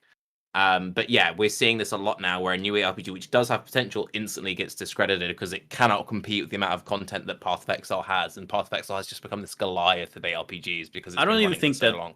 I don't even think that Path of Exile like pushes out that sort of competition. I think it's just that once we have an RPG that's like different, we'll see it. I still think that stuff comes to the top. Like once we have somebody who actually has enough vision to like push aside all the preconceived notions that we have of ARPGs and pushes out something unique, I'm pretty sure that goes to the top. It's like Vampire Survivors. Like, why is it that like it didn't have any marketing, right? Like it's just a good ass game, and everybody was like, "Yo, you want to play this game? It's really good." Yeah, sure. And then it like grew to what it is now, right?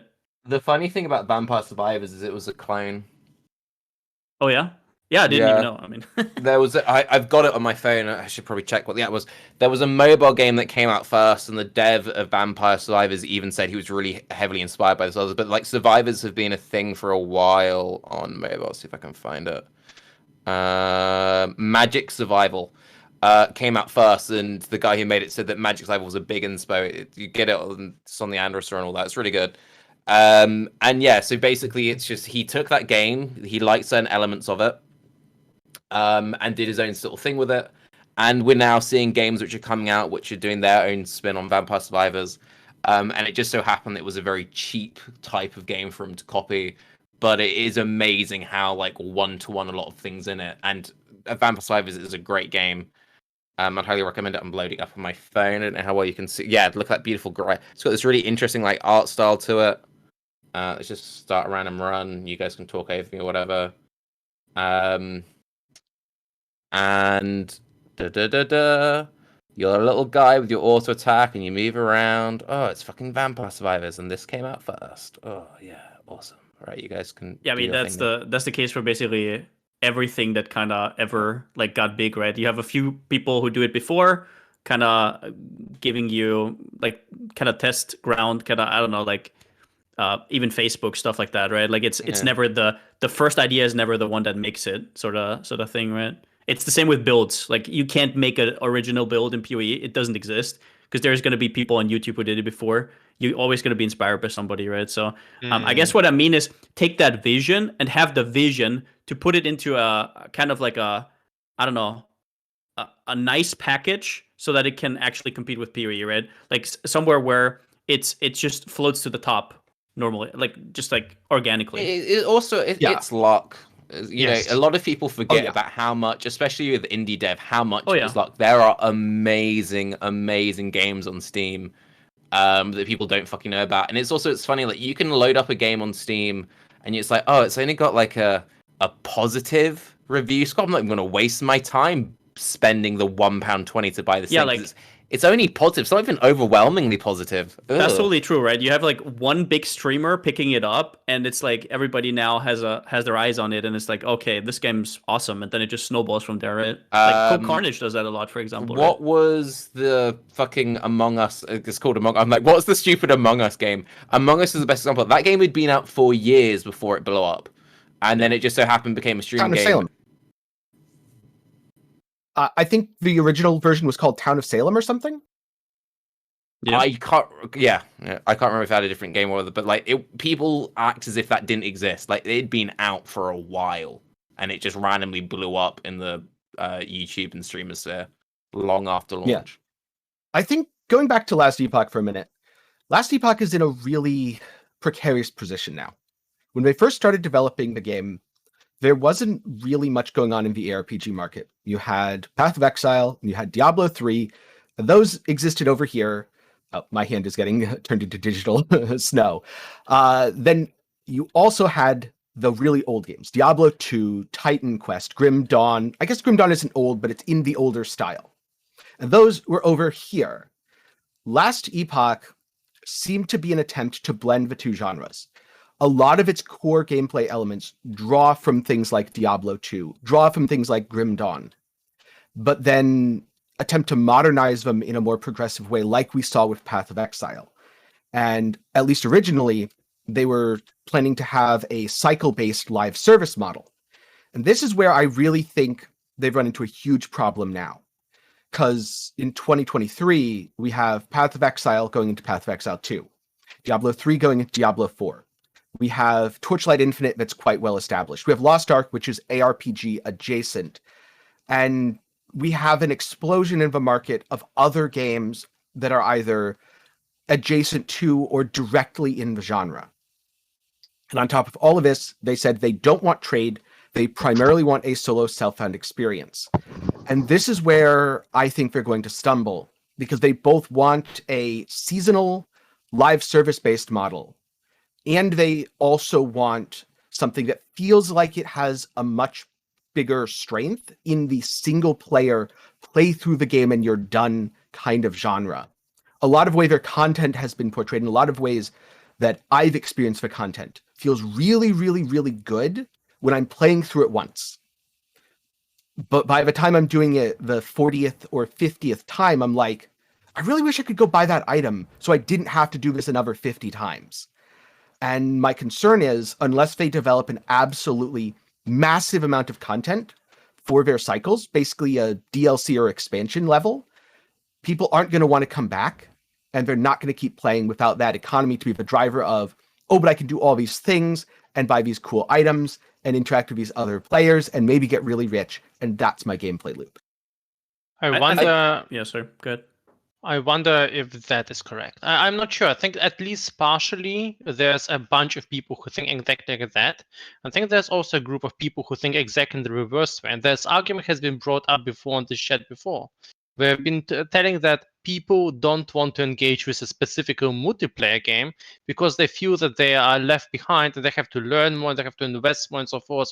And there are actually very strong contenders on the market, namely PoE, and I'm pretty sure Diablo 4 also wants to be very multiplayer-y. So I think in a sense, it's much easier to give a player a good gameplay experience when it's more single-player tuned. At the same time, you can also kind of strike a good mix. For instance, luckily I don't play League of Legends anymore, but I did get stuck up on a small League of Legends spin-off that is called TFT that I wildly enjoy, because Teamfight Tactics, I know it's also a spin-off another game.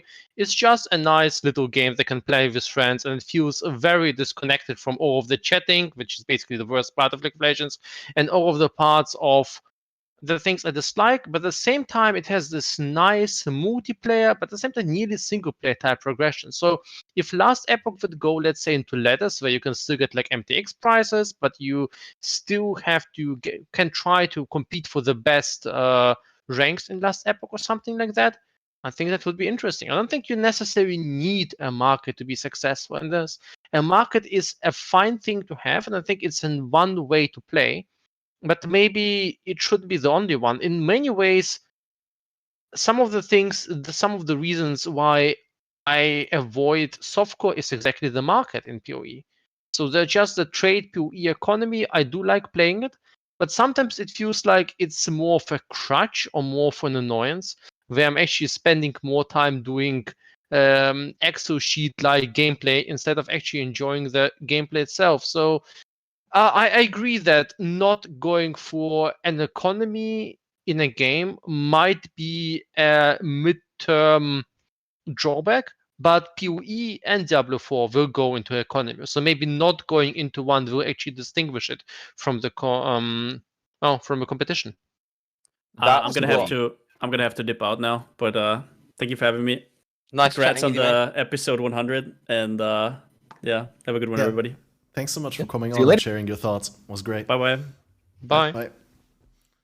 Not so much PoE discussion, but it was good. So I was going to say, so I haven't been following Last Epoch at all, and as someone who plays ARPGs as an SF player, hearing they're sticking and committing to that is the most exciting Last Epoch news I've heard in a long time, because it's like I played its early alpha, and then I've dipped in now and again. I've been like, oh, I'll come check it out at some point.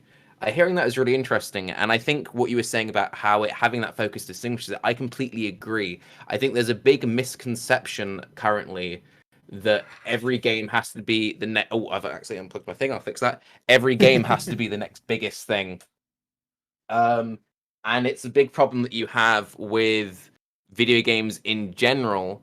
Is the fact that every single video game doesn't need to make all of the money. I think the games will do better by just leaning heavily into the niche. Just go like, okay, this is the niche. We're going to lean into this and accept that. I agree 100% there. Yeah, embrace the niche. Yeah. Where my concern comes in is specifically because they seem to want to make a sustainable live service model. And looking at a game like, say, Diablo 3, that economy-wise, or I guess multiplayer-wise, not even economy-wise, because they didn't have one after they removed the Real Money Auction House, but multiplayer-wise is much similar to what Last Epoch seems to be going for. And a lot of people, when I talked to them about Diablo 3 for years and years, said, oh, well, the new season isn't that different than the old one. I'll wait 5 or 6 seasons, and hopefully when they come out with a new expansion, I'll come back to the game. So my worry is if Last Epoch isn't able to pump out a lot of really big game changes, new content, without the economy, people won't have enough reason to come back to it season after season after season to continue to sustain their development cycle. But they can just do that. So like Reaper of Souls was good, and I enjoyed Reaper of Souls once it came out. Agreed, 100%. The reason I stopped playing it was because they stopped supporting the game. So if Last Epoch is committed to supporting the game, then they'll be fine. It's like Diablo 3 would still be a massive, massive thing if they just fucking supported the game. Yes, exactly. They fixed. They didn't make the game a lot of us wanted, but with Reaper of Souls, they fixed a lot of its issues. It had this massive resurgence. I sunk thousands of hours into Reaper of Souls. I stopped playing it because they just stopped fucking supporting it. And by the time they started making seasons interesting, I'm like, I'm done. I don't care anymore. Exactly, and the seasons were never exactly that interesting. They were usually fairly small, fairly predictable changes. I don't think the economy would make me want to play Diablo 3 more. Maybe it would make me want to play it less. But it definitely wouldn't be a sell argument to me. I think it comes down to the quality of content. I think if Last Epoch will be developing content or content on the level of Path of Exile, and it would support the same level, something like Battle Passes on a similar level, I wouldn't mind that. I wouldn't mind it at all.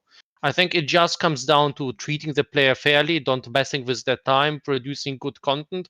I don't think the economy is something specifically I want in ARPGs. In the end, what I want to have is some sort of individuality. I want to have this cool loot experience. I want to have good boss fights, some sense of progression, and an in general interesting core gameplay loop. And at no point do I feel like, in fact, I think sometimes the economy feels cheaty. If I play softcore and I buy some item that like provides me a ton of advantages, and this thing costs for like 3 KS, this doesn't feel like it's an earned upgrade. It feels like I cheated. I don't accept like any freebies in games. I don't like to abuse bugs because it feels like this is not how the game was developed. For instance, like when I play Rimworld, and Rimworld is one of my most favorite games, I feel like people are, oh, you can abuse the AI in this way, but I don't want to. I want to have this kind of book-like, pre-made, wonderful experience that the game developers have come up with. And the economy feels like a shortcut instead of actually something that would earn it a long-term experience. And I don't actually, for instance, I never get what Grim and someone else and YouTubers like that are about. I mean, I understand their audience, I understand what videos they do, but I don't see a long-term motivation to pump up numbers. Every PoE league for me is about the league, about the exploration, about the new bosses, but I don't have any motivation to have like 2,000 divines. That doesn't matter to me. I would maybe for one league go for some goal, like I want to have a mirror, I want to have a headhunt, I want to have a mage blood. So in this league, I was fairly lucky with one ancient orb for that.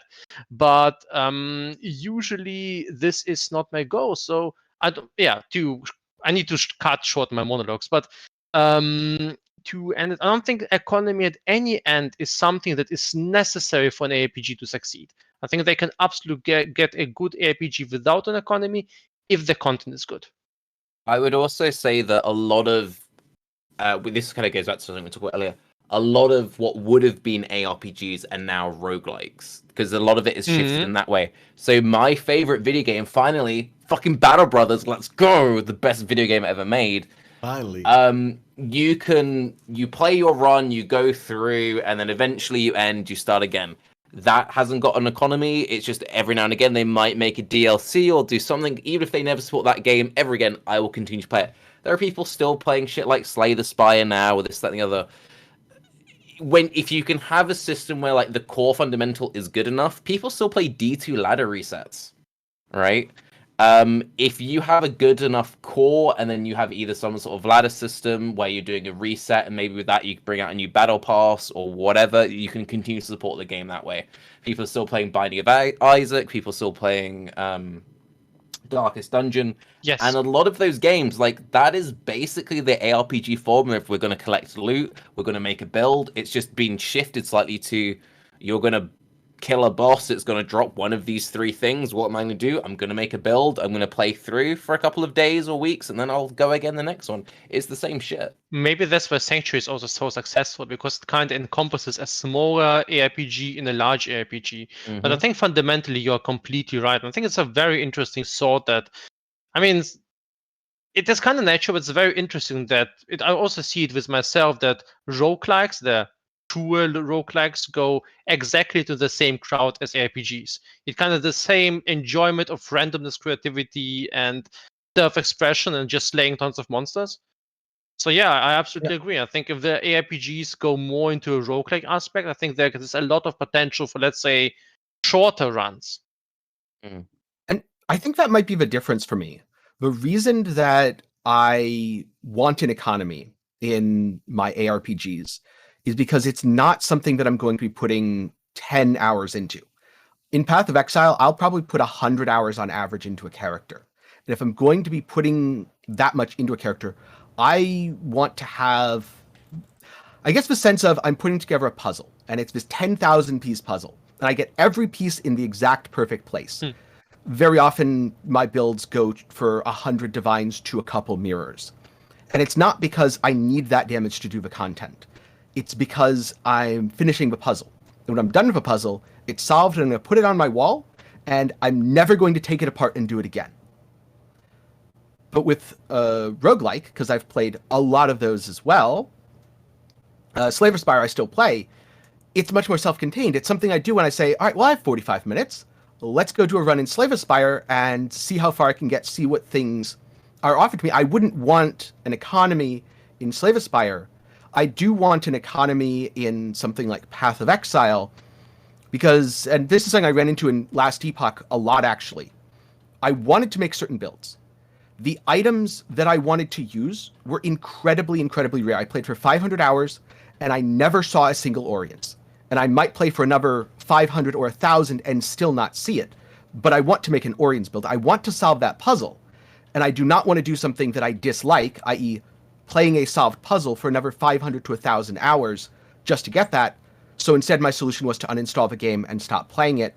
And I'm going to go back to it now. They've added dungeons. They've added a ton of new content. Without new content, I'd never go back to it. I'd go, this is a solved puzzle. Nothing about it interests me until it changes. I had a very similar problem with Outriders, which was like a looter shooter that came out. I can't remember if it was last year or the year before that. And it had a kind of quite interesting item system, and it unfortunately had set items. And at launch, I don't know if they've changed it now, the sets were obnoxiously rare. It's like you would be playing hundreds upon hundreds of hours to maybe get one piece of your set to drop.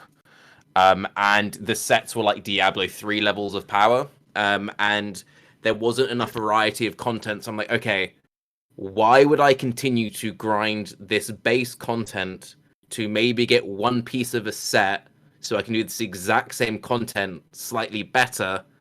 And because all the cool builds were enabled by the set, I can't experiment and play cool new builds because I don't have the fucking item yet. So yeah. I think this is something that PoE has done remarkably well. In a way, PoE is...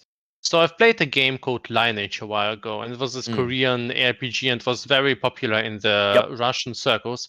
And it was, in a way, it was really cool, but also really terrible. Back then, it was kind of revolutionary, I think. But it also was, you had to invest like insane amounts of time to get anywhere in this game. They do mean insane. And this is kind of a game where if you run out of mana, you sit down on the floor and then you wait. And you spend this like 5 minutes on the floor waiting. Maybe you can do some trading meanwhile. And if the trading was like super active, it was, in a way, it was terrible when it regards to time efficiency. And PoE does that remarkably well. You can start a new league, and if you know what you're doing, and PoE basically teaches you what you're doing and wants you to learn what you're doing with every league, you can basically progress to some astounding heights in the shortest time possible. I mean, people keep beating Uber bosses within the first like 12 hours at this point, and this is remarkable. And I think this is something that I really like about PoE, and something I am so happy they started changing about. So, for instance, the worst leagues for me in PoE, I'm not sure which one leagues those were. I think it were the ones after Expedition, or maybe Expedition itself, where the Atlas was huge and the game felt like so stale because every step felt like going through mud. So the game got slower, the movement skill got slower, the Atlas was huge. It just didn't feel interesting to do all of this content exploration every single time. I think that's where PoE has really grown. It has said, okay, you want to progress fast? You know what you're doing? Let's go, do it. This is, by the way, also why I lost interest in Lost Ark, because Lost Ark felt like so handholdy. Or you've beaten the Guardian boss and you can fight the next one. No. Until you get to the next 3 or 10 points of power, no fighting the stronger boss. So you're always fighting something that is reasonably boring, and usually until they completely screw up or your party completely screws up, it's very, very safe. And this is like, oh god, please, I just want to suicide myself against some boss 10 levels above me. You know a game which would be fucking awesome, and if you guys know a game that exists like this, I want to fucking play it. Deep Rock Galactic meets Risk of Rain. Oh, that would be such an amazing combination. So what aspects of Risk of Rain would you like to weave into Deep Rock Galactic? So the items of Risk of Rain, and like how you make a build as your run progresses, with the exploration and like mission structure of Deep Rock Galactic. That would be such an amazing combination, because I think that's an issue that a lot of roguelikes have, and I think Risk of Rain is a great example of what I was talking about earlier, where it's like I really enjoy Risk of Rain, but I sometimes struggle to motivate myself to do the like 1000th run of it. And because like I've already seen kind of all the content, and at that point, once you've seen everything, that mostly appeals to the kind of people who care about speed running and like, oh, I just want to get a slightly higher score.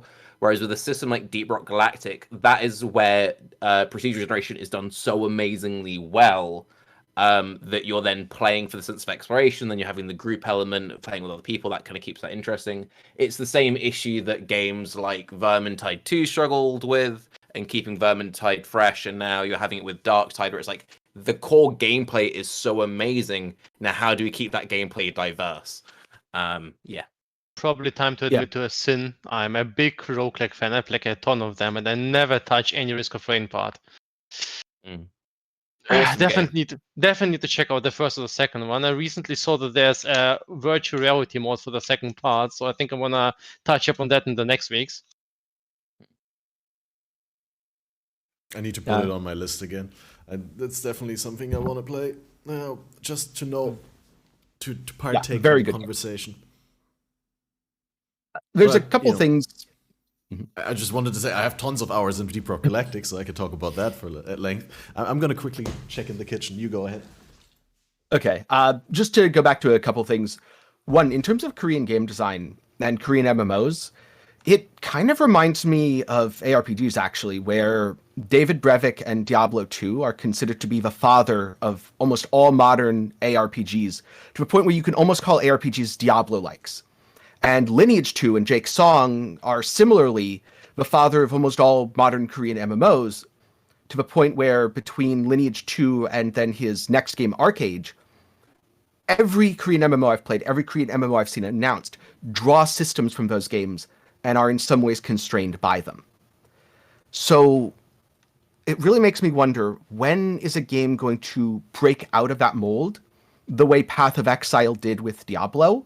And what interesting innovations will come from that? Also, will the fact that monetization in Korea is handled so differently end up constraining the design in a way that makes it less appealing to Western audiences? You mentioned the really tight level constraints in Lost Ark.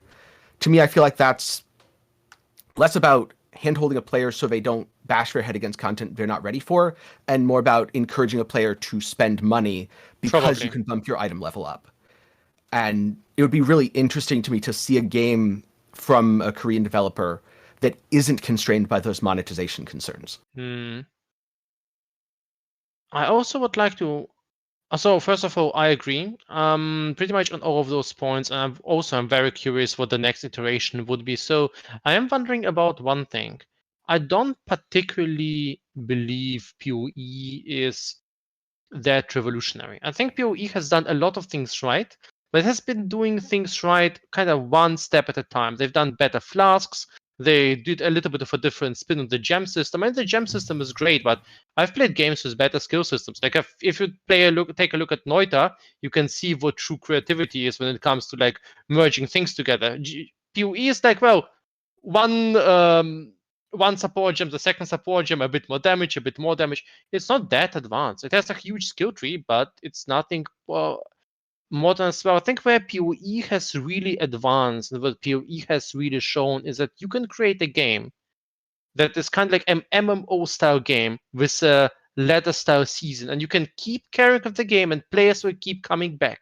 I think this is something where PoE has truly advanced. Everything else, PoE is a game, it has a lot of quality, but much more than that, PoE has quantity, more quantity than pretty much anything else.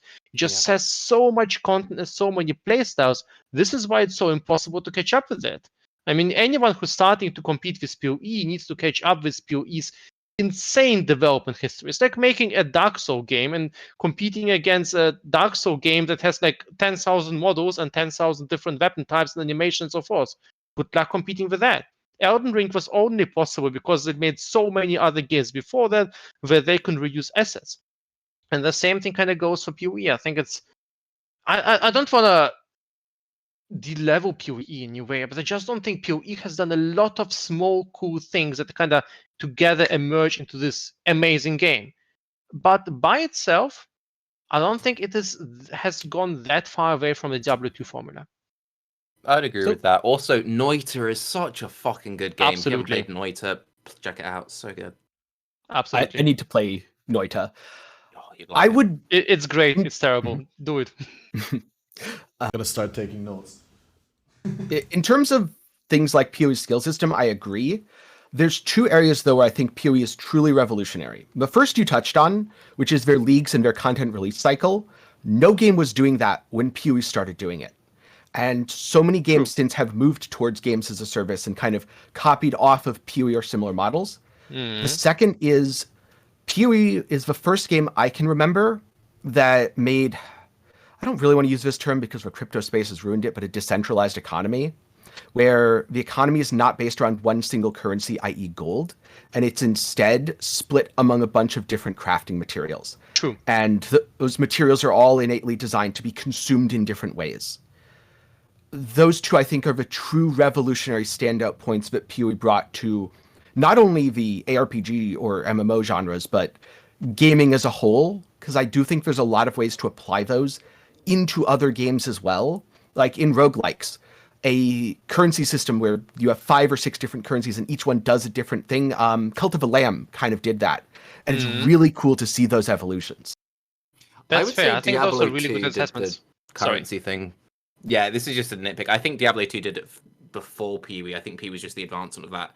Because the way that most of the trading would happen in Diablo 2, because gold was kind of meaningless in that game. So you wouldn't really be trading like, oh, I want to buy your Tower Rash set with gold. It's like, I'm either going to be trading it for other uniques, or I might be using gems, or I might be using runes, or I might be using this, that, and the other. So yeah. I would say it's closest. I don't think you're wrong. I think you're entirely right. But I do think what Neversink said is very true about the fact that it's a series of small steps over a fucking long period. And it's like the whole thing now of with PoE 2, they're doing the 7 acts because they went, okay, 10 acts was too much. But the idea of just like an ARPG where you're not repeating the same story over and over again, that was a fucking revolution at the time. Oh, that reminds me of my one huge complaint about Grim Dawn. I've tried to play through Grim Dawn 3 times now, and I've both succeeded and failed 3 times. I'll play through Grim Dawn on normal. I'll enjoy the experience. I'll explore everything. I'll do the side quest. I love it. And then I'll get to Elite difficulty. And I'll realize about halfway through Elite difficulty, wait, this is just the same. Wait, there's Ultimate difficulty next, and it's just the same. And my playthrough ends around Act 2 Elite, and it's happened 3 times now. Because I just lose interest in doing the same thing over again. When if I, stop playing the game, come back to it a year or 2 later, I can have almost this fresh experience. Because PoE has streamlined the freshness of the experience, you get to maps much faster, you get through the campaign more efficiently. I don't think, I don't really want to start a new playthrough here. I think, oh yeah, I can play that new build in Endgame. Awesome, let's go. Yeah, and it's like Reaper of Souls did the same thing for D3 when it was the bounty system when that came in, because that was a way that like, you can bypass them to go through the same acts over and over again. There's a guy called Preach who a lot of people know because he did some PoE stuff a while ago, and we had him on Baycastle. It was a really fun episode. But I remember watching something he did talking about Diablo 3 years and years and years ago. He'd never really played ARPGs. He'd never really played the early Diablos. He'd always been massive into MMOs. Obviously, there's a massive crossover between MMO and ARPG players. They appeal to very similar sort of brain psychology and all that bullshit. And he said how he was really enjoying Diablo 3. And then he finished it. He was like, oh, that was quick. And then like, wait, I've got to do the same shit again? Like the idea to him was so wild at the time because he'd never played a game like that before. And for the longest time, that was just the norm. It was just accepted that no, every single fucking ARPG you play, you go through the fucking story, and then you go through the story again slightly harder. And then the third time, now that dinky skeleton actually has abilities, or now he has an aura. Now he's actually a challenge, That's Yeah, I believe. I was going to ask, is it exactly the same when you play through again in Grim Dawn? Or is it like, in PoE, didn't they do like some changes even before they introduced the reworked acts 5 through, or 6 through 10 that are rehashed 1 through 5 with new bosses? Usually the the way a lot of those games work is it's kind of like on the first way through, the mobs are pretty piss easy. On the second through, you now start getting stacking of auras. You can now have like 4 or 5 affixes on enemies instead of just 2, and that's generally how those games tend to work with the old school ones. But didn't there It's also like worse did in they a add way. different monsters for the different zones and stuff like that? I Yes, thought. there Grim Dawn adds new unique monsters here and there. So there are some new challenges you can get. There's a lot more like of these rares, elites, whatever they're called, the star monsters. You get a lot more of these. But in a sense, it also adds. You also get less skill points. So in a way, you get a lot of skill points of these star rune skill points in the first difficulty, then less of them in the second one, even less in the third, and the requirements go up. But essentially, also I think they add like a few completely exotic uniques that only spawn on the highest difficulty. So I Yeah. think there's a few monsters that you can't encounter outside of that. But it still sticks very much to the true Diablo 2 formula, where you basically replay the same thing amount of times with some additions. In that sense, I suppose PoE is also somewhat revolutionary since they have really embraced that map system. And in that point, I think they've also done something extraordinary in over the past leagues. I'm just thinking about that from the perspective of the whole mechanic, where they've allowed the player to vastly influence their content in the way that like no other game has really done that. With the skill tree, with all of these scarabs, with the insane atlas tree, with the tons of ways how you can customize your content. Basically, this is also really interesting from a programming perspective, where they basically say the whole level generation is so flexible that you can vastly influence the way that the game behaves based on your atlas tree passes, based on your choice and so forth. And this is just very amazing from a programming perspective, because forcing mechanics on the map is not just straightforward. These need to be considered during generation time. This need to be considered during the whole algorithmic time. Like the abysses need to be calculated during the map generation time, and these need to be kind of flustered into every different map layout. So in that regard, PoE has also, I think they have also shown that these kind of things can work, which is inspiring by itself to a lot of developers out there. I think that raises something I've never really thought about before, but with the Atlas passive skill tree, in a way, is kind of brought in like map editors into ARPGs. I remember there was a Neverwinter MMO. It might have just been called fucking Neverwinter MMO or something. But one of the things that was special about that is it had like a dungeon editor thing, and you could make dungeons that other players could run. But they had to end up doing lots of weird balancing constraints to it, because there was a very broken way that you could like mass farm enemies by you would put a bunch of ogres or like really high profile things next to a ledge, and then you have a knockback ability, you just knock them off the ledge, and now everyone gets loads of XP. So when people worked out you could do that, then everyone started using the dungeon editor to just spawn as many super difficult bosses as possible right next to a fucking ledge. And the problem with most ARPG style games is if you were to give players a true dungeon editor, they will just make the most efficient thing possible. And the Atlas passive skill tree, in a way, gives elements of a dungeon editor, but to mapped, which is something that GGG then controls. And it's really interesting how, as a system, it's kind of gone into what in old games would be like a D2 hack of like 1,000 more MF or whatever. They've now just twisted it into 1,000% more Legion, I think this is a point where exactly the economy is actually beneficial in PoE, because it's kind of self-balancing factor. On Cellphone, sure, you kind of have the motivation to do a few of the very efficient ways to build your Atlas. But the economy, let's say everyone farms Legion, well, then the Legion splinters will be dirt cheap. So then you can spec into any other direction and actually make a bit of a profit because you're exploiting a certain niche. And this is something where the Atlas tree kind of allows people to explore niches and at the same time go for the mainstream and still be successful. But I do have a question regarding that.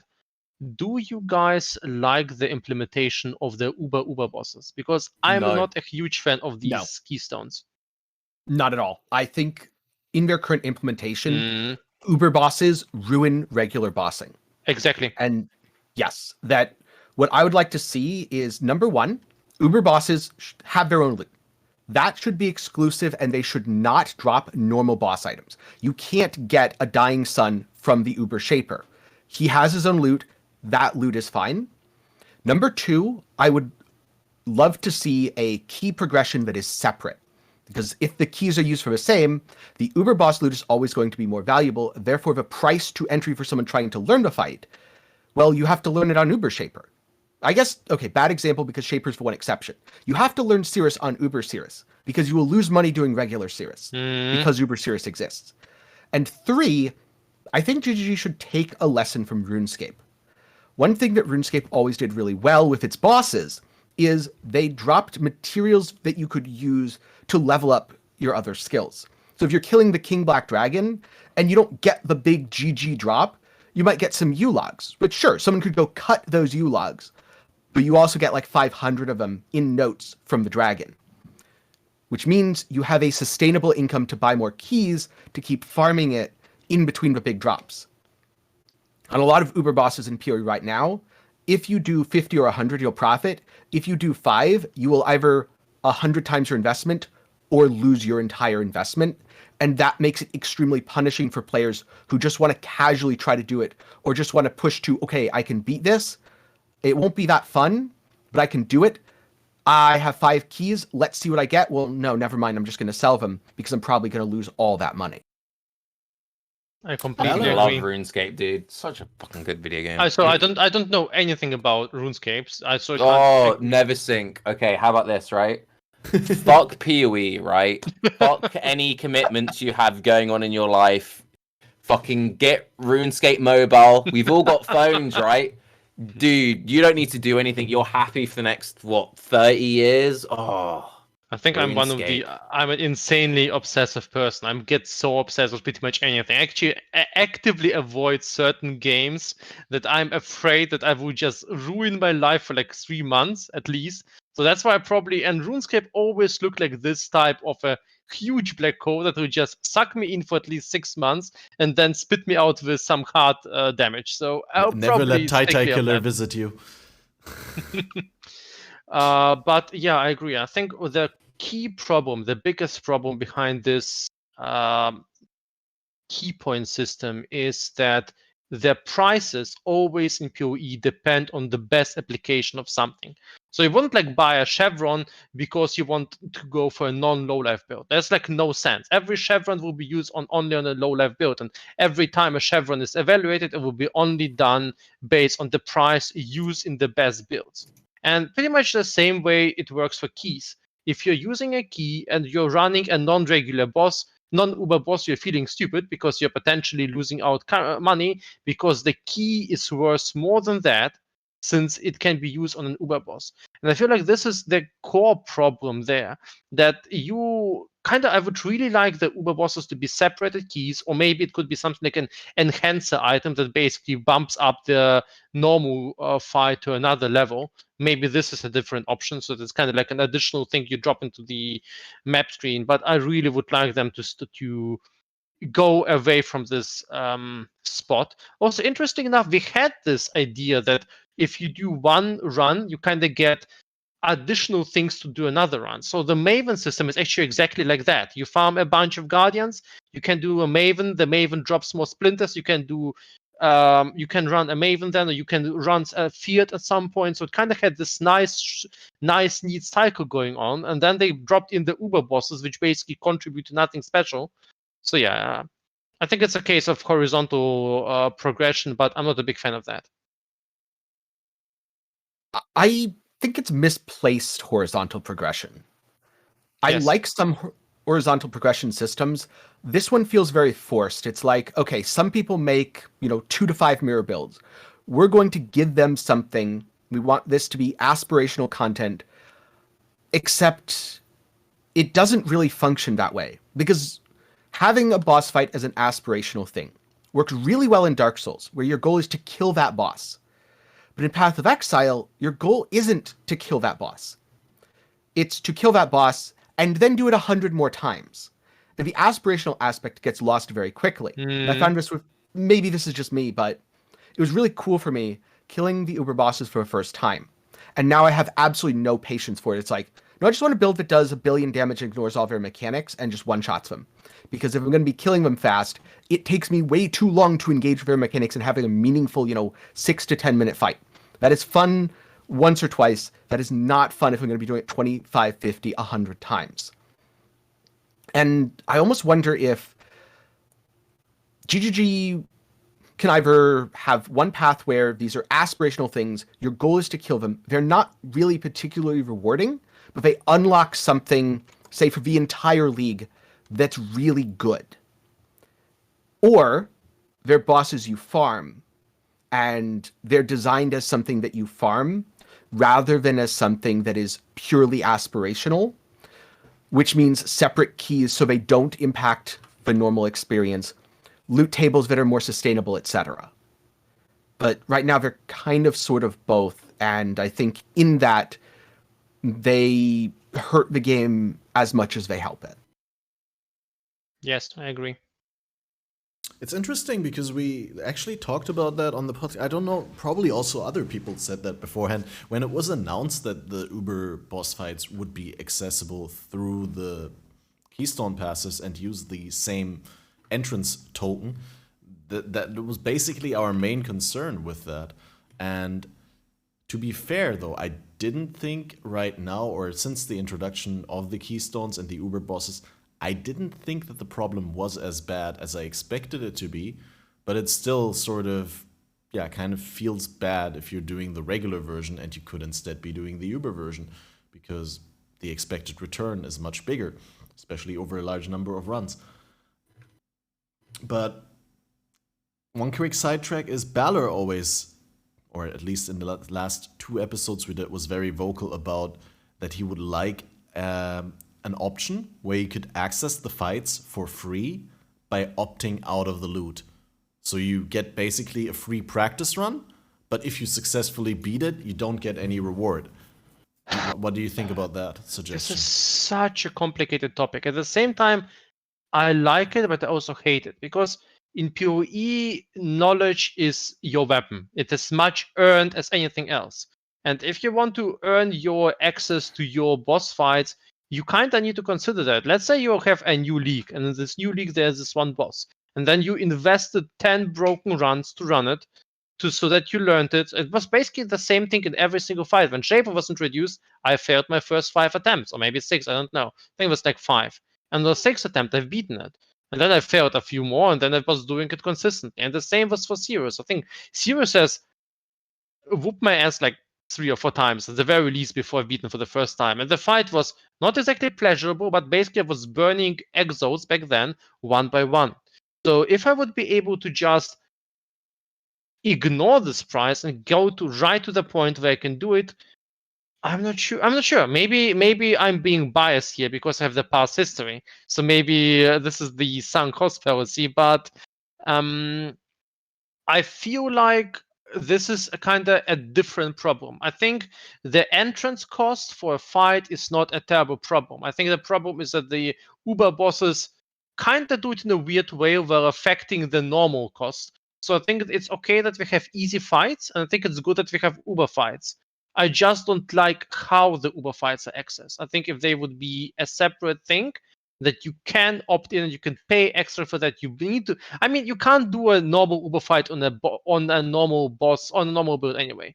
Pretty much, unless you're incredibly good at the game and incredibly knowledgeable. Unless you're willing to play exactly like you said, so you're willing to screw yourself at the boss like 8 hours in a row, you will never beat, let's say, an Uber series on an average 2 million DPS build unless you're like one of the top 0.01% players. Like, no chance. Bosses are way too brutal for that. I don't think you're expected to do it like that. I think PoE don't want you to play Dark Souls. They want you to enjoy the content. Hey, well, you failed. Enjoy running your yellow maps. So oh, go on, Tenkiei. I'll go after. I think there's an interesting parallel between some of PoE's design and Dark Souls. Maybe I'm just reading into too much the fact that they said Witcher and Dark Souls inspired some of their design for Path of Exile 2.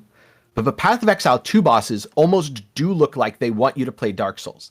They don't want the difficulty necessarily of Dark Souls, but the fights look much more Dark Souls-esque, where it's a very controlled pattern and you have to learn it and you have to be cautious. And once you get it down, it should all click in place.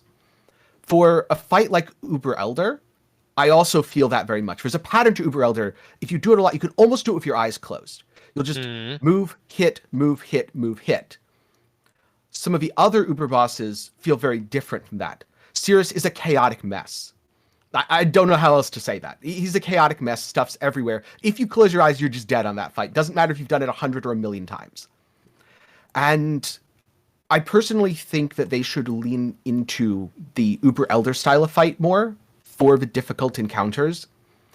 Because when it's a chaotic mess, at least personally, and I think a lot of the people I've talked to as well, are more incentivized to just ignore the mechanics of a fight and overwhelm it with raw damage and raw investment. In terms of going back to the no cost to entry thing for no loot, I guess that goes back to the aspirational idea, which does kind of exist with the Searing Exarch and Eater of Worlds.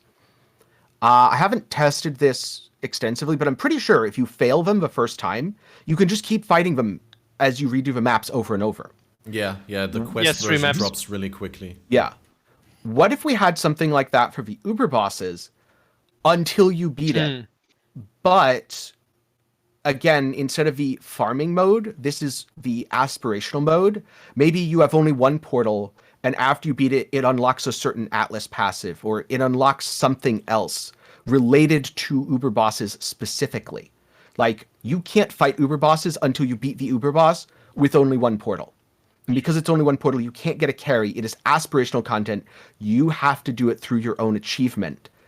But then you can, have 6 portals and sell carries to someone else who has also unlocked it, but is just too lazy to farm it, which, hi. Well, so you have to beat a harder version in order to unlock the easier version? Or... Yes, you have to beat the aspirational version in order to unlock the farmable version, but the aspirational version doesn't have a cost. Okay, so like a million fucking things. I'm going to talk because I want to address like 30 things. GGG struggles with trying to be Dark Souls, but also having gotcha mechanics in their boss fights, and that completely goes against it. When you have unintuitive mechanics, that kind of destroys this whole learning the rhythm. And I think even the like stupid stand in the bubble explosion thing from Elder was the dumbest fucking gotcha thing. I still hate that. I will never not hate that system. It is fucking dumb. For me, it's the Maven stand outside the bubble. Yeah, using Dark Souls as an example briefly, and why I don't think you should have easy infinite access to bosses. And if you're going to do that, then GGG needs to have an insane turnaround. You need to constantly have new bosses come out over and over and over and over again. If you can instantly be like boss, you reduce the longevity. A lot of the longevity of these fights is the fact that you can't easily access them. An issue that Path of Exile has always struggled with, and this goes back to the first and earliest map systems, is they try and make the hardest content scarce. And then you get into this weird balancing act of, we want to make this a rare thing, but if this is the only difficult thing to do in the game, I don't want to have to grind all this time in piss easy content to occasionally be challenged. And that's the system that GGG is constantly struggling with. Going back to Dark Souls, some people hate this about Dark Souls, but also this is one of the good things about Dark Souls for some players, is once you defeat a boss, you can't do that boss again unless you put up and you run. And that means that you're not perfecting it. So it's like, for example, something like Godric or whatever from Elden Ring, you throw your face at this boss, you're struggling, you got it down. Fuck, yes. If you want to practice Godric again, it's going to be a while till you next see him. And that keeps that thing special. And if you could instantly reset that over and over and over again, it would be a learnt game much sooner. And in some ways that sucks. Going back to Ghost of Tsushima, which was one of my games of the year when that came out, that game had amazing jewels in that game. And unfortunately, once you defeated those jewels, you couldn't do them again unless you made a whole new save. And there were people who would very happily have gotten an extra 30, 40, 50 hours out of that game if they could just spam the jewels. But that's a single player game. And, Path of Exile is something very different. If you were to have free, easily spammable access to something, then they would have to be constantly churning out new bosses over and over and over again. That isn't a sustainable model. They are a live service game, And because they're a live service game, they need to balance the fact around player time. They need to make the content last, basically, that they create. Yeah.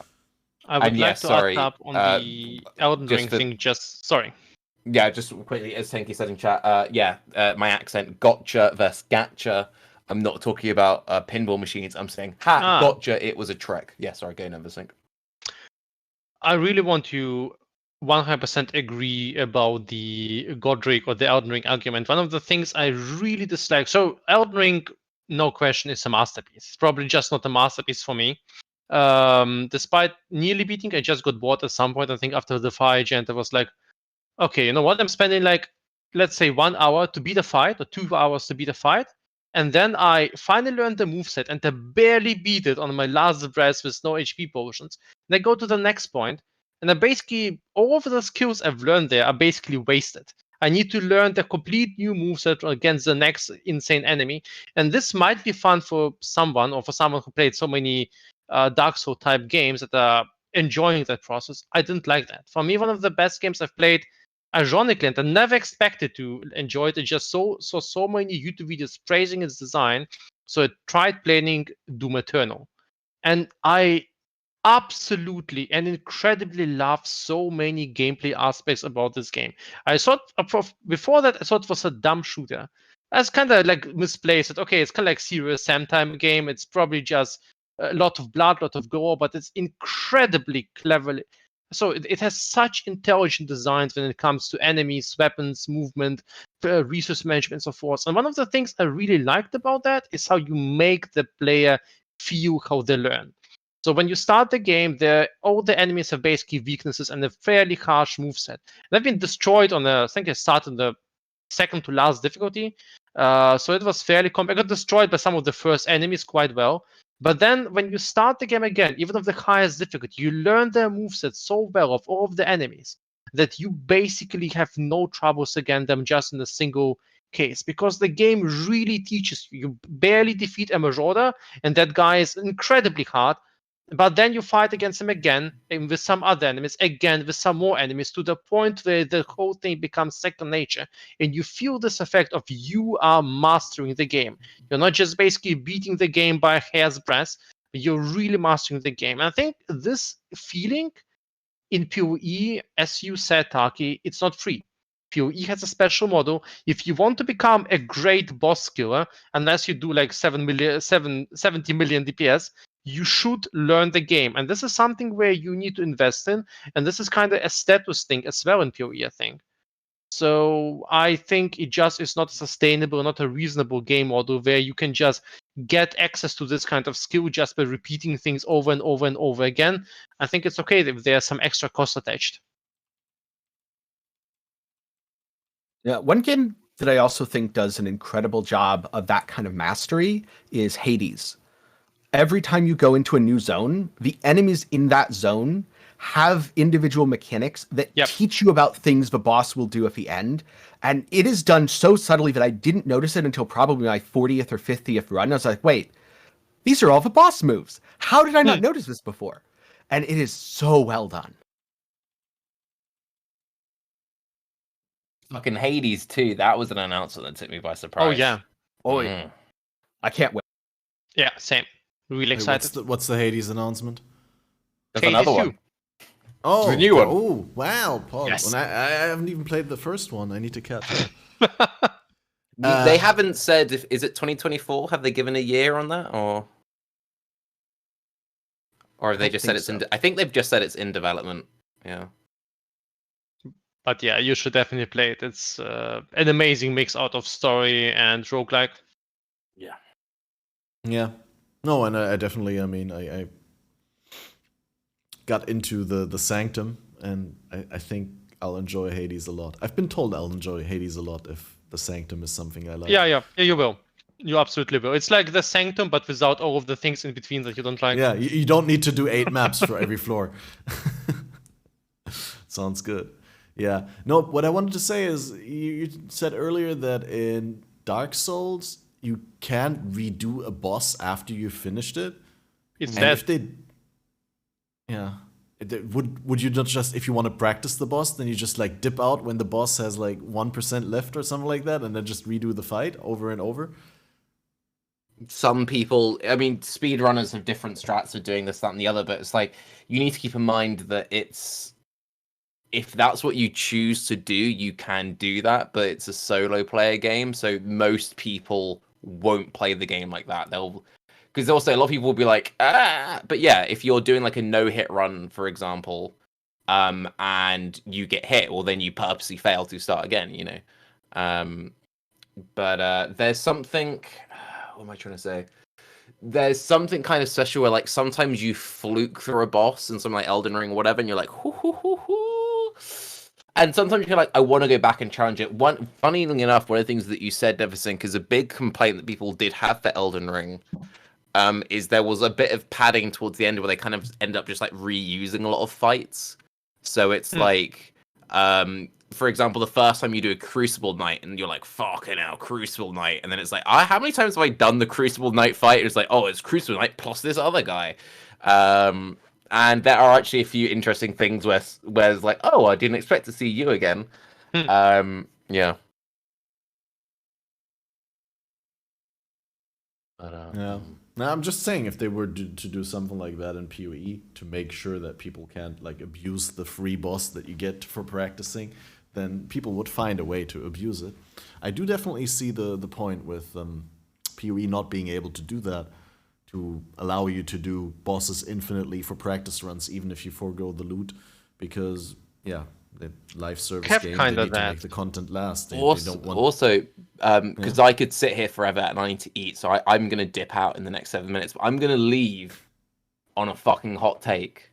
GGG is shit at making fucking bosses. They haven't made a good boss in fucking ages. I fucking hate Infinite Hunger. The new bosses, fucking trash, mate. They're all dog shit. All the bosses... I like Maven and Exarch. Maven can fuck right off.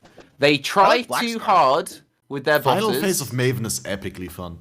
I think they try way too hard. I think they need to calm the fuck down. And the last thing I want GGG to commit to, if we could infinitely farm bosses, is like, yo, fucking 10 new bosses every league.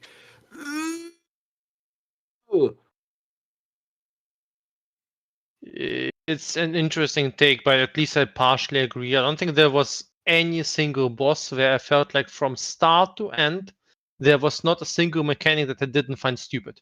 Because some mechanics are hard and some mechanics are stupid. Let's say the Exarch bow phase. You know which one I'm talking about. Or let's say the Uber Exarch bow phase. I have no idea. I think for every person who can do that phase normally, there's like 100 people who just take the portals or use some sort of totem trick. Because this is not something that is reasonable by any regard. And the same thing about the Maven thing. I do enjoy the Maven part generally, but the whole memory game, it's not that it's bad. It's not that it's not testing your skill. I just don't feel like this is a mechanic I want to deal with in the ARPG too much.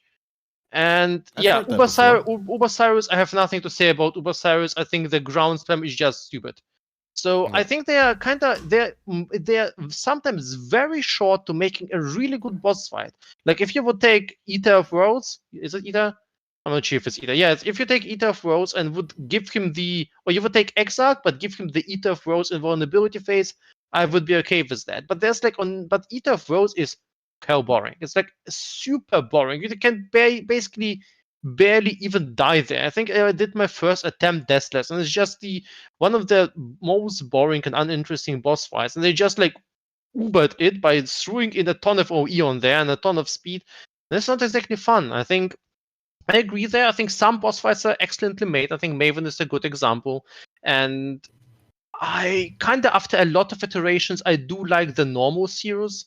But I don't think any boss fight is quite as well done as Uber Shape, and that's since quite a while. Like, Blackstar is an awesome fight. Imagine if instead of doing Blackstar, Exarch, Infinite Hunger, and Eve Worlds, they just put all of that attention into just Blackstar. Oh, I wish she was the end boss of that, because out of all of your new bosses, she is the best designed by far. There's not a single mechanic on that fight where I'm not like, This is cool. There's multiple different ways to deal with it. Even just the floor mechanic is awesome because you could deal with every single mechanic with just that, or you can use the pillars, or you can do it through character building. All right, well, I have 90% max cold res, so I can just get hit by the cold stuff, but I only have 75% fire res, so that's going to hurt me. I need to avoid her fire mechanics, but let the cold stuff hit me. That's no problem. The problem I have with so many bosses, and you both touched on it a little bit so far, they don't feel like they're part of Path of Exile. Path of Exile says, these are the rules, this is what you do. Shaper and Uber Elder did a really good job of this. And then it's also there's a Maven memory game. Maven has some good things.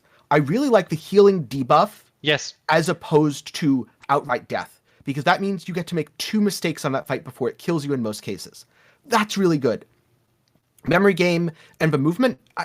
My problem is movement in boss fights in general, because Path of Exile's pathing system is not excellent. I on so many builds, I have to take off my Quicksilver Flask, equip Cyclone. I have to slow myself down to do the Exarch Ball phase because I literally move uncontrollably fast for the type of precise movements that requires, and it feels terrible.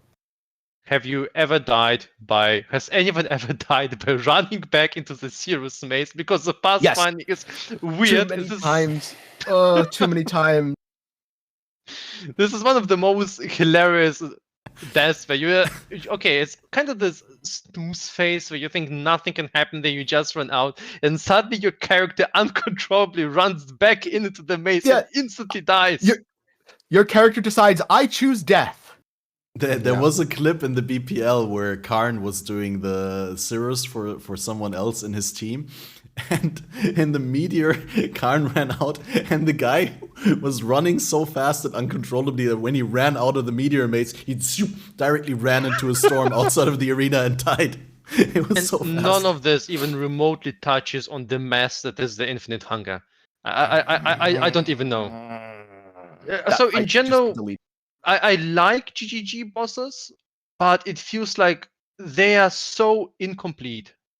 And in many cases, or at least they're not great enough. They're not on the Dark Souls level. Like, they definitely are better than Diablo 3 and like absolutely beat, let's say, something that Grim Dawn does. But it's just the last bosses feel a little bit too esoteric to me sometimes. Like, they try to introduce some new strange mechanic instead of just doing things straightforward. Infinite Hunger, I dread. And it's not even a case of I'm just like, I don't want to have to do this again.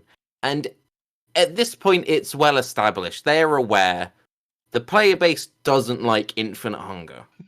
Infinite Hunger is something we all have to fucking do at some point. Most people just out DPS it the first time and never run it again. They do it once for progression and they never touch it again.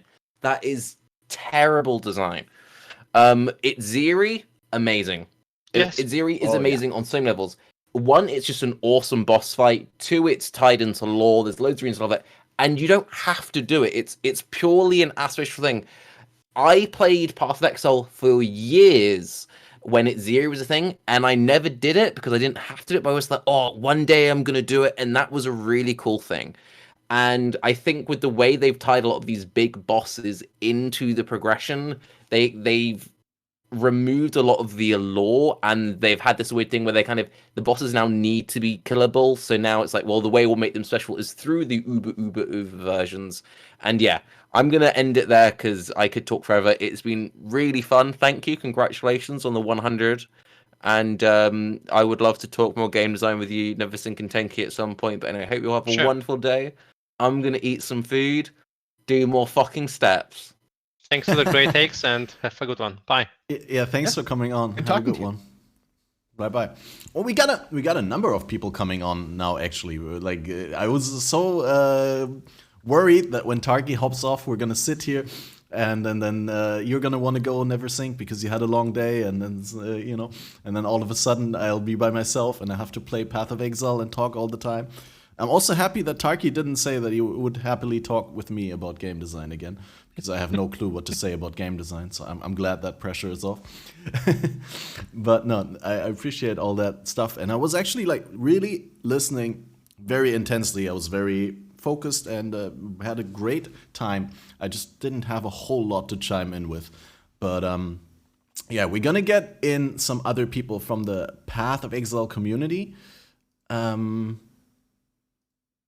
Let's see. We got Crouching Tuna coming on, who you may know. Let's greet Crouching Tuna here. Or if he can't hear us, we can also get someone else. We got 3 people waiting. Yo. Hey, yo, what up, Tuna? Yo, what up? How are you How doing? are you? I'm good, thanks. How you guys doing? Pretty good. Nice. How's the podcast been?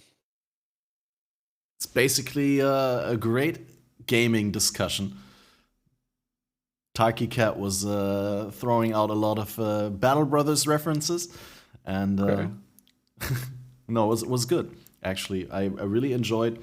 We went kind of from Path of Exile into Torchlight Infinite, and then into the general ARPG and gaming space. Talked a lot about that, and then Tenkiei came on, and I tried to steer it back via Torchlight Infinite into some more PoE discussion. And oh wow, Dark. is that on my end or is that on your end, Tenkiei? Oh yeah, now it works. No, your camera was somewhat interesting for a moment there. Might have been my end.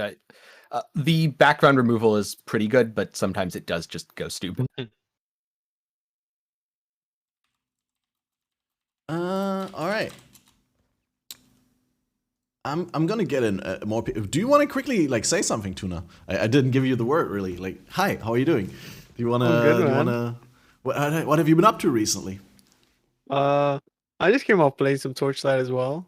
And now I'm back to PoE just to try out some stuff. I have a lot of currency to burn, so I wanna do that first. And also do my challenges and whatnot. But yeah, just chilling, man. Awesome. Well, glad to have you here. We got more Thanks, man. people waiting, so I'll pull them in one after one. We got Enki coming on, the one and only Arc Enki. Let's give a big applause to Enki. Hi, how are you doing? Welcome. What's up, Becky? What up, Enki? Technical difficulties on Enki's side, I'm sure. Well, we're gonna bridge the gap by throwing in Trickst into the mix. So we got a nice even layout and not the 3-2 thing, but we got a nice tiled pattern here. Welcome, Mr. Gaming Trickst. How have you been? Hello. Hey, well, how you guys doing? Yo. Hey, welcome, guys. Ah, Welcome. there he is. It's the There Enki. he is. Real Enki? No, I'm No. not Anki. I'm actually not Anki. Actually not Enki. How's your variety gaming arc coming together that you... We posted about actually just did some PoE today because, why not? And then the last 3 days I've been doing some Dark Souls and Cuphead. Tomorrow I'm gonna start Crisis Core. Actually my first Final Fantasy game I ever play. Also, I have no fucking idea what... Wait, can I swear? Can I swear? I mean, light swearing is always okay, right? Alright, because I don't want to give you trouble for YouTube, No, we always mark the content for mature audience and all that, right? Alright. I have no idea why my cam's not working. Just have to Oh, switch wait, it on wait. manually. And then I have There to we flick go. it By the because- way, because I'm gonna make some mistakes here at some point and let out a few swear words. And Oh, look at that Oops. guy.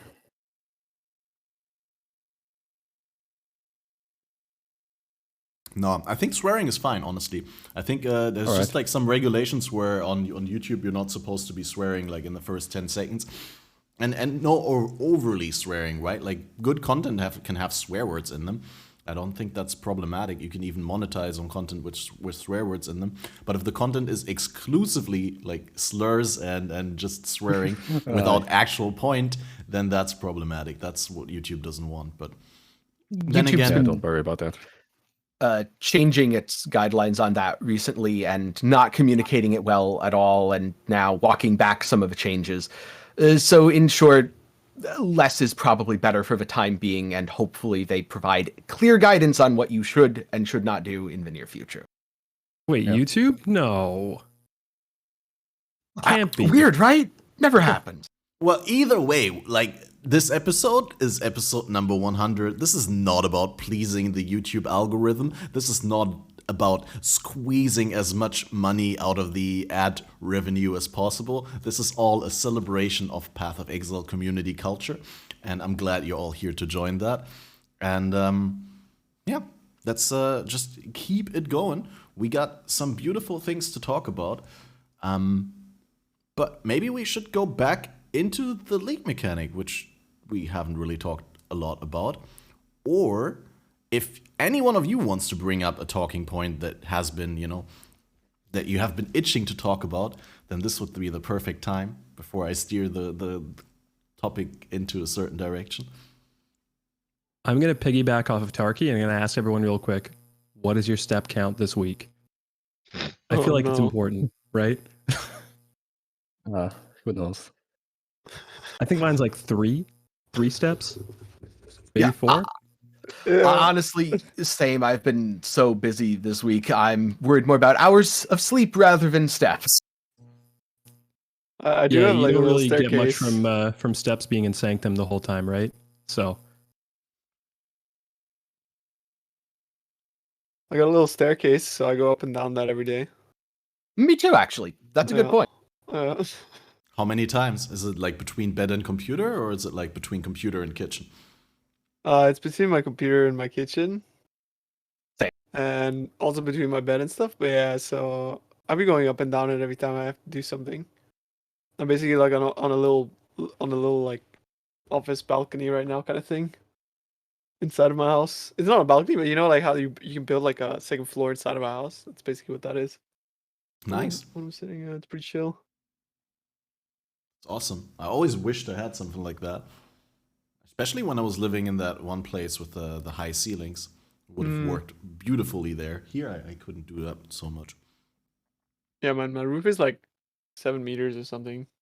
It's ridiculous. And it's like Italian apartments that like, you know how they have like, they're pretty like tall kind of, and they have like 3 floors or whatever. Like this is basically like they took the floor off of one of them, so it's like 2 floors in one. It's like so unnecessarily tall. Crazy Italians. But yeah, to come back to the step question, I actually did some steps. Yesterday I had an appointment in town, and really terrible. I had to go there. I had to be there at like 10 in the morning. So I was up at 8 already and like sitting here, and because I have to travel like almost 90 minutes, because first I have to go to the city center, and then from there I have to go somewhere else. And so I left at around like 8:40, and I didn't check my emails before I left, and then my phone switched off while I was waiting for the bus because it was really cold outside, like unexpectedly cold. It was snowing that day, and my phone just switched off because it was so cold. It was still at 20% battery, but like you know how when it's colder that somehow doesn't work. And went all the 90 minutes there just to be told that the guy actually canceled my appointment, and then I went 90 minutes back. So that was great. I got some steps in there. I mean, mostly by bus, but like, yeah, I actually did some walking. But outside of that, this week, not that much. So I actually have a funny story that I shared with Tarky as well. And this will kind of go back into the PoE thing. Okay. Basically, I have a very busy work season. I don't get to game for about 6 months of the year. Most people know my story already, but I work up until October, November-ish. And I came back right in time for Mayhem to be announced and to start, which wasn't the greatest Mayhem, but you know what? I don't get to game for 6 months, so naturally, I'm going to go ahead and game as much as I can. So I get my Fitbit report, like I wear one of these stupid Fitbit things, and I get my Fitbit report the week after I'd finished my work season. It's like, this week, you walked 50,000 less steps than last week, and you slept an extra 2 hours every single day, more than last week. And then it goes to Mayhem the week after. And it's like, you walked another 30,000 less steps this week.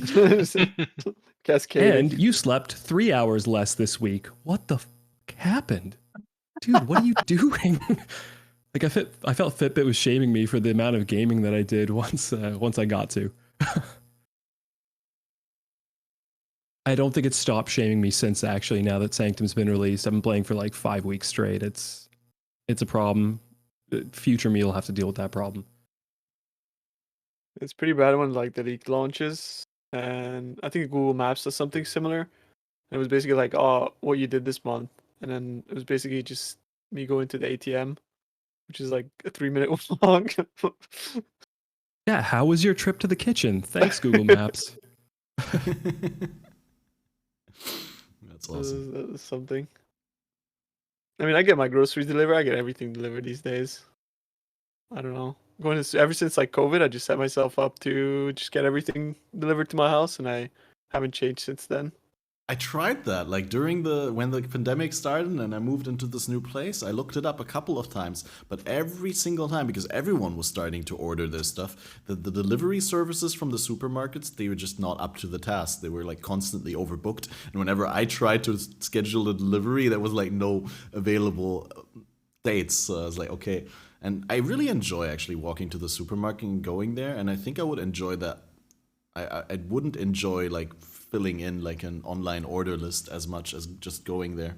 It would just probably take almost as much time, but without the fresh air and without the nice walk. So, yeah. I end up spending money on useless shit. Sorry for interrupting. Go ahead. I looked into that a little bit, but because everyone was doing it, there was availability. It was just so expensive. At the time, there was a $50 delivery fee, and I was like, "But what? That's ridiculous." There were weeks where I'd be spending $50 on groceries. Exactly. Well, that's crazy. That's actually insane.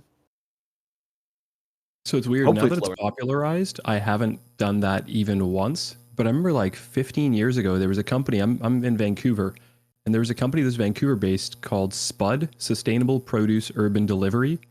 That was like the very first company that I've ever heard of that did delivery of groceries online, delivered it to your door. And they would give you like organic produce from local farmers markets, local organic, antibiotic-free meat, things like that. And I realized the amount of money that I was spending on this stuff was just obscene, just stupid amounts. And I realized, wait a second, there's a farmer's market like a 5-minute drive from me every Wednesday night. I went down there 1 week just to check it out, and I was like, man, I just saved like $80 on groceries from going to this farmer's market for just the one little moment. And so I've never done delivery for produce or delivery for groceries ever since then. That was like, yeah, probably 15 years ago. Couldn't imagine it now. I think it got a bit better. An experience that coined you. That's great. Enki, are you getting any food delivered? Or are you still old school, going to the supermarket?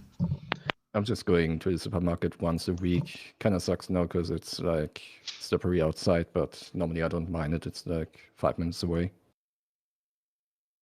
So I go once a week, get everything, and then just don't leave the house for the rest of the week. Same. All right, now we heard it from everyone. Neversink, are you getting food delivered?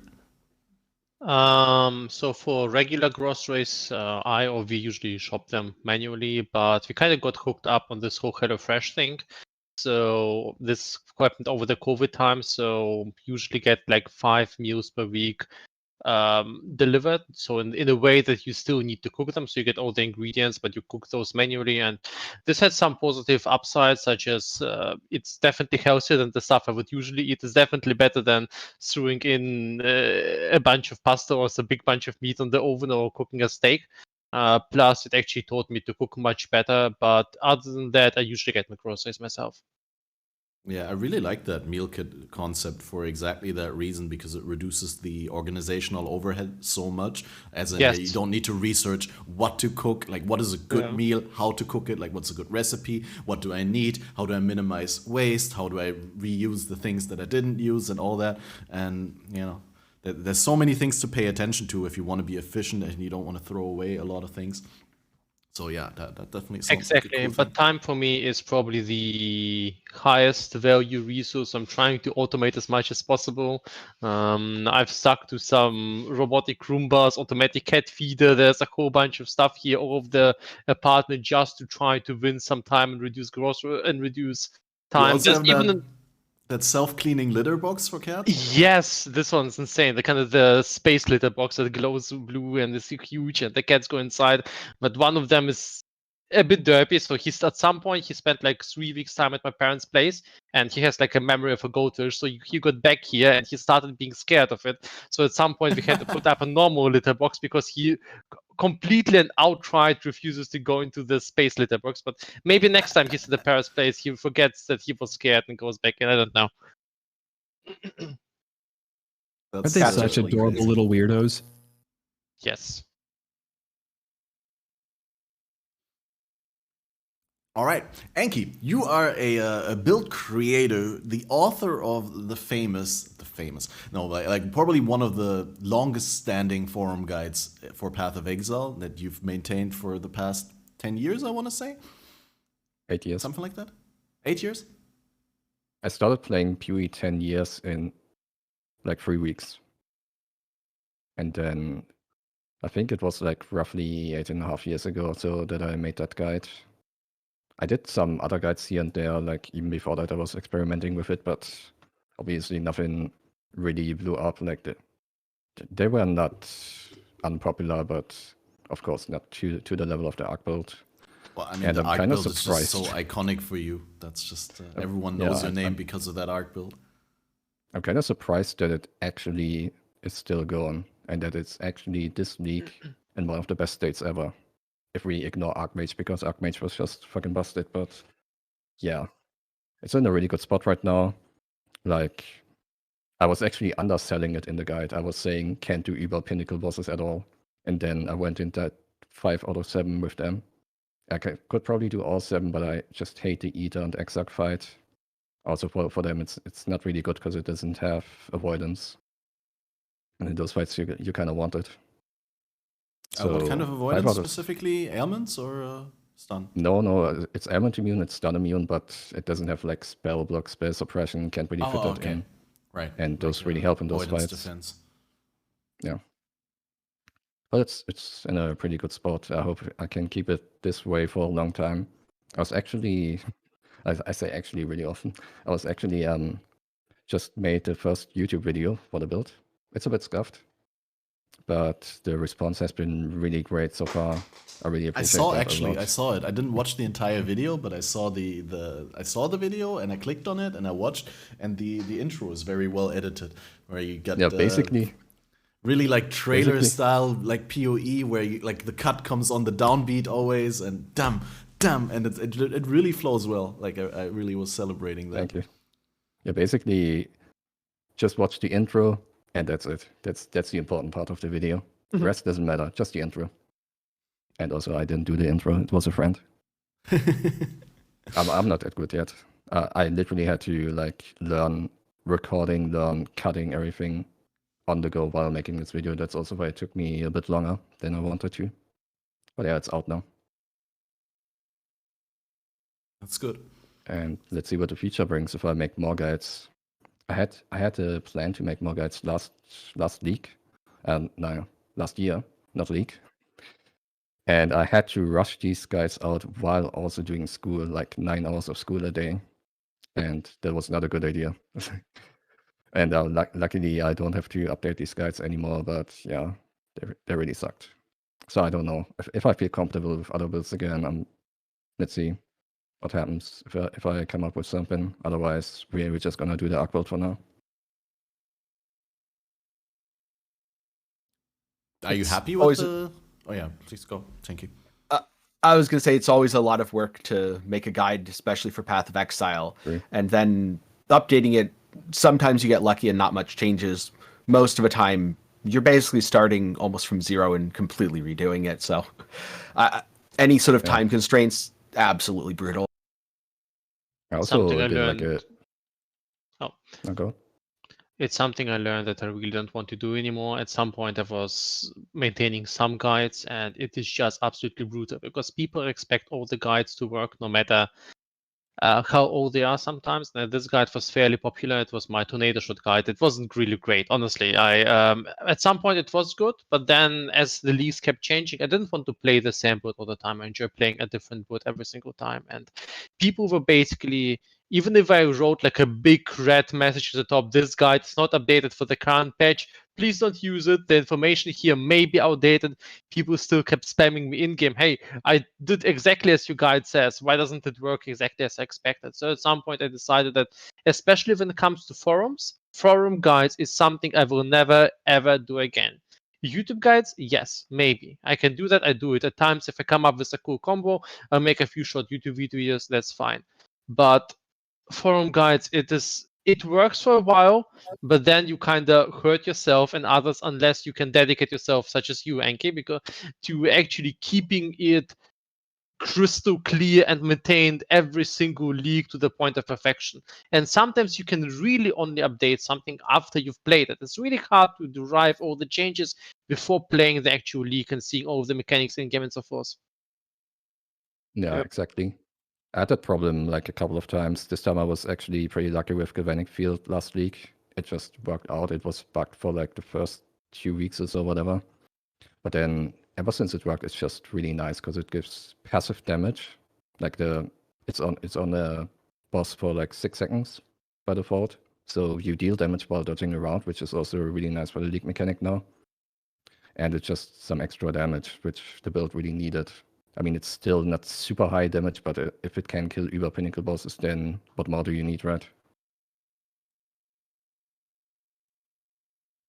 And what I wanted to say earlier was I also did like a completely new layout for the guide this time. So this would take so much time if I make this for multiple guides. Like following this layout for multiple guides, I probably wouldn't be able to do that before a league for like more than 2 or 3 guides. And also YouTube videos on top of that.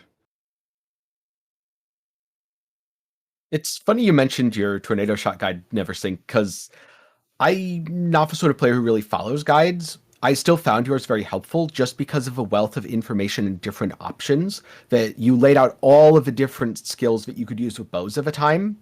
And I found that super valuable. Even though I never followed the build directly, I used it to learn about, okay, this is how ice shot works. This is how lightning arrow works. This is how tornado shot works. This is what I need to know to differentiate between all these different skills.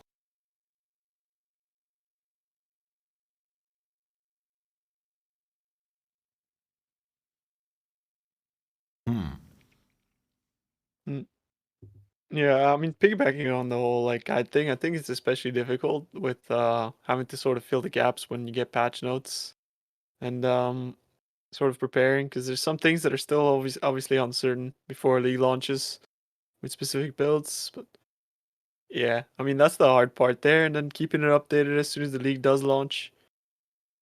Like if, for example, if like like Storm Shroud comes out and you're not knowing exactly like how expensive it's gonna be, but then it only ends up being like a couple divines. It's like, okay, now I have to put that in the guide because obviously it's too good to pass up, stuff like that. Yeah. That, and sometimes when there's like just a small change, you get away with like making just a tiny little addition or omitting something from the build guide or like just changing a tiny little bit. But after you do that like 4 leagues in a row, you just essentially change so much about the build guide that you also have to reconsider the structure, because you can't just endlessly tack on things and remove things and expect it to stay the same comprehensive build guide. Eventually people will just notice it's like patchwork and you need to like restructure it from the ground on up. And yeah, I can imagine that being quite work intense. Interesting that we pivoted in the topic of maintaining build guides. The topic I was aiming for when I brought up the art guide and the capability for Ubers was actually, do you guys think, because this is something that people bring up a lot, that there's not enough build diversity in Path of Exile, that there's not enough options to make a good build, and that all the good options are already sufficiently explored. Is that something that you feel is the case? Definitely no. It's not I feel the like, meta stale. Like honestly. Like there is a lot of things that you could do, but the meta is definitely stale. It's been like this a little too long now. Like very little skill adjustments, and that's most of the time the only thing it takes. And I think they give us very limited ways to skill particular things. Like but yeah, I mean, I think they've been doing a really great job with uniques, although I feel like the uniques themselves are a little too high end. at the moment. All the interesting stuff is really, really expensive, but that's just I don't know, because they wanted to make chase stuff, obviously, right? There's some winners, obviously, in the low end too. But I mean, in SSF, I think it's especially difficult to come up with good builds because of the fact that like uniques now are like very rare. Like for example, even just getting a Vixens is really, really, really hard. Trade League is not that bad, but I think overall, like the meta needs a bit of a shake up, and it could just be numerical changes for that to happen. Yeah, I mean, we've sort of been stagnating, I think, for the last 3 leagues. That's just my opinion, though. So I partially agree and partially disagree. First of all, I do think the meta is very stale. My disagreement is I'm not sure the meta is stale because GGG hasn't done things so much as the meta is stale because players aren't exploring the things they added. A good example of this is something like Galvanic Field that's very powerful and very good as a tool for clearing maps that just isn't being used because no one sees it as the best thing. And far too often, in terms of Path of Exile, people gravitate towards the best and don't really feel incentivized to explore outside of that, even though there's something that isn't the best, but is more than sufficient for all the content that a player will be putting the build up against. I think this is a... Sorry, you go. No, go on. I only wanted to say that. I think there's a general... So I definitely agree with what Tenkiei said. Generally speaking, I believe the problem is that there are a lot of unexplored options, but at the same time, the explored options are often so simple, so potent, and so well explored that it's really hard to compete with them. It's not that there's no other skills that can beat something like, let's say, Seismic Trap. There absolutely are a ton of different builds that can compete with that.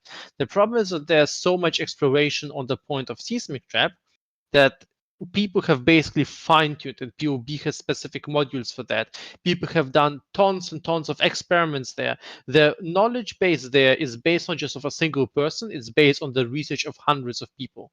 So on top of being a solid skill, if you want to compete with that, you need to build up something very, very similar to that. And that is just very, very hard to do, especially in a game with a live economy where you want to stay competitive with everyone else. So people do gravitate towards obvious choices, and I do agree that the meta is also a bit stale.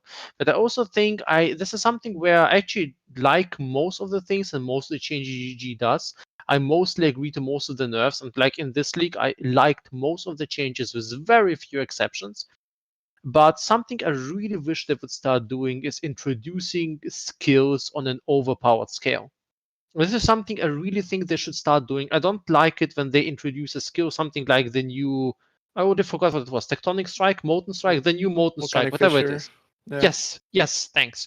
And that one it was kind of neat, but the problem with that, if you introduce it on a fairly poor level at the start, a few people will check it out, but because there's barely any research there, if there's like one single niche application and build that works, maybe it will be discovered, but maybe not. But most people who will start with that will realize, well, it's lackluster and doesn't compare to all of the research and well-done skills. So, for instance, I really like what they did with Lightning Conduit. Lightning Conduit came out in a bonkers state. It was absolutely too strong. It was really too strong.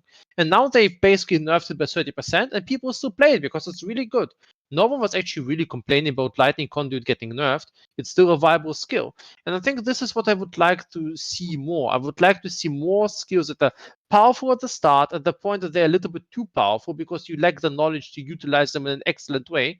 But afterwards, people put actually the time and have the motivation to explore them. And afterwards, in the next league, they're getting nerfed. Right now, starting a new skill is kind of like a random dice roll. It might be good, but it might be absolute trash. I'm still traumatized by starting Hex Blast. Like when I started Hex Blast, the only way to make it halfway decent was to play it with Archmage Ignite. Otherwise, it was like trash tier supreme. It had just lacked any kind of damage or any kind of play style to enjoy it because it just lacked the numbers. Or there was a lot of problems for that. I don't want to go on that traumatic topic. No, I mean, like, you're right. With when new additions are being made to the game. Oh, and Blade Trap. Oh, God. Oh god, yeah. No, I when new started with additions are that. being made to your game, not just in You the had a bad skills run. department. Also, like we talked about the same thing with Lake of Calandra, right? Like when a new thing is added to the game, they should err on the overpowered or over rewarding side of things rather than on the Yes. underwhelming side of things, because they put a lot of time into making that new content, and they want that new content to be displayed on the streams and in the content. And if I start a new skill, like let's say I would have started Absolution a couple leagues ago, right? And then everyone sees, oh, that's shit, and then I change off the build within the first day. I think that's much worse publicity than me actually playing a new skill, it being, like, maybe it's a little bit overpowered and better than other options, but it creates interest, it creates discussion about the game, it creates conversation, where people are, oh, I haven't seen this before. Whereas if I just play the same OP skill that I played last league, because the new skills that came out were underwhelming and I had to transition off of them and go into something that's a sure shot where I know I can have a good league start with, because that's the problem also, is like you actively hurt yourself if you have a bad league start. So yeah, they definitely should make new additions very worthwhile so that they just get exposure. And then you can make it balanced afterwards. I think maybe it's not the right quote in this context, but some game designer at Riot Games about League of Legends once said something along the lines of first make it fun and then make it balanced. Yeah, I like that quote. I would treat skills differently from content, though, because players also see things very differently there. In Path of Exile, skills almost function as borrowed power, where when a skill comes out, like Lightning Conduit, that's just broken, you know you have that for 3 months, have your fun with it, and it's gone. When content, like, let's just say Lake of Calandra, is overly rewarding, that is now everyone else's problem as well. Because Lake of Calandra is overly rewarding, if you're doing it, congratulations, you have lots of money. If you're not doing it, sorry, you're not relevant anymore. You're not playing Path of Exile because you're locked out of the economy. And if you're an SSF, there's lots of drop rates behind the scenes, etc., etc. You're going to feel locked out of a lot of gameplay as well. So I like that GGG's approach to content is undertuned and buff it, as opposed to overtuned and nerf. Players tend to be much more upset about nerfs to their loot than they are about buffs to their loot.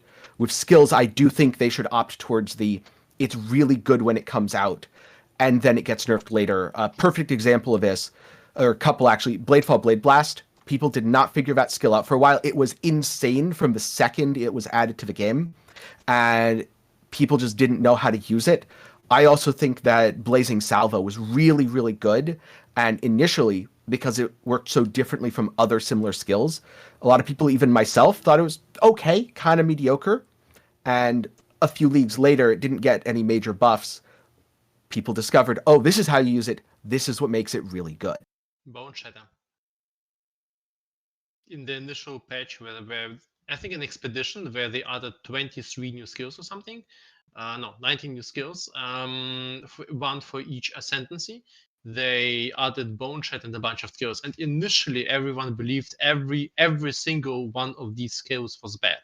And some of them turned out to be bad, but later on over the time, pretty much every skill was discovered. Like Absolution became a staple in many summoner approaches for league start. And Bone Shatter was dominating the meta over the past 2 or 3 leagues so hard. But initially, pretty much none of them was used, and Bone Shatter was even laughed at. It's like a worse version of Heavy Strike. So it's interesting to see how that develops. The problem is they release so many skills, and so many of them just fade into obscurity, like a bunch of old skills have done so as well. It just becomes overwhelming if they're not actually tuned, if they're undertuned at least when they come out. They just don't really serve a purpose. It kind of feels weird. You know, we have guys who have been on this podcast so far that are game designers, right? Would you want to spend a little bit of time working on a skill, creating effects for it, creating some sort of interaction for it within the items in the game, the other skills in the game, everything like that, and then just undertune it so much that it fades into obscurity and is never seen again? That feels so weird and counterproductive to me, and they've done that with so many skills. Like, there's tons of skills from back in the day that they haven't touched, and you know what? that's, I guess, the way that they do things. They don't touch those skills. It's fine. We'll just release new skills that are equally as bad and that won't get touched. Awesome. It just feels like a weird thing to do. So I'd be happy with them overtuning some of them at least, just in order to, like how Tuna was saying, shake up the meta a little bit. It has been stale for a period of time. And it's not that there isn't new builds that come out.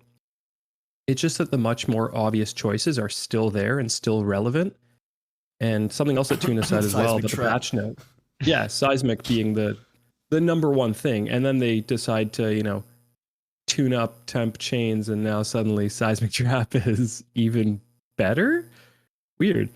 But the kicker is the patch notes don't tell the full story almost ever, especially with these patch notes, because frankly, when I saw them personally, I looked at them and went, oh, this isn't compelling whatsoever. And then I played the league and I'm like, oh, this league's awesome. This is so much fun. And there's so many things you can now do with the league. However, it is still based on a lot of other meta skills that are and have been part of the forefront for a relatively long period of time. Now it's just, we'll take that meta skill, slap on internal damnation, pardon. Got yourself a build there. Perfect. Yeah. Throw a low reave on that baby. Oh, you got yourself a build. So the good Now you stuff got your is pair of better. Vixens. You got a build. Yeah. I think the problem sort of lies in like the fact that if you have currency, the game's awesome, right? Don't get me wrong, like all this like shake up meta stuff, like that only applies to League Start and if you don't have currency, right? Because certain skills are such an upward battle to actually get the build to feel good and smooth. It has to be like, in my opinion, the only thing is like playability, right? Like if it plays smooth and the content you want to play it in, that's all you need. And I think most skills just are so hard to get there that it's out of reach for the majority of players, and it's kind of pointless to even create content around them because who are you making content for if you're not making it for the majority of players? But I guess like at some point in the league, you get to the point where you can just meme around and play whatever skill you like, right? But yeah, I mean, like for example, you could take like basically any strike skill, right? Like they're all just not great. They're all just not good at all. Like I would love to play like pretty much all of them, but the opportunity cost is just because they're not even like they don't like much more playable than other skills, right? Like they just have so many issues with them. And then now on top of that we have lightning strike that joined them as well. So I mean, I think like so many skills just need a rework, not only numerically but also the mechanics behind how they work. And yeah, I would love to see that. I mean, look what happened with like Cyclone, for example. It wasn't used for the longest time, and all of a sudden they made it like a little bit better in Legion, and it was insane. And now it's again not used. better. Yeah, I mean, and now again it's not used because it has like no radius, has negative 30% movement speed, and yeah, it just sucks. So I have a few points to add there, so I've written them down so that I don't forget them. So first of all, save skills. I think it's really wrong to review GG's strategy or how they designed the game from the perspective of balance. Balance was never the point of the game. And I don't think it doesn't even work here. The game needs to stay interesting. If you bring the game into a more or less balanced situation, no one is actually inspired to do something really interesting because everything works in the same way and there's no interesting build combination. So there will be always imbalance. And on top of that, imbalance provides opportunities to fix.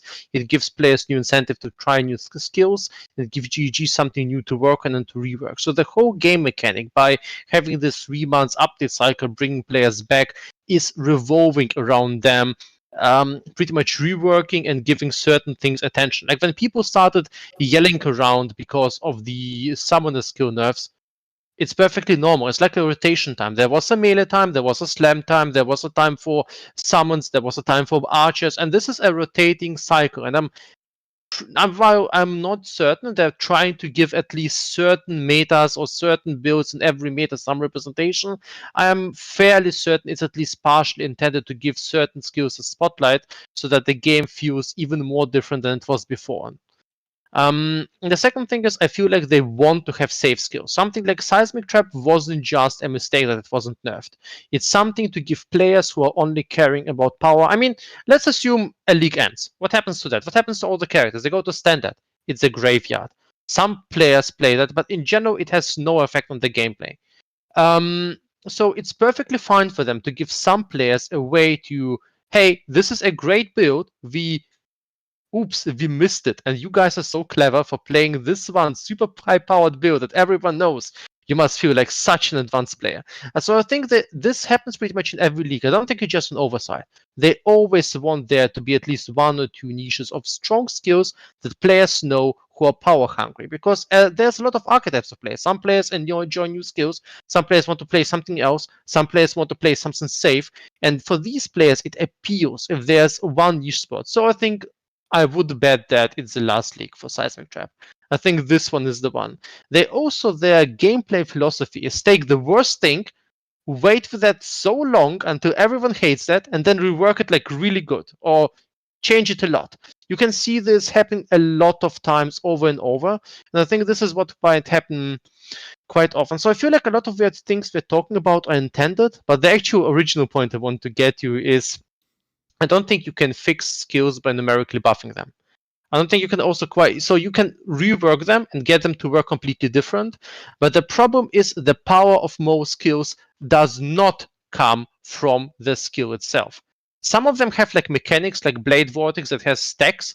Sometimes it comes from stacks, but usually it comes from emergent interactions with other mechanics. For instance, it comes with a lot of multipliers bouncing off each other because there's 3 uniques that interact weirdly, then these things affect one skill really strongly.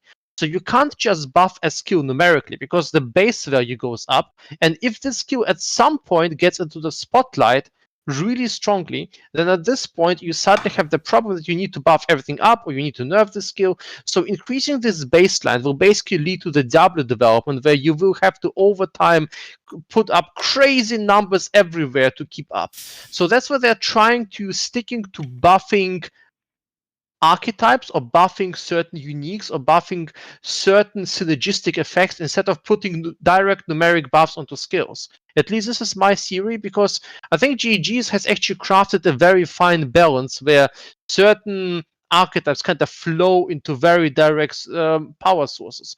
For instance, you can of course buff well, I think that kind of goes a little bit beyond the point, but pretty much every skill kind of has a number of more multipliers or multipliers they can take advantage of. And I think these are the things that actually make a very powerful skill.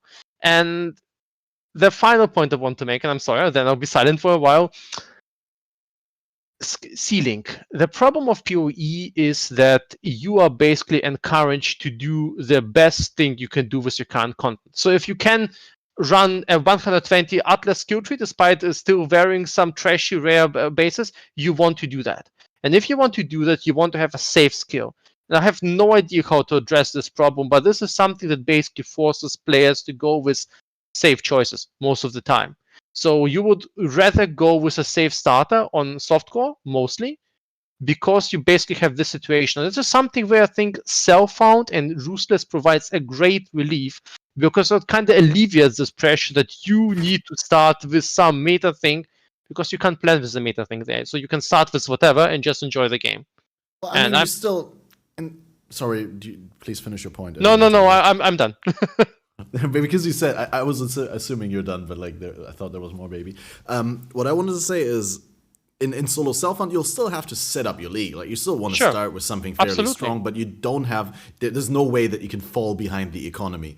That's basically what you're saying. Yeah, and I really like GG's approach in regards to buffing archetypes, and certain skills will benefit more, certain skills will benefit less. For example, right now, poison skills got particular benefit from the curse changes because it went from despair and punishment are your curses. Vulnerability says it is, but it definitely isn't. Don't do that. To now you have despair, punishment, and temporal chains, and all of a sudden poison builds gained huge buffs from that, pushing them up in prominence in the meta. When it comes to skills, there's a problem that I've observed time and time again, which is why I think GGG isn't reworking skills as much as they used to, and they're instead adding new ones that are very similar to existing skills. Which is, when a skill gets reworked, there's still that stigma of, but it was bad for the last 5 years. Everyone's always told me this is bad. This skill sucks. Why would I ever play a skill that sucks? Sure, it got reworked, but I don't believe it's better. It's still the same skill. If you have Molten Strike, well, people feel like Molten Strike sucks. Personally, I would disagree with that. I think it's niche and there are ways to apply it. But Volcanic Fissure, oh, that's new. That's not Molten Strike. That sounds awesome. I'm going to go try that. It looks really cool. It's visually appealing, etc. So they have this very careful balance where reworking skills doesn't have the same effect as just making new ones, even if on a mechanical level, they're very similar. And also the PoE player base is very split. I don't want to put numbers on it, but I'm just going to say, 70-30 here. 70% of players want to play something new. 30% of players just want to play one specific build every single league for the next 10 leagues, and they want it to be really good. I know a crazy person on the Discord that has played Flicker Strike for the last 7 years every league. Oh, I don't know how he no. can manage the eye damage, but yeah. Also, to add to your points, first of all, completely agree to that. I think this is pretty much what's going on. But then also, I think players, especially new players, like the feeling of upgrades. The problem with equal skills is that the skills at level 1 doesn't necessarily have to have the same strength as the skills of level 28. So when you go from Molten Strike to a new fancy Molten Fissure, or if you go from Fireball to your big Flame Blast, even if it's not always directly an upgrade, mostly it feels like an upgrade. I think this is kind of a nice idea for the new players, because new players don't get all of this stuff. They don't even get how the skill tree works. All of this elemental overload and crit builds, this is way too far out of their reach. They just understand percentual damage, bigger damage numbers, nice, enemies burn, enemies explode. I mean, even explaining the dot mechanics themselves in PoE is incredibly counterintuitive. Like, every single player at the start would assume the initial damage, the damage of the hit, matters for the dot, right? Right? Oh no. And there's like a million examples like that. So I think giving players some direct, easy upgrades is nice. Do you think build enabling unique items is another good way to do that? Something like Hrim Sorrow, where it's really obvious what you use Hrim Sorrow for, and it's available enough that even a new player is either likely to find one off the ground or can easily purchase it from trade. I don't really particularly think skills should be dependent on uniques to function or enabled by, especially not on League Start, and especially not with how many uniques there are in the global pool in general. And then I there's think Righteous Fire. I think PoE does a really good job at like having uniques enhance things, and as much as people say like, oh, it enables it, that only really happens when you have like very intricate combinations of things. Most of the time, uniques are just basically enhancers.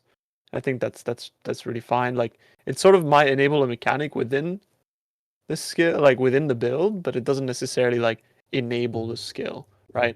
I think enabling a skill is not a thing that should be up to the unique, if that makes sense. No, I 100% agree. I mean, if you just let me quickly drive this on. If you need something, if something is mandatory for a skill, it should be baked into the skill. If it's not an option. In the case of Rim Sorrow are just a really easy way to get that conversion. Oh, they changed it to 100%, right? Recently or something like that, yeah. Right? Well, then it's a little bit harder to replace them with something else. But there's other ways to get that conversion, right? You could do a combination of tree and rare gloves and maybe some other items. So Rim Sorrow, I think, is fine for doing that, right? But yeah, I definitely agree with the idea that like skills shouldn't need a specific unique item to function.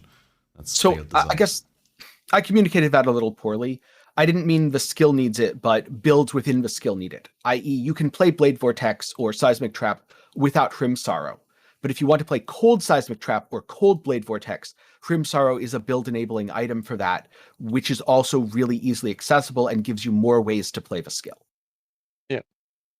Yeah, I don't mind such things existing. Personally, I think it's good when every skill should have some use case by itself without requiring a unique. But the interesting combinations are sometimes really inspiring. I mean, this league I've played, and one of my friends started with that. I know it took off over time. And this league I've played Impending Doom with 100% reduced duration. So I've built it around Cane of Kulemak that has exactly 50% increased quality of gems. And I had this, and it needed a 23% corruption, which worked out perfectly. And only then you reach 100% exact reduced duration, so your cursors instantly explode and use Vixens. And without that, the build just doesn't work. There's like a few alternative options with Dialas and a few others, but it's cool. It's really nice, and it gives you this feeling of achievement. It's like putting on a Mage Rat or a Headhunter, and suddenly you're playing a slightly different game. So I don't think it's terrible when there are these power spikes that can be enabled by certain uniques. But I think at the same time, no skill should function the same way that if you have the skill, and if you don't have a unique, it's dead, it's broken, it's trash. You don't need to use it. Yep. I do kind of like, the fact that they removed threshold jewels in a way, because that's kind of how they felt. Yes. But it does feel kind of sad that they just removed it, right? Like, for example, like Frostblades is just terrible without the threshold jewels, and it just isn't there anymore. Well, Frostblade's got a little They bit of a turned it buff into to a lab compensate. enchant. Yeah. Well, it had like a ton of Frost- penetration on it, right? Like from the threshold jewels. Like, Frostblade can probably survive that, especially, but it's more expensive now. Like, yeah. if you build it around something like Omni, you can probably still get away with it easily, but usually, yeah. I feel like they really have nerfed steal skills a lot. That as well, Big- that's true. Yeah. It just feels so slow without those threshold jewels. Yeah. And ironically, they introduced the Core of Steel gloves in the same patch for the spells. I felt like Yeah. That's I mean, overall, a little bit of a missed opportunity there with the threshold jewels, if I may add that real quick, because the original intention of the threshold jewels was providing an alternative way of playing the skill, like another layer of skill customization beyond choosing your combination of support gems. And it quickly turned into something where it's either still not worth playing with the threshold jewel or worse, or it's better. But it would have been cool if there would have been like a variety of different threshold options that were all, well, not equally, but maybe like comparably viable, so that there'd be an actual choice. Atuna, you wanted to say something. I'm sorry, I didn't mean to suppress yeah, you. I feel like overall they should have sort of baked a lot of those things into the skill gems themselves, or made them into alt qualities, because it feels like a lot of things are just, yeah, I mean they're just lost, and that feels bad. Even just like the fact that like you can't use the spark jewel anymore, and it's a helmet enchant now. Like the opportunity cost of that is just insane. You either have like additional projectile. It's like you didn't gain anything from it. Now, mind you, Spark is like so mechanically strong that I guess it doesn't matter at the end of the day, and you have Nimbus as well if you want to take it down that path. But I felt like it just felt like, oh, we just lost something, and that's how it felt like with a lot of threshold jewels. It's just we just lost something, and then there's nothing really to replace it in a way. Luckily, I mean, as I said with the Spark example, there was things to replace it with, but in other scenario, there kind of wasn't. And this is how you open design spaces. Developers to update a game every 3 months, because now there's new opportunities to improve and to buff and so forth. I'm not saying it's a great design and it doesn't come with its flaws, but it at least obvious flaws or problems that can be addressed in the future. And at the same time, it improves things, because the problem with the jewels was a little bit intense. Like 99% of the jewels were terrible or not used, or so niche, no one would want them. So I kind of like where they're going with that, but I do agree that collateral damage is pretty much the core part of GG balance. Yeah, true. Like right now, Vixens is fantastic.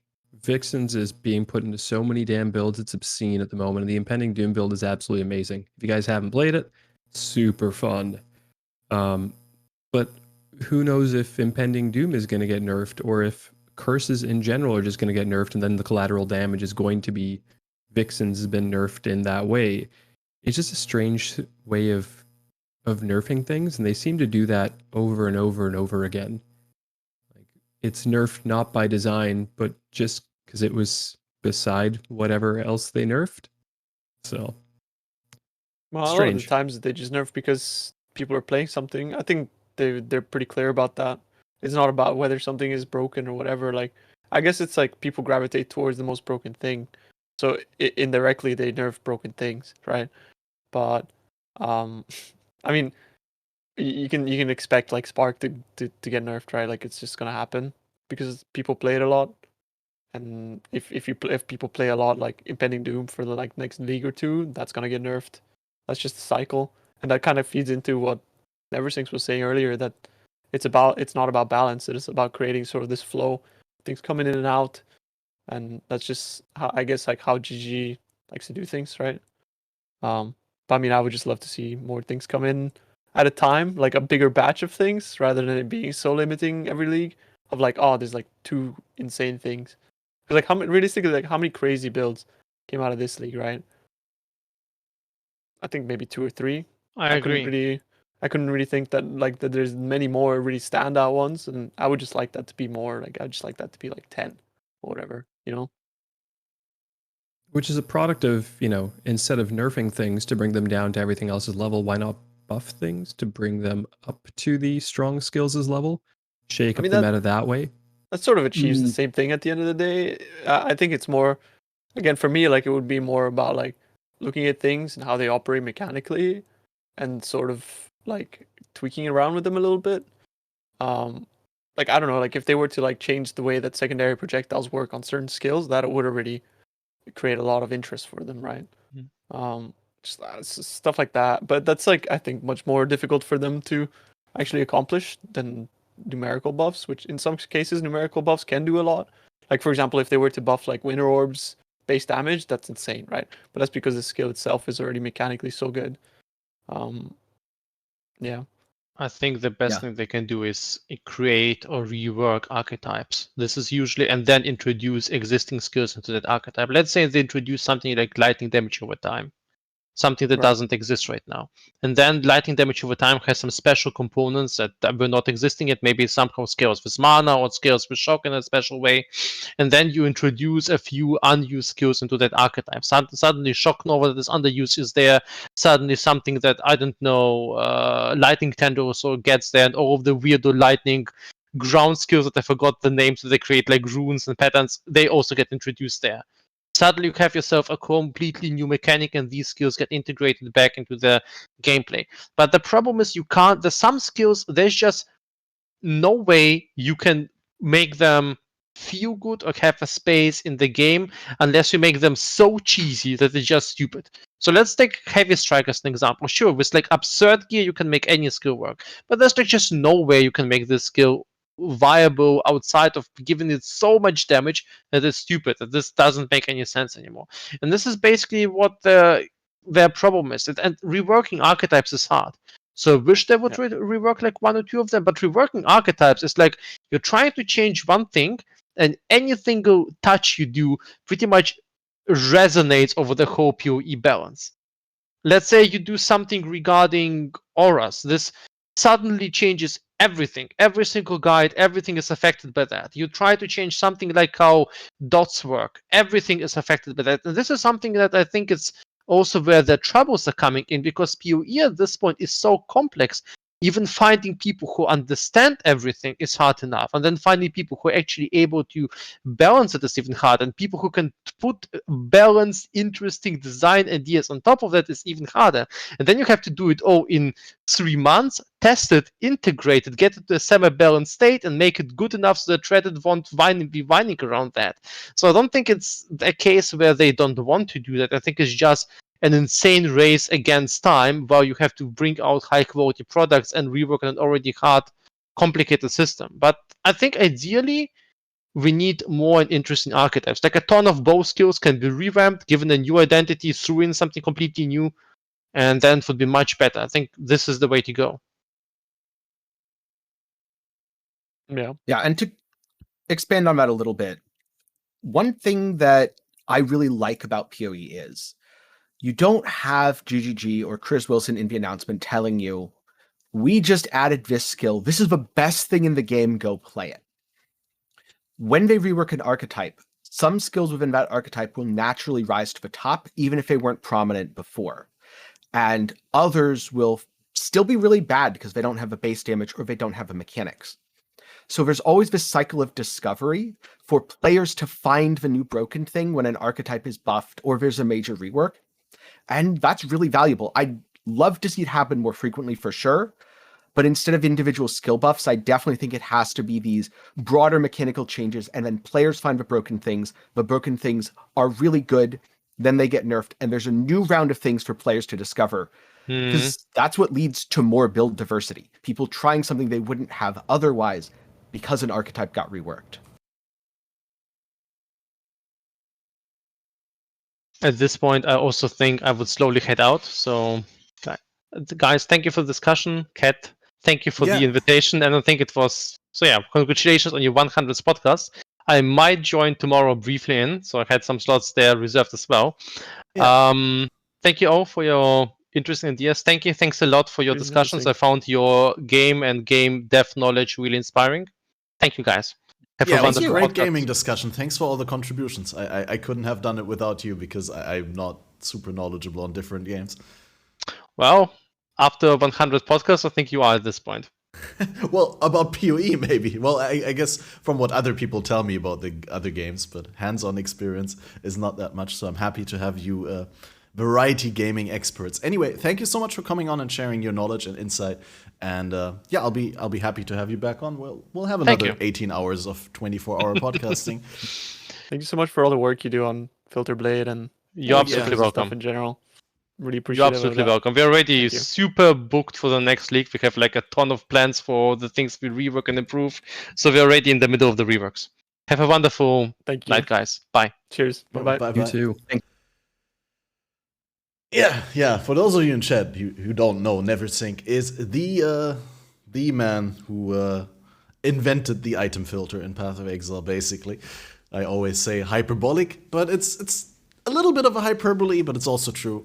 If you go to filterblade.xyz, you'll find a lot of useful stuff that is mostly done by NeverSync. He does have people who work with him on that project, but I mean, at this point, like I don't know anyone who doesn't make their filter that they use in Filterblade. It's so good.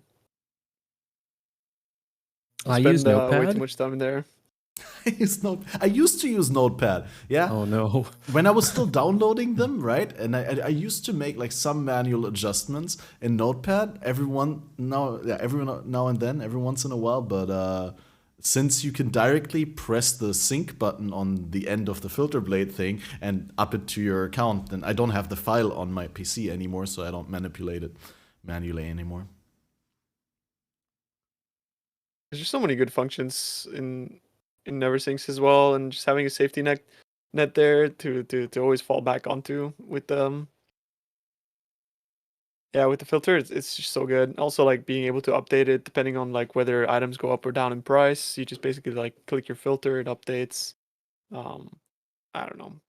I couldn't see myself making filters any other way, and I have way too many filters for way too many things at this point. So I mean, bless.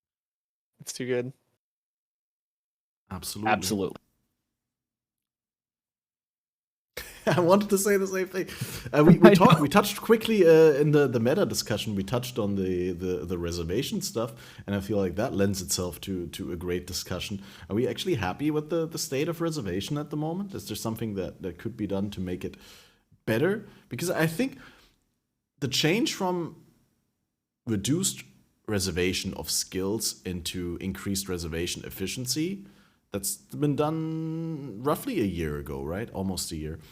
I think that was a great change in retrospective. It really made the stat a lot better for people who didn't stack a whole lot of it, without making it overpowered for the people who like fully invest into it.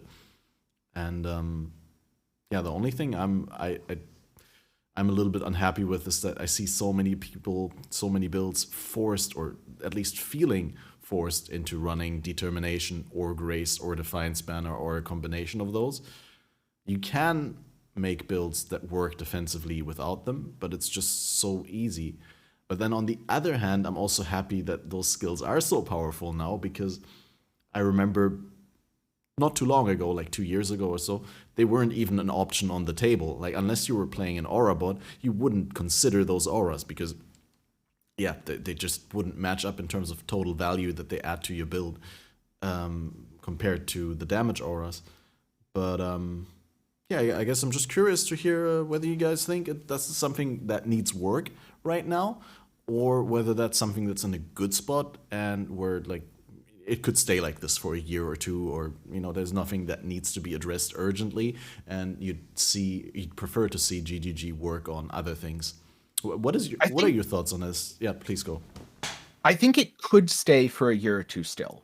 That there's nothing super dire. I wouldn't say it's in a good spot though, because I do agree that right now the balance in defensive skills is off. Though personally, I wouldn't address it from the perspective of adjusting the aura's Grace, Determination, or Defiance banner. Defiance banner offered way too much power before through the alt quality anomalous for what it cost you, and I do think that's been addressed by the nerfs. Where I see adjustment needed is, number one, Molten Shell is too strong. And that makes Defiance banner and Determination feel too mandatory or impactful. Number two, there's no dexterity-based, evasion-focused guard skill that builds have access to. So instead, they go for spell suppression to mitigate spell damage.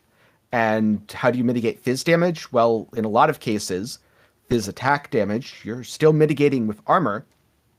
Those builds don't have very good access to the other tools, which are like fizz taken as very easy on a chieftain, or getting an absolutely massive life pool of dissolution of the flesh. Well, you're in the worst part of a tree for stacking life, so that doesn't work either.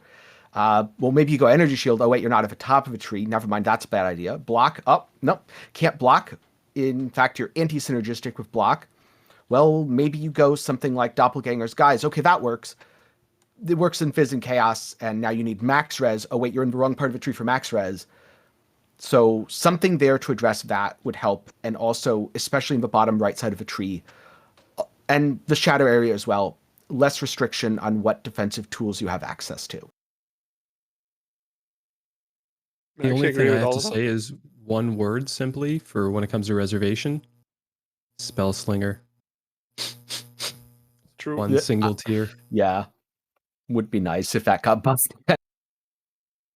It was so fun. Spellslinger's just fun. But there's so many good auras to utilize, and there's so much more stuff that you can do with your mana right now that Spellslinger has gotten absolutely dumpstered and gone by the wayside, sadly. And it was one of my favorite ways to, I think anybody who used it to level enjoyed that leveling experience. But 100%. That's just my one little, every single time I think of all the reservation changes, how strong these auras are. And keep in mind, like, I'm primarily an SSF hardcore player. Like, I'm the kind of guy who tries to do all content under the most stringent, well, no longer the most stringent circumstances because Ruthless is a thing. But that's how I enjoy the game. And all of these defensive changes that allow me to use these reservations, like Grace, Determination, all these defensive things that are in the game at the moment are exceptionally strong, and I enjoy them. But every single build needs them, and it kind of sucks. Like, I can think of only a handful of builds that I would actually play in a hardcore scenario that wouldn't involve Determination and Trickster, CI Trickster Spark is basically the only one that I can think of off the top of my head that I would not use Determination on. That's it. It's like the first thing I do in POB. It's like, yes, choose a skill, Determination. But wait, what active skill are you using? Determination is active. Like, before anything else. It's kind of sad. Yeah, I wonder if... So just one sentence, because you just mentioned Ruthless, and it feels so terrible in Ruthless because you don't get these auras, and you want them so badly for your builds. You know what feels terrible? The fact that I've been playing solo self-found hardcore for so many years, and now I can't even say SSF HC, by the way, because there's these guys who are like SSF HC Ruthless, and they're better than me in every single way. So I have no upper hand. Absolutely. I got nothing now. So a solution for Spellslinger-like things that I think is really cool is how Torchlight Infinite handles it. Torchlight Infinite drew inspiration from PoE in that there are auras which offer reservations. They come in the form of passive skills. Passive skills are broadly broken up into auras, 30%, 40% of your reservation. Imbue skills, 25%, think of those like heralds. And then they have trigger skills. So in Torchlight Infinite, cast on crit is a reservation, but it's a flat reservation based on the mana cost of the skill. And then precise cast on crit is the Giga endgame. I want to do huge damage with it. That is a 15% reservation, again, scaling with the cost of a skill. Spellslinger was kind of this really weird thing where you could use it as utility. Think ED Contagion Slinger or Chaos Slinger. Or you could use it as big damage like VD or DDVD. I'd love to see some sort of flat reservation version of Spellslinger that extremely limits what you can put on it, but lets you add it in as a utility. Then a percentile reservation where you're giving up an aura. However, you're giving up an aura for a much, much more potent effect that actually feels worth it and competes with something like Determination or competes with a Zealotry. Yeah, it already has way too much downside at the moment for what it provides. Even just having like a 1/6 link Spellslinger is already taking up pretty much your entire mana pool. So yeah, it's not okay. But I feel like they barely even had the spotlight, which is a shame. Like it was okay for like a league or two, but it was never actually like an end game thing that people used. It's mostly like a league started thing that you swap off of. So that's one of those things that's kind of a mystery as to why they. I mean, I think again that goes into it was like collateral damage more than anything, to be honest. It's not like they specifically targeted it. Maybe Cold Slinger got it targeted a little bit. That's the only build I can think of that was really destroying endgame. It still definitely feels, though, like they weren't setting out to nerf Spellslinger. They just wanted to rework auras and reservations, and it's a reservation, therefore it got hit. Yeah. I think it's really good that the defensive auras are as good as they are. I think the only thing that is missing, and I think also Molten Shell, I think is completely fine, because it's only really insane when you can use it proactively. But it's when it's like used like reactively, it's actually like kind of bad, honestly. Unless like you're in a map and there's like a lot of small damage incoming, whatever. But yeah, I think the main issue is that essentially that dexterity characters do need something to be able to like reduce incoming damage, whether it's like a flat reduction or just any way to sort of mitigate incoming physical damage. But I mean, I think Progenesis is now like a really, really good way to be able to do that. I think if you're a dexterity based character, you don't need Determination or Molten Shell anymore if you have a Progenesis.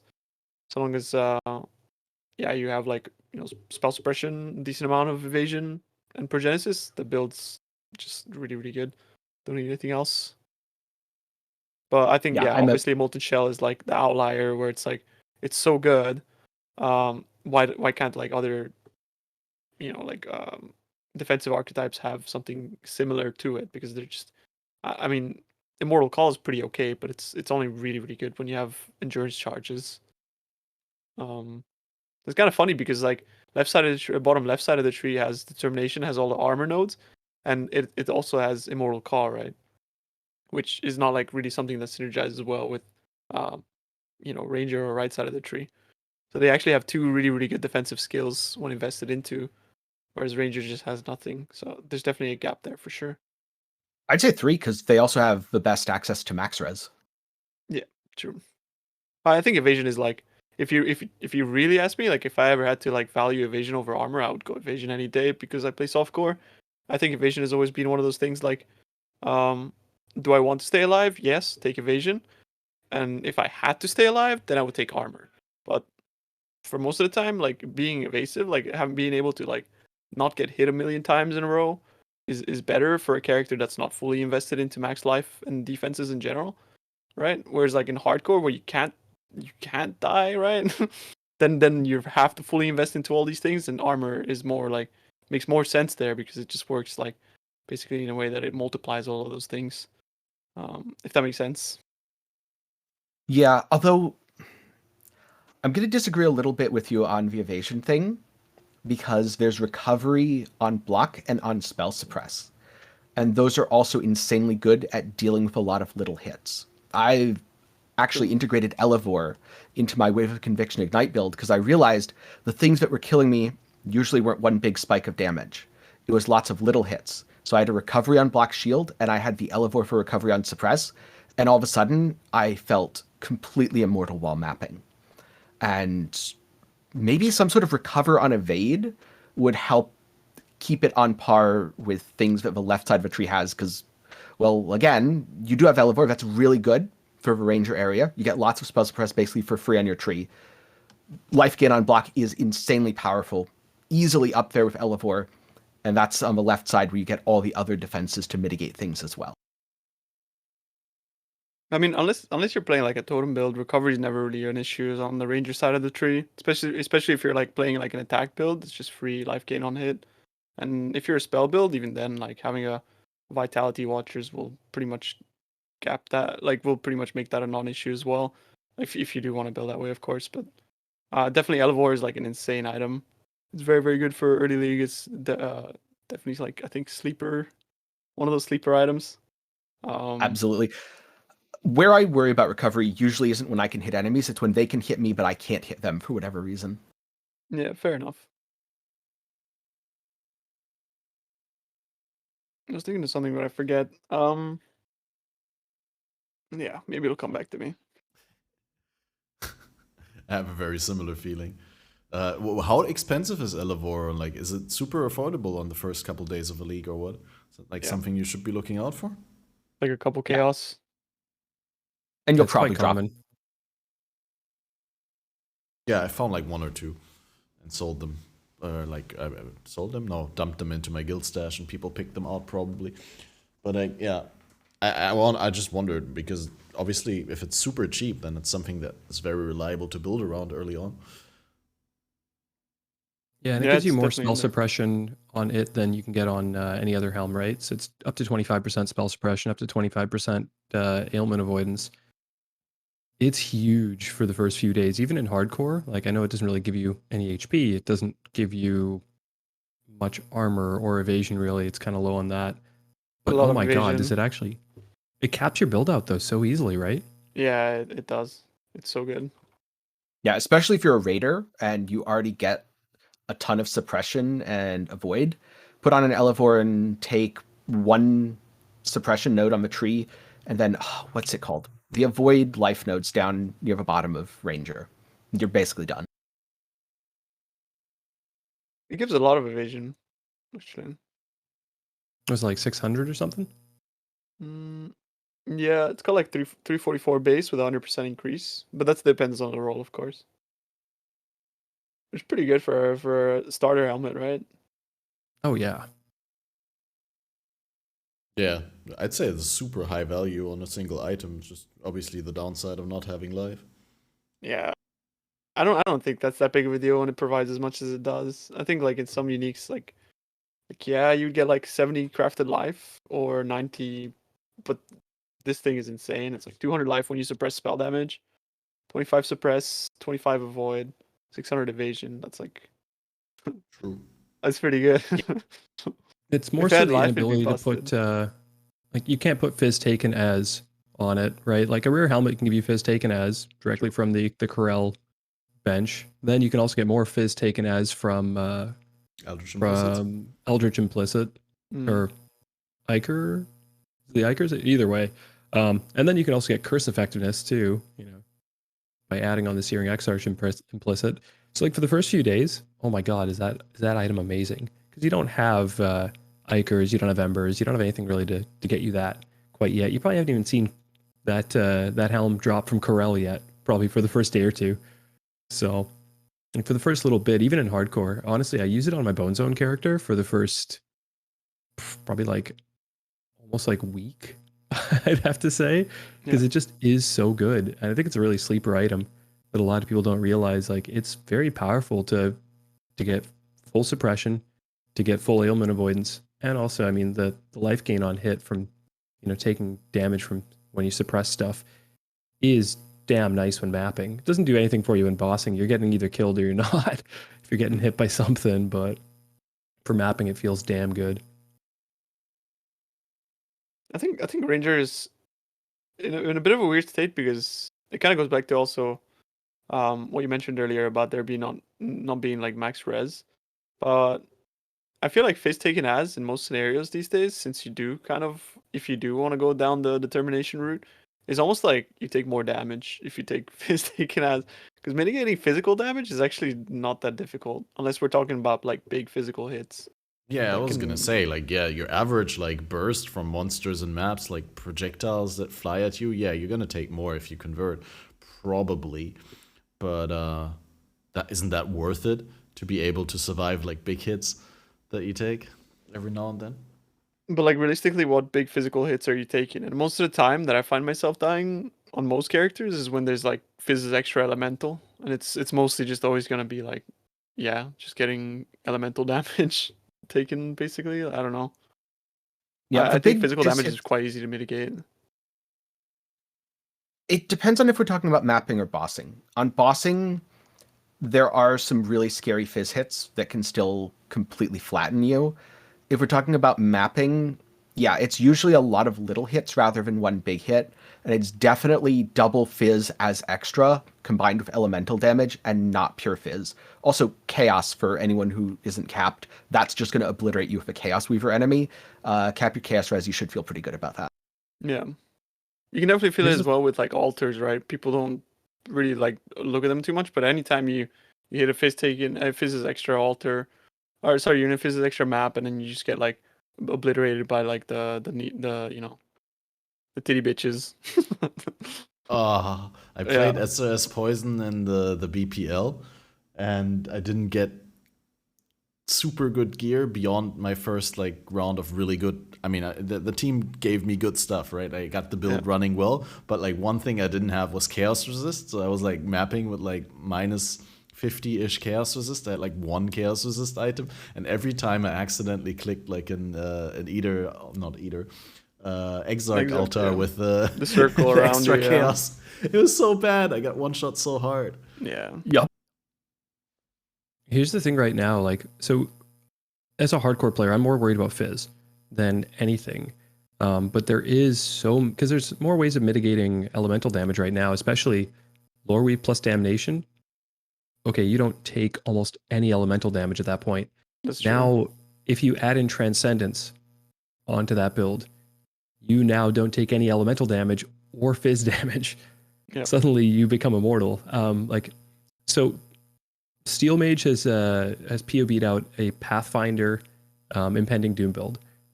I actually was POBing this out the day before that, and then he POB'd it with Zai's help, and it's so much better than the one that I made. The amount of damage you can take from it is obscene. Like currently, again, it's got Lore Weave, it's got Eternal Damnation, it's got Transcendence, so you don't take any of the negatives from Transcendence.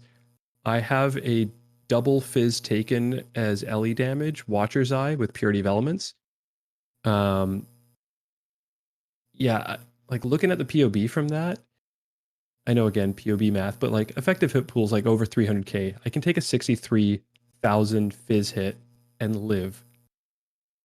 Like, Pretty much anything, yeah. I'm planning on using this to just tank Maven Memory Game, or just literally tank anything in the game and just stand there and laugh in hardcore. Should have it up in the next week, hopefully. And then we'll see. Watch me die to the memory game anyways, because POB is not in-game. Like, it doesn't matter what POB says. That's made by humans, and we're all fallible. In the game, I'm going to be a cocky jackass and die, probably, by being that. But at this point in time, I feel like Fizz still... Because, my focus is usually bossing. Like, within the confines of mapping, I don't really take much Fizz damage, right? Things are dying before they're hitting me. But the risk is physical damage in large chunks because it mitigates all of your armor. Like, sure, I got 90k armor. Did you get still overwhelmed? gonna die to a Fizz hit. Yeah, overwhelm especially. Oh my god, that's so sad. If you accidentally click something that has overwhelm on it on Jug, you're dead. Yeah. Doesn't matter what you built. But at the end of the day, just because of how armor works, armor is still relatively unreliable. So switching stuff from Fizz to LE, big value to me at least. Yeah, that's true. I was more coming from it from a perspective of like softcore, build the bare minimum of defenses. So like it's like I would never consider going for like lowering and things like that on a build because of the opportunity cost of having something else, obviously. But I do completely. I could definitely see that from your perspective. It's physical damage, obviously the biggest issue. Yeah, and I agree with you also Doppelganger. entirely. Like, if I'm playing softcore, evasion all the way, all the time. Because if it screws up the once and, then the 90 times I get hit, it screws up once and I die, yeah, okay, it happens. But, in hardcore, I guess I just die now. And then I'm sad for a couple of days. One time I played hardcore, I was depressed when I died. So I don't play hardcore anymore. I feel nothing anymore. Was that your gauntlet run where you did so well? I was doing really well, and then I just died, and I was like depressed for 2 days. So I was like, okay, I'm not playing anymore. But you gotta have those sour moments of tragedy. They make it so much better when you have an actual success, right? Not for sweet me. doesn't taste as sweet without the sour. Better to have loved and lost than to have never had loved, right? I suppose. That's the hardcore experience. So one other defensive item that doesn't get enough attention is Doppelganger's Guise. People look at it and go, oh, it has no life. Yeah, but you take 40% less fizz and chaos damage. And those are the two things that it is often inconvenient to get additional defenses for. By the way, just for people who don't realize, Doppelganger's Guise, when put on an animate guardian, is always sane. Yep. Makes him immortal, basically. Yeah. Your AG will not die. He's just regenning, like, how much does he regen? Like 30% of his life every couple seconds or something? It's pretty good. Absolutely insane. Yeah, it's still going to die, like, if you're doing Uber Cirrus or something, probably, though. Just Uber because, Ziri. Fuck that fight. I lost my Guardian in BPL because I did like 10 Uber Ziris one day and everything was fine, and then next day I went into Uber Ziri, I did one Uber Ziri, and I dashed out of the double Ziri Flame Blast the wrong side, and my Guardian didn't make it out. He took both Flame Blasts, and like instantly 90% of his life was gone, and then he burned down and was dead. That was a terribly tragic moment. It wasn't too expensively geared. I did have Asenath's Gentle Touch. That was the biggest loss. Everything else was recouped relatively quickly by just looking at what my team had gathered on trade. But yeah, I definitely learned from that and unsummoned my Animate Guardian every single time I went into Uber at Ziri because, yeah, never again. This has been a great discussion. It's getting a little late for me. I need to go have dinner and do some stuff. I did want to leave on one end note in terms of defenses, though. And that is, how do you feel about damage over time? Because there's so many defenses in PoE that only apply to hits. And especially physical damage over time cuts through a lot of your defenses where all you can really do is get recovery or get more health. Or, of course, just accept that you're going to die to physical damage over time. Yeah, it kind of Ground sucks. degens. Pistol sucks? Well, I play a lot of Ranger, so like the main way to mitigate that stuff is regen, and we have 0. So yeah, it kind of sucks. I guess like having a keystone there is nice, but pathing to it is kind of annoying as well. By the keystone, I mean, I'm sorry, I'm really forgetful with names. Leaf Shade. Yeah, Leaf Shade, yeah, that's the one. Aside for that, yeah, it sucks. Like mitigating dots is super, super annoying, for sure. On the right side of the tree. Sometimes I feel like Burning Ground is balanced around the existence of Aberrath's Pantheon. Like, they're just like, oh, we don't need to make this damage balanced because everyone is ignoring it anyway. Yeah, you spec that thing early league and you never take that off. I never take that off. Burning Ground is just way too oppressive to, to not have that. Maybe while farming either, right? But like when you got the Exarch locked in, there's no reason not to do that. You're mitigating so many downsides of shrines by ignoring Burning Ground. Yeah, definitely. 80 max fire res and still taking to like half HP in like less than a second from damn Burning Ground. It's just because it's not suppressed, right? Yeah. Suppression only happens on hits, so they seem to balance lately around the idea that suppression is on a lot of characters. And then there's those degens that just absolutely destroy you. Fizz degens from, well, the Fizz and is it Chaos as well from Uber Cirrus? Or is it Yes, just- I believe it's Fizz Fire Chaos. Okay. That Those also- burning ground, just that's how you die. Doesn't the Uber service puts also disable your region Yeah. to make it even better? Of course. Good luck if you don't have life gain on hit, I guess. Yeah. Wait, what specifically in Uber Cirrus deactivates your region? The meteors with the burning ground thing? Oh, The the puddles. puddles that you also get in the last phase. Yeah, okay, that's what I meant. Like, they're meteors falling down that leave the puddles, right? Like visually. Yeah. Maybe I like got the it stuff, wrong. yeah. Like comets, also- they're not like meteors, like the big meteor in the meteor phase, but like they're like little things that come down, leave a mark on the ground, and that stays.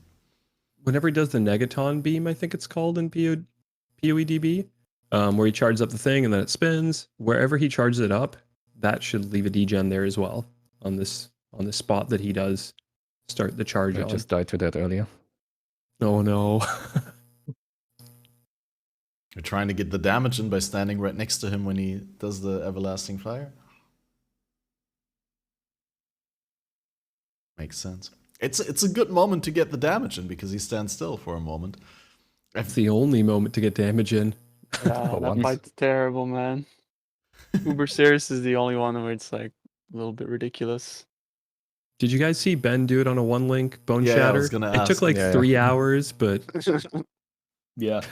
Uber Cortex can also be very ridiculous, and that to me feels worse because it's so inconsistent. Sometimes Uber Cortex falls over. Other times, oh, you've unlocked the Turbo AoE Giga Hard Mode version. Have fun. I never found liked that one way of Cortex balancing this whole bosses. league. I have gotten probably about like 3.5 million kills. I'm level 100 on one character, and I've been farming on that character for almost a week and a half to 2 weeks now. Level 98, 95, 96 on another. Anyways, I found one Cortex, and if I put that damn thing in and it bricks entirely because of all those mods, I'm gonna be so sad. Yeah.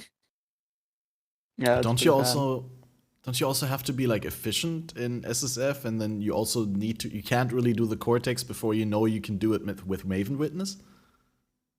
Typically, yeah. I mean, we're in a GSF, so there's like 10 of us playing right now. Okay, so you Um, can get more cortices. Yeah, but yeah, I'd rather be efficient with it and make sure that it's witnessed. Yeah. I always feel bad about that, like having to save content until you can do the most rewarding version of it, basically. Right? I mean, you could do any sort of invitation. I guess with the invitations, you don't really need to juice them, because that only scales the generic drops, but not the guaranteed drops. But it does somehow link to the conversation we had earlier about the Uber bosses, where it kind of, if you can wait until you can do the Uber version, there's no reason to do the base version, because the Uber version is just strictly more rewarding. That said, though, before you feel like you're overstaying just for the sake of us not being interrupted, Tenkiei, you wanted to leave. Thank you for your contribution. Thanks for coming on. Thanks for always being there when I ask you. It's always great to have conversations with you here. And yeah, can't wait until we have the next podcast. This one, obviously, a little bit more experimental and a little bit more... Well, I'm trying to let everyone like just bring topics and let the discussion evolve naturally even more than usually, because, you know, there's going to be 24 hours in total, and if I just bring up all the talking points that I have in quick fire mode, then I'm going to be done in 2 hours, which I can't. But yeah, thanks for coming on. We'll get new guests in soon, and have a wonderful rest of your day. Thanks for having me. It was good to meet everyone. It was Cheers. an absolute treat to talk about some other game design topics. I'll maybe be back later. All right. See you later, Tenkiei. See you soon. Yep. Yeah. Right. And now, Enki needs to step up because you've been very silent, Enki.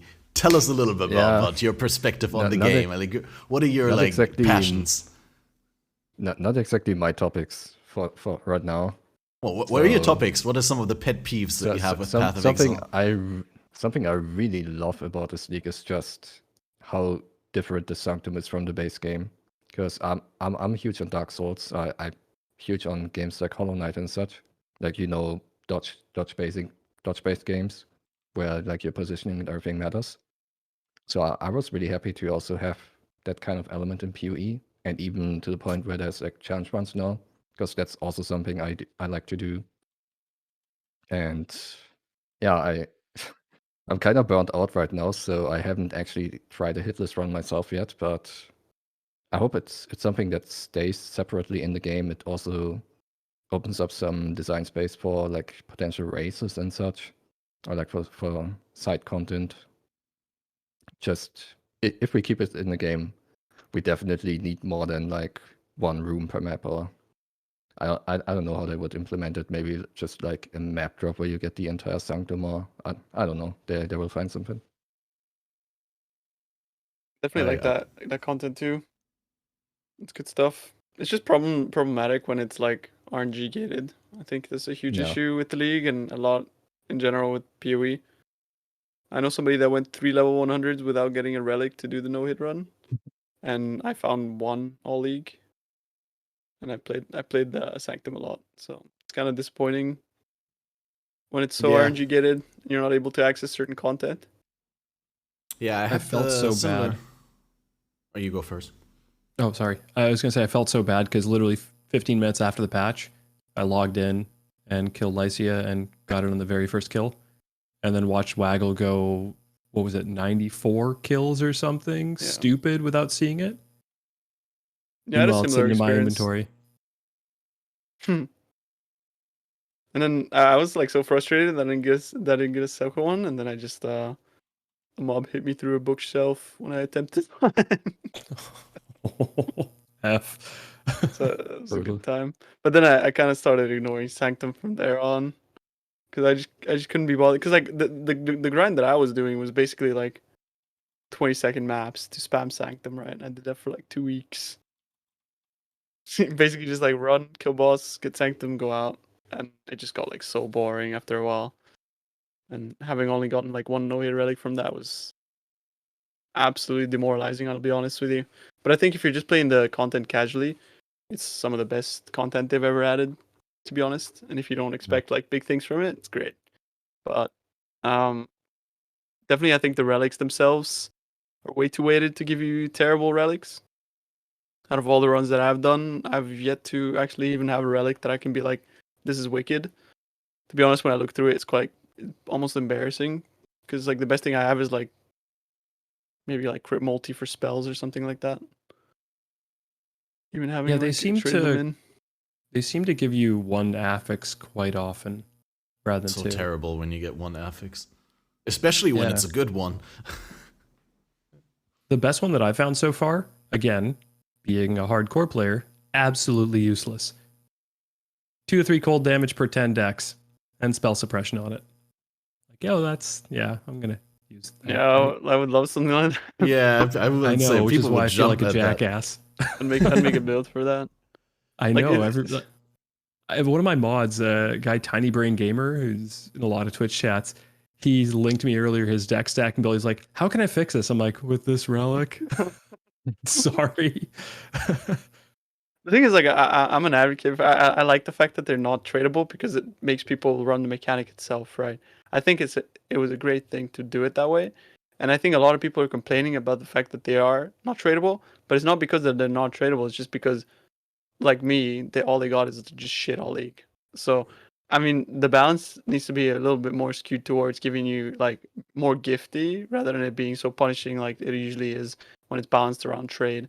It feels like a mechanic that's balanced around trade, but without trade, which is it's literally the only thing that I will complain about this league, because everything else I really enjoy, but this one thing really pissed me off, man.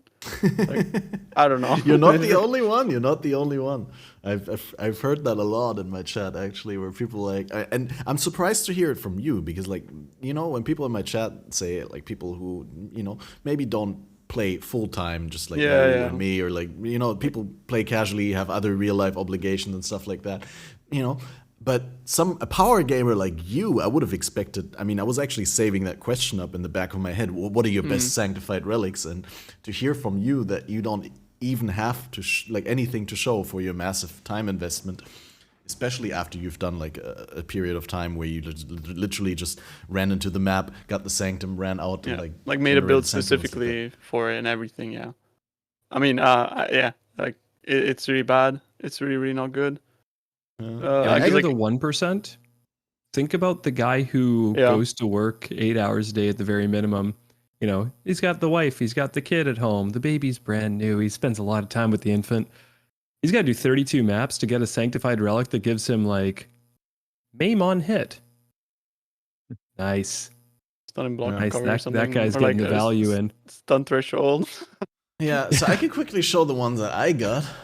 Like my best sanctified relic that I have on my character right now gives me 7% chance to block spell damage and 7% increased damage per power charge. And that's not really good. It's just two stats that are not utterly useless. Yeah. And especially, I'm using it on my Death's Oath right now, and I actually got the Forbidden Rite, Forbidden Flesh and Flame combo just so I can utilize it, right? To get increased damage per power charge, and I get power charge generation and more increased damage per power charge and increased AoE per power charge from the Ascendancy. But yeah, without that, I wouldn't have used that, and it's kind of also pointless on this build to stack power charges anyway. It's just, you know, because I got that Sanctified Relic, I was like, might as well.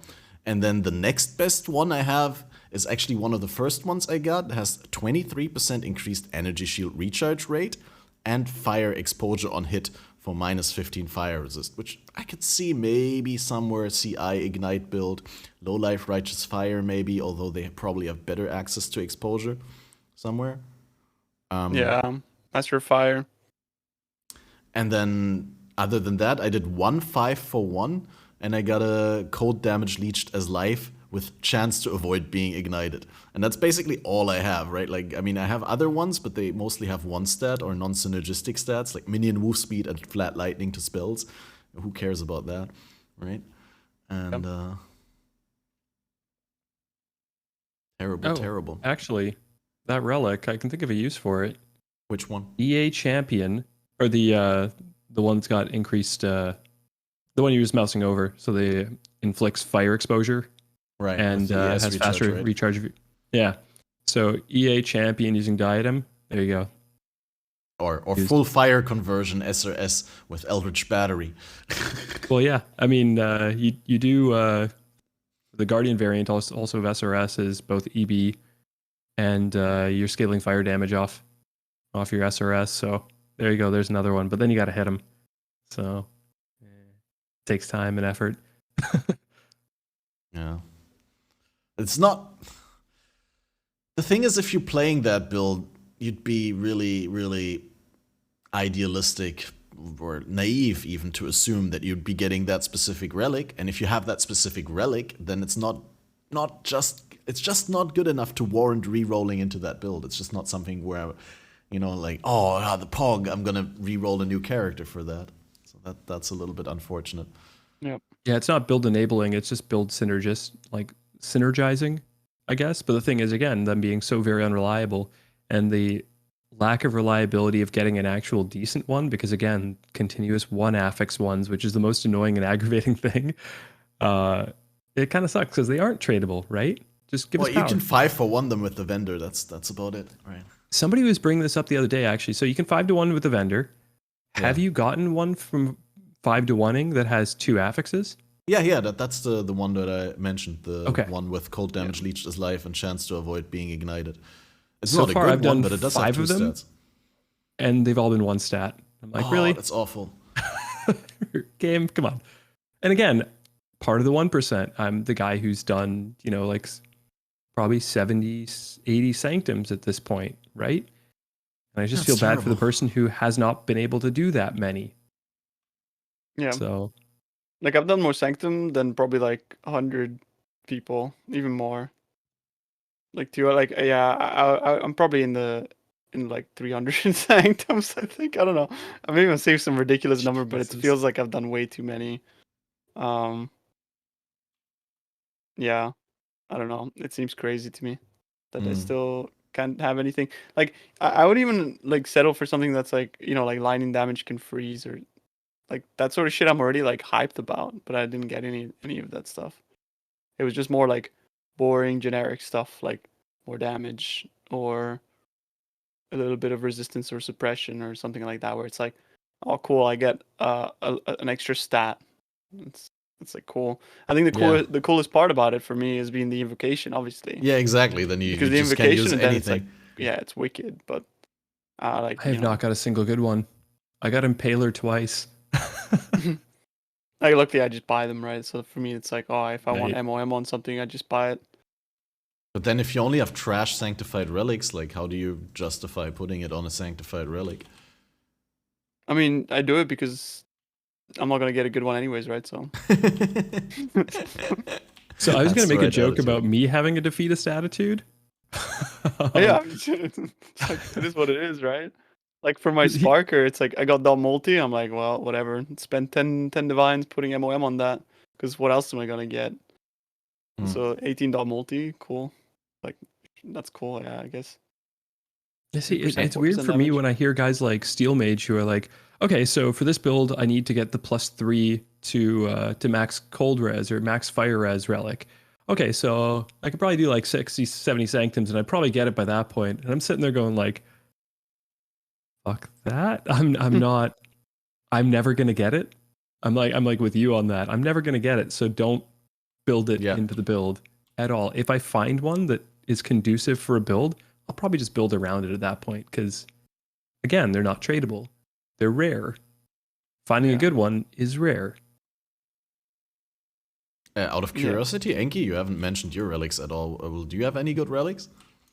Sanctified? Yeah, so I did find Aura Effect, but that was together with like Overwhelm or so that didn't really matter to anything I played.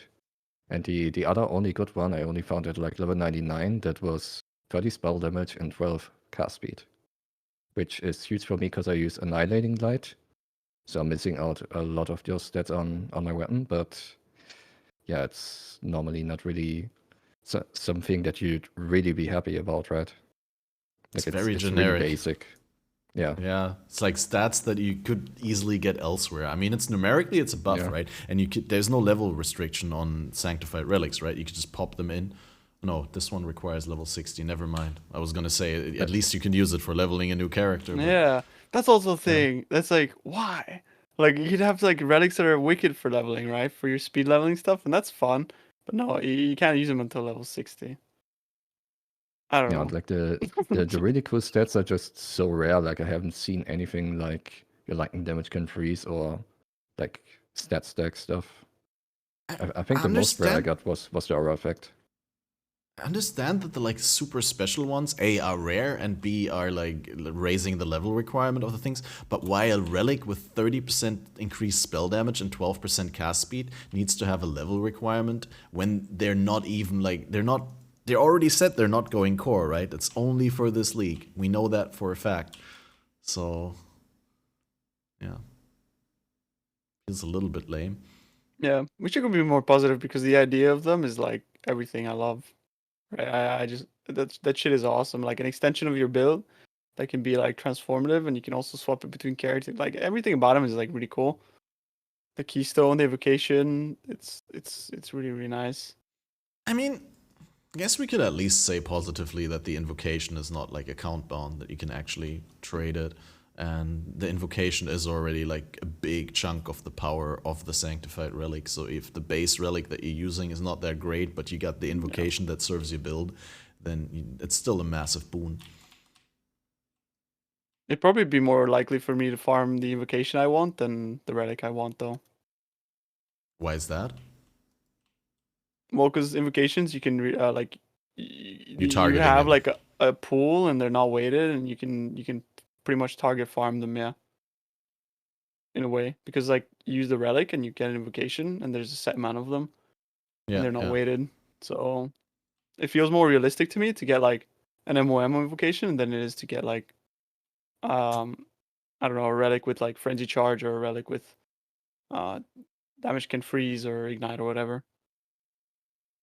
Well, you may get the relic on the way to the invocation. I mean, I did. I just didn't get the invocation. I mean, I didn't get the relic. Sorry, the other way around. I pretty much got like every invocation. Just never got an actual good relic. It's fair.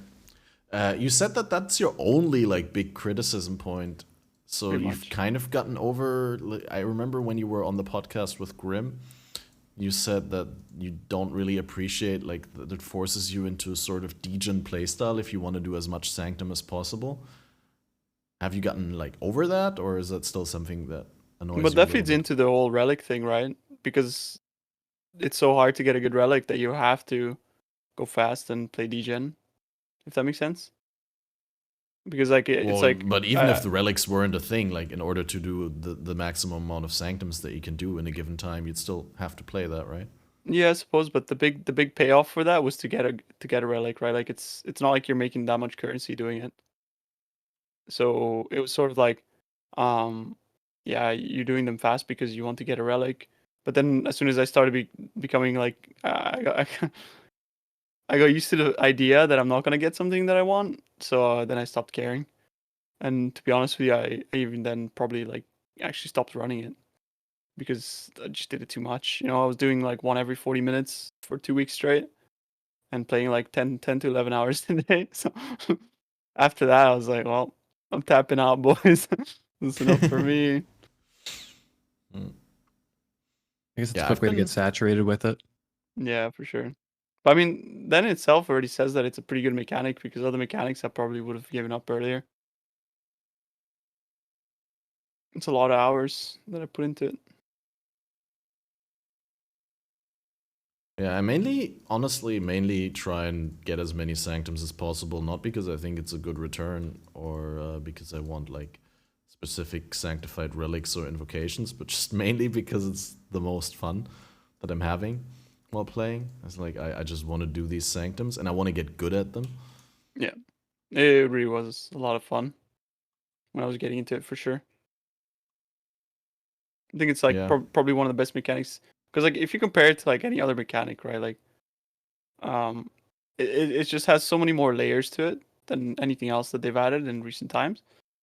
I think that's really good. I think the thing that comes near to it is possibly like, Heist. yeah, like heist, right? But I mean, I think most of us can say that like nobody actually likes running heist.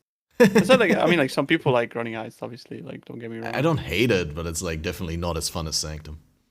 Yeah, it feels like I'm doing like my homework or something whenever I do heist. It's like a chore almost. I kind But of like some people like it though. what I like about Heist is that not everyone likes it, and so it's automatically like it has a space where it can remain valuable to do, right? It can be more rewarding than other things simply because other people don't like it as much, or not everyone likes it. I think it's But rewarding everyone- because it's rewarding, right? It's insane the amount of stuff it drops. And sure, it's even more rewarding because of that. But Yeah, what I'm saying is like if everyone was running it, they'd have nerfed it like 3 times already. yeah, that's probably true. But I think most people that do like it, they don't necessarily enjoy the mechanic itself. They enjoy the currency from it. Yeah, right. And the having to run the mechanic is not as bad for them as it may be for other people. So it's like a Yeah. unbearable pain. For sure, yeah. But there are also people who really like it, no? Or is that like a very, very small minority? Well, I mean, I think I think there is a subset of people that do enjoy it. For sure. But I think it's because it's one of the least effort, like you don't truly need to invest a lot of your attention and effort into actually running heist, if that makes sense. Like it sort Yeah, of is at the I end can of the see day that. once you have a build that's good for it. It's just a running simulator and then looking at items, which is fine. Like it's good for like people that just want to chill, watch Netflix and hang out or whatever, like make currency while doing that. So yeah. I mean, Sorry, I Endless just had Heist to League? crack up because Lizard in chat said Heist is the Walmart of WoW class. You're ashamed to be there, but the deals are undeniable. Remember Endless Heist League? Remember that people leveled to 100 in Endless Heist? Didn't we have someone on the podcast recently who played to 100 and Endless Heist? I don't remember who And they were it giving was. demis, right? So I mean, True. that's a carrot and stick over there. I mean, That's yeah, selling your soul for a demi, though. yeah, it's crazy. I think I got to. I don't remember what I got to, but it was even before they buffed the XP, but it was horrible. Holy, it was so bad. It's probably my least favorite event they've ever done. I mean, I can't really say much because I played Endless Delirium because I was so starved for content. Because again, I had just gotten back to being able to play PoE. So I did Mayhem, did Delve, and then I did Delirium. And oh my god, that was so painful. What a pain. I wanted a Godslayer, but you know what? It was not worth it. Wasn't Yeah, I worth did the engaging in first that kind one. of cock and ball torture. Yeah, legit. I did the first one, and then I knew exactly when they announced the second one that it was just gonna be the exact same shit. And I was like, "Yeah, I'm not logging in for that one, boys. I'll probably see you next league start, dude." I'm not It was into crazy. that at Like, all. I finished playing that, and then I went outside and I realized there's colored green. Did you guys know that there's green out there? Wow. Behind Enki right now. Got to see the world not in grayscale. That green for a bit. behind Enki is like a juicy green, dude. That's amazing. Oh yeah, a big question. How many divine altars has everyone seen? Divine shrines or None. the shrines that make you invulnerable? You mean the divine altars from Eder, right? None. 0. 3.5 million kills. No, no. Mostly on Eater. 0. Mostly I haven't on seen Eder? almost all of it on Eater, actually. I've done 35 or 40 Eaters so far. I think 40 now. Ooh. And haven't seen a single one of those altars or the Exalt altar either. I did got find the six. Exalt altar, but it was like literally the last pack, and I didn't get 0. Like I got nothing at all. Oh boy, that sounds even worse than not finding one. Yeah. I got a few, but I as I said, I was like power farming. When I was power farming, I was running Eater, I think so. I think I got like 4 divines and like 5 exalts. But I think this was during the period where I ran like 32. I was probably running like 300 maps a day more, I think, around that. So statistically, like every day and a half, I should have had one. So it's about right because I did that for like a week straight. So it's about right that I got 3 or 4 each, and then I stopped doing that. And I just went back to Searing Exarch. But yeah, it should be like a 1 in 600 or so to get an altar. So if you're below that, then that's unfortunate. Far below that right now. Yeah. I mean, I just farm Exarch all the time to save myself the potential disappointment, right? And I got ashes though. True. Awful, yeah. I love ashes. Such a good unique. It really is. Now, if only I could find it. In BPL, I did get an Exarch altar with annulments, and I took like 13 whole annulments out of the map. That was good. I mean, sure, they're not worth as much economically speaking, but they're still fairly rare currency, and if that happened in SSF, I would have been pogging out hard. That way, I was just like, I posted it in global chat and dumped them into the guild stash. Man, Harbingers are crazy, yeah. Like, if you farm Harbingers for a week, you'll have like 400 annuls. Yeah. And like 1 fracturing orb. I mean, I'll be honest with you, like, if you're using the Sextants, you get a decent amount. I wouldn't say, like, decent, like, a lot.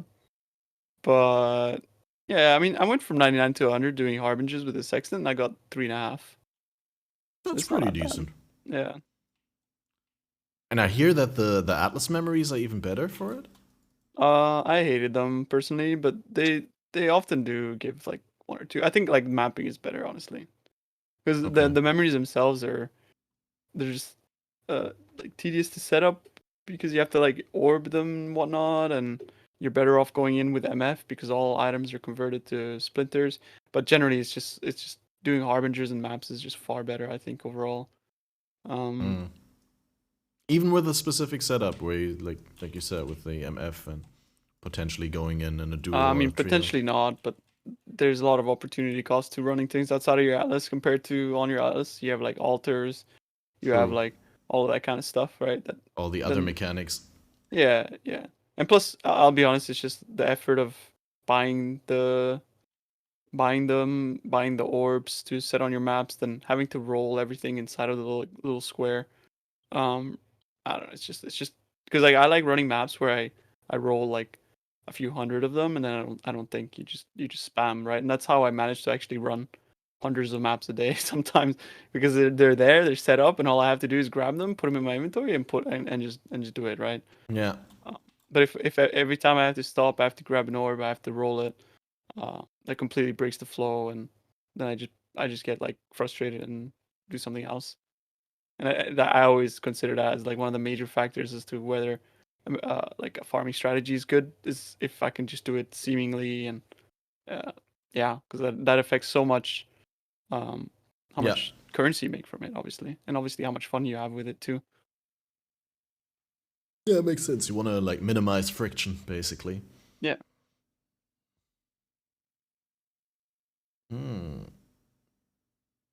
But on that note, I do need to head off for a little bit.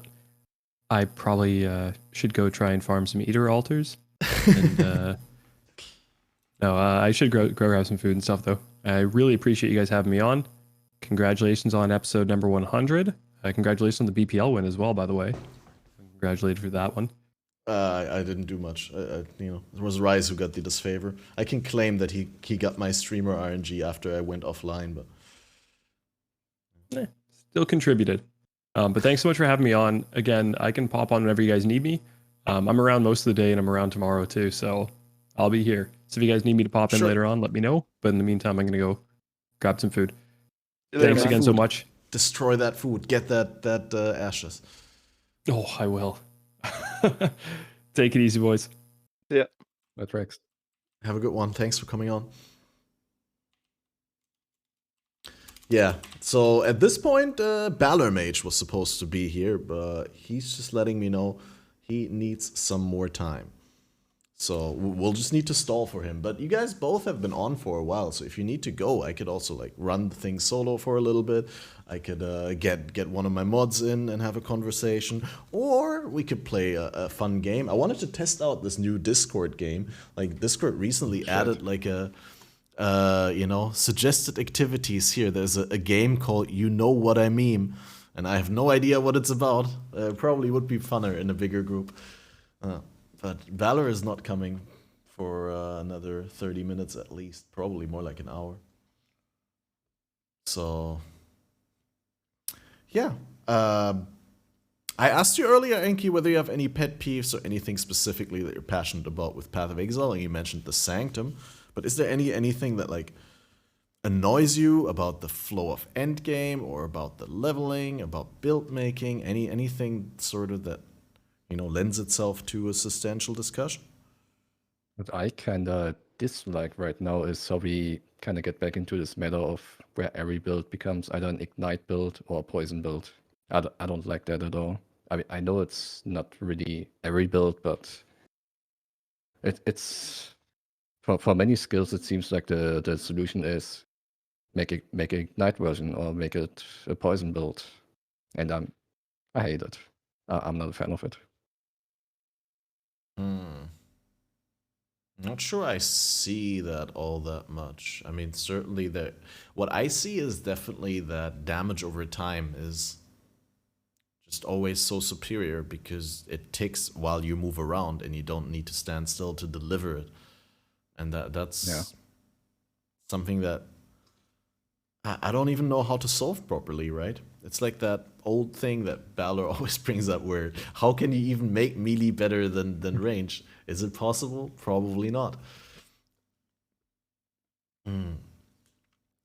And full circle from double dipping. Yeah, true. Back in the day, double dipping was the thing that enabled and made poison and ignite the best thing. And now we don't have the double dipping, and still they're incredibly strong. Especially now with also things like Original Sin. Although that's of course a really expensive option for, like, that's probably out of reach for most people. Yeah. But yeah, that's pretty much only the only thing that I have that I kind of dislike about the game right now. Other than that, I feel it's in a pretty good spot. Like, I mean, the stealth meta, we've already discussed that. I think, despite the stealth meta, there's still like a really huge variety of builds that are decent or good. Just gotta like set your expectations that you probably won't have like 100 million DPS, but you don't need anyway. And maybe you only have like, I don't know, 10 million, 20 million, which is still more than enough, I would say. Like, for me, that's more than enough. What is your benchmark Definitely more for than enough. builds? Tuna, when you plan a build, For how League many Start, millions do you go for? for League Start, you don't need much. I think like if you're League starting, 4 mil is like the sweet spot where things are not uncomfortable. Like, because like realistically, like what do you need to do on League Start, right? Like if I was going by my standards, is I need something that maps well, but can do its bosses, like its tutorial bosses, because I need my watchstones, right? And that's basically it. And 4 mil is more than enough to be able to do that. And then past that, it's just more pumping into quality of life and making the build cheap. Because damage always comes with currency later on if you do want to eventually scale it. But it doesn't matter to me that Seismic can do 10 times as much damage, because to me it feels like shit to play it. So it's just as simple as like my mapping experience would be diminished and my enjoyment for the game would be diminished if I play that over something else. So I don't play it. And I just plan my build around quality of life, mapping efficiency, and fun. Does that make for me, sense? it's the same. Like, for me, it's more about how does the build feel? How many buttons do I have to press? How many buffs do I need to like manually keep up? If it's like I need to press 5 buffs before the boss, and then I don't know, like put out 100 billion sparks first, so that I then kill the boss in like 1 second. I'm not really interested in that myself. So for me, it's really more about how the build feels rather than if I deal the most damage possible. I mean, that's true for like general farming situations and getting through maps, but I do see that if your goal is to unlock the Void Stones, as Tuna said, then there's a certain amount of damage that you want in order for those fights to not be absolutely painful. Yeah, but you can really get away with almost no damage on those bosses. You'd be surprised, like if you have like decent recovery, even like Rislata Pantheon, you just you can do that on like 2 mil, man. It's fine. Yeah, 1 mil, 2 mil for the non-pinnacle bosses is definitely enough. Yeah. I think the only thing you might struggle with is like early Maven. But yeah, because that's like really annoying. It's really punishing if you stay in there a long time. But in Trade League, most of the time, unfortunately, this is how it is on League Start. But like the invitations and stuff, they're really, really expensive because people carry people in them, right? So like the price of them are like dictated by people who can basically extract like twice as much of their value just by carrying people. So most of the time you're just better off getting carried. Just buying a carry for like 40 to 80 C, and then you got your last 2 watch zones. And it's also kind of liberating in a way because that means that you don't have to plan around like, oh shit, I gotta do Uber Elder and Maven as well, so I do have to play this kind of build. It's like I kind of like that the first 2 Void Stones are so accessible via the quest invitation that you kind of get them for free almost. Like, I mean, they're easier versions of the bosses and they're easier to obtain. Like, you get them faster than the regular invitations. And even if you fail them, you can regain them quickly. We talked about that very quickly. Yeah, you do like 3 or 4 maps and you get it again. So that's basically what Balor is asking for when he says he wants to have like lootless free versions to practice the bosses on. At least for those 2 bosses, it exists, right? Yeah. Or 4 actually, because if you don't finish the Black Star and the never-ending hunger, endless hunger, then you also get them back really quickly. It's just when you finish them, then you can't get them again. Yep. It'd be cool to have like challenge type bosses that you can spam. I don't know. This is just like more of a thought, but I find that like really fun about certain games, like like Dark Souls. Like Enki would probably agree with this in Dark Souls, like where you find like you put yourself through a challenge run, and it's nice to be able to just spam a boss. Sometimes, it's the same in Terraria, right? Like, and that sort of allows them to make design bosses that are like extremely hard in certain scenarios. I think I don't know. It would be cool to have sort of like a challenge version of certain things that you can access but not give any rewards. Potentially, where it's like the reward is beating it.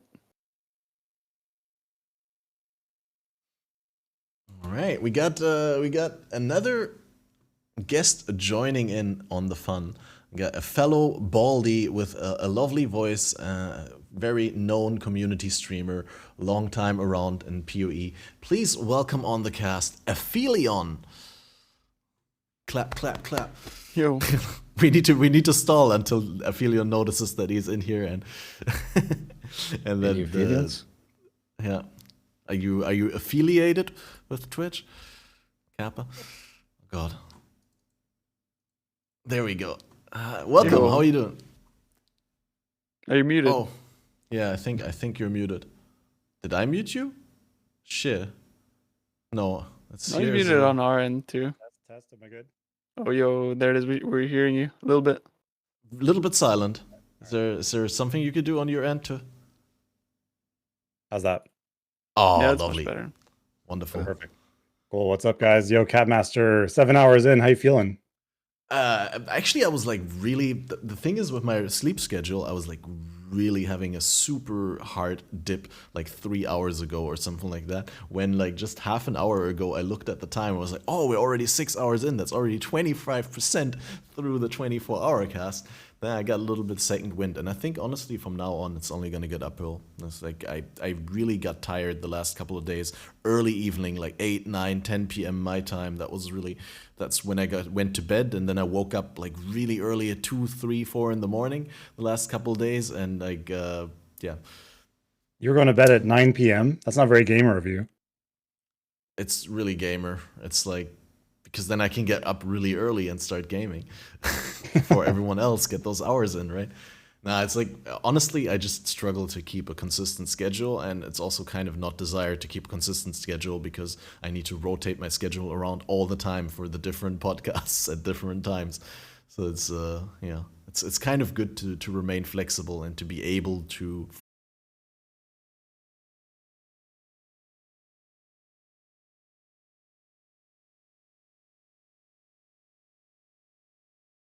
much, but the like being awake, being energetic, that doesn't work yet. I have to figure it out. But your sexy sweatshirt is making me want to take off my sweatshirt to reveal. Oh, it's that kind of podcast. Shit, I don't All have right. the shirt on that I was. Oh God, I don't have my PoE shirt. I'm gonna get my PoE shirt. Aphelion, quickly introduce yourself to chat and say why you're here and what you're doing. Hey, what's up, everyone? I'm Aphelion, or you can call me Adam. That's fine too. I'm a smaller PoE streamer. I play SSF softcore. Mostly just poking around, focusing on delaying challenges until I stop being lazy and actually get to them. Yeah, but I've been around PoE for about since Essence League, and it's my hobby. I love this game. Look at this guy, Fall of Oriath. Wow. Oh yeah. Look at that flex. There we go. Nice. So I now when that expansion came out. That was actually like, yeah, that was actually like when I got 3.0. in. Yeah, when I was even introduced to PoE, because I'm not like really like a long time player, but I didn't even know PoE existed. It didn't do a really good job at advertising itself, to be honest. So what did you play before PoE? Wow. I played mostly like music production and university. So not Nice. not much games. I was working a lot as well, so And then I got back into gaming when I got like in my master's degree, because that was like master's degrees are like not much work, mostly just like doing nothing. So then I just like gamed a lot during then. And yeah, when I got back into PoE, I was like dipping my toes here and there, but yeah, I think around like Incursion is when I started pretty much no life in the game. So is PoE the first game you've ever no lifed? No, definitely not. I mean, like, I was like no life in games in high school. And that was like Counter-Strike 1.6 and Dota, World of Warcraft as well, but that was a little bit later. But yeah, Dota and Warcraft 3, of course. Because yeah, like that was basically like we'd go to the net cafe on weekends and stuff. That was my weekends. Were you more into like Warcraft 3 co-op, or were you like against your friends and like talking shit and all that? Yeah, that, but in Dota, basically. It was like, we have like 5 boys there, and then we just queue against other people in the net cafe. It was like much like a really like community-based place. We all knew each other, and it'd be the same people every time we go. So yeah, it was mostly like LANs, just a lot of playing LAN, CS, Dota, and stuff like that. Never got old, and I did that for like 5 years. Damn, so you started in 3.0. I'm curious, dude. When you started in 3.0, between 3.0 and now 3.20, that's 21 leagues. What's your favorite league? Okay.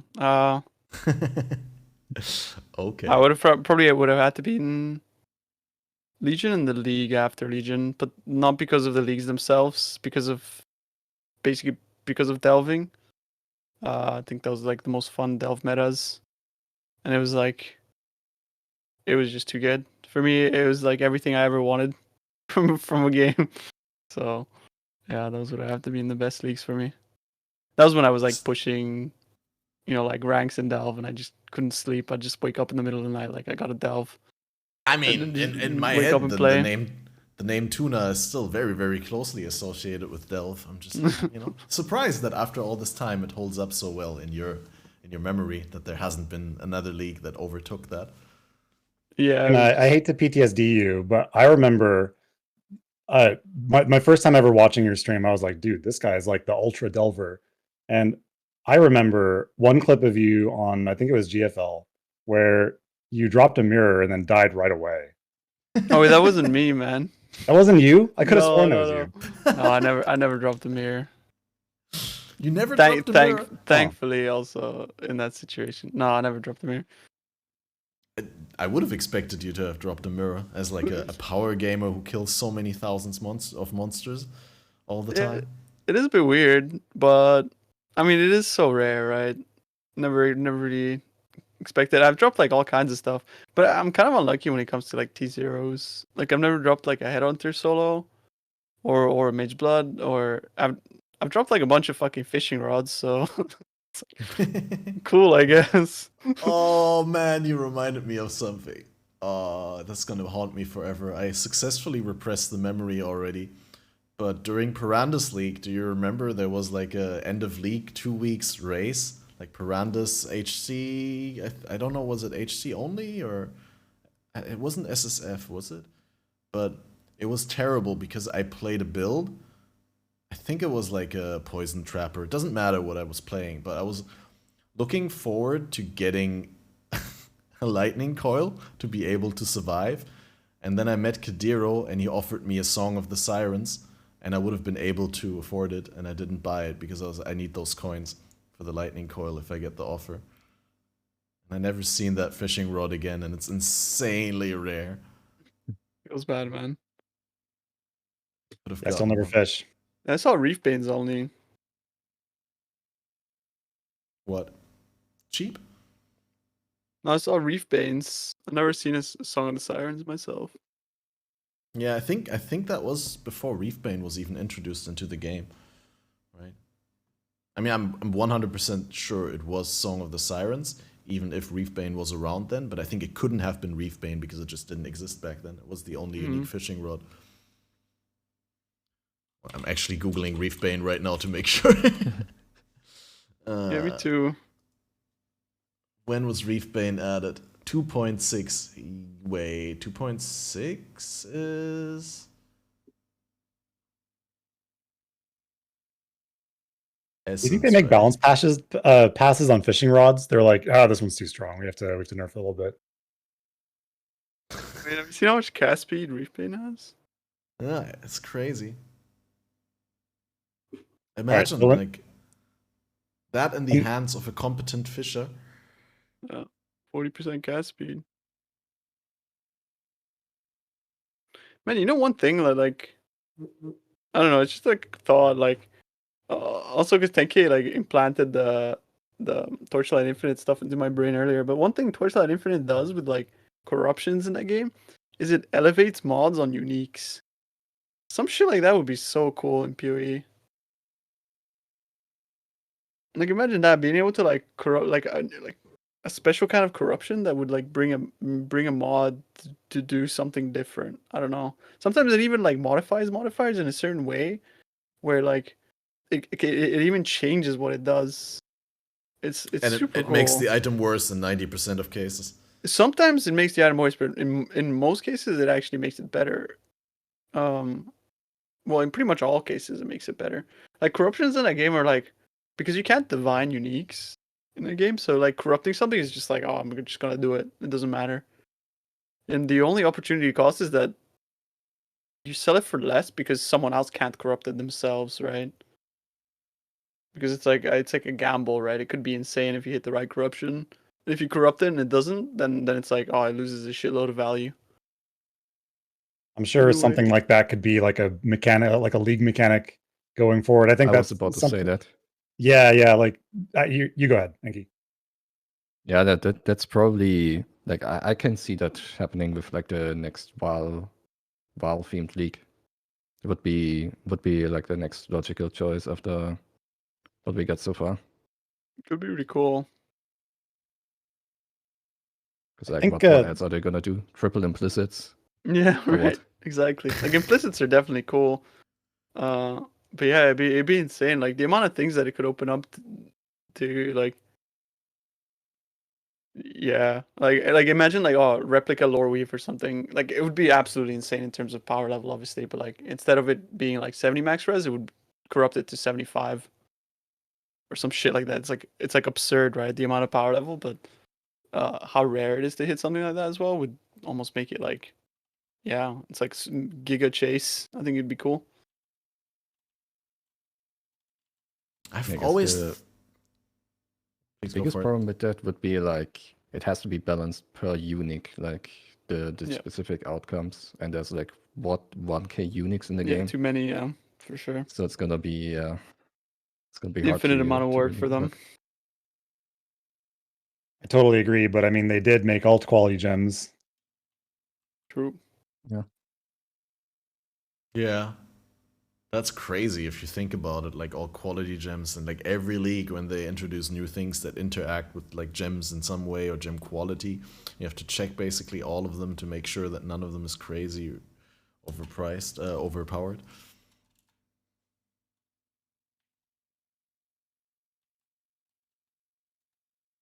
Yeah, I'm looking forward to the next league when we get something like crazy overpowered like that. I mean, we shouldn't have leagues like that all the time, right? But like something Recombinator level where it's like, oh my god, everybody get in here, play this league. It's going to be insane.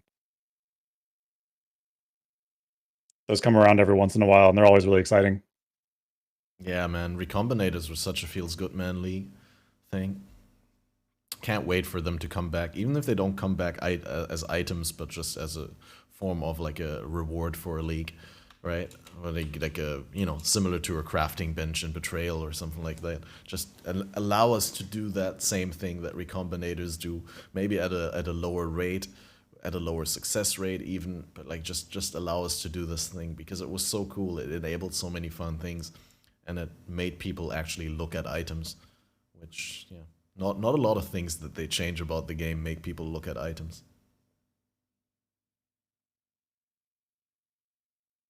Which is kind of sad in a game where items are so tremendously important. Yeah, it's a Yeah. loot-based ARPG, and we spend a lot of our time figuring out what items to not pick up. I think that's okay though, right?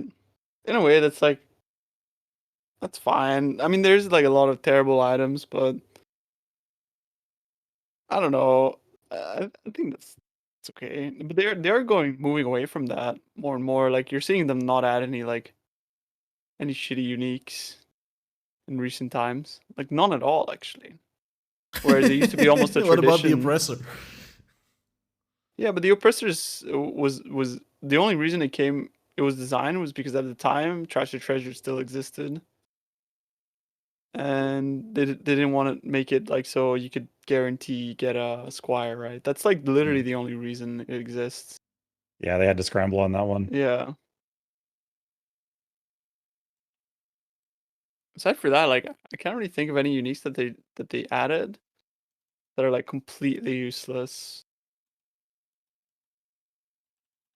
in recent times. There used to be a tradition almost like every league. It's like, oh, how many 1-alc uniques do they add?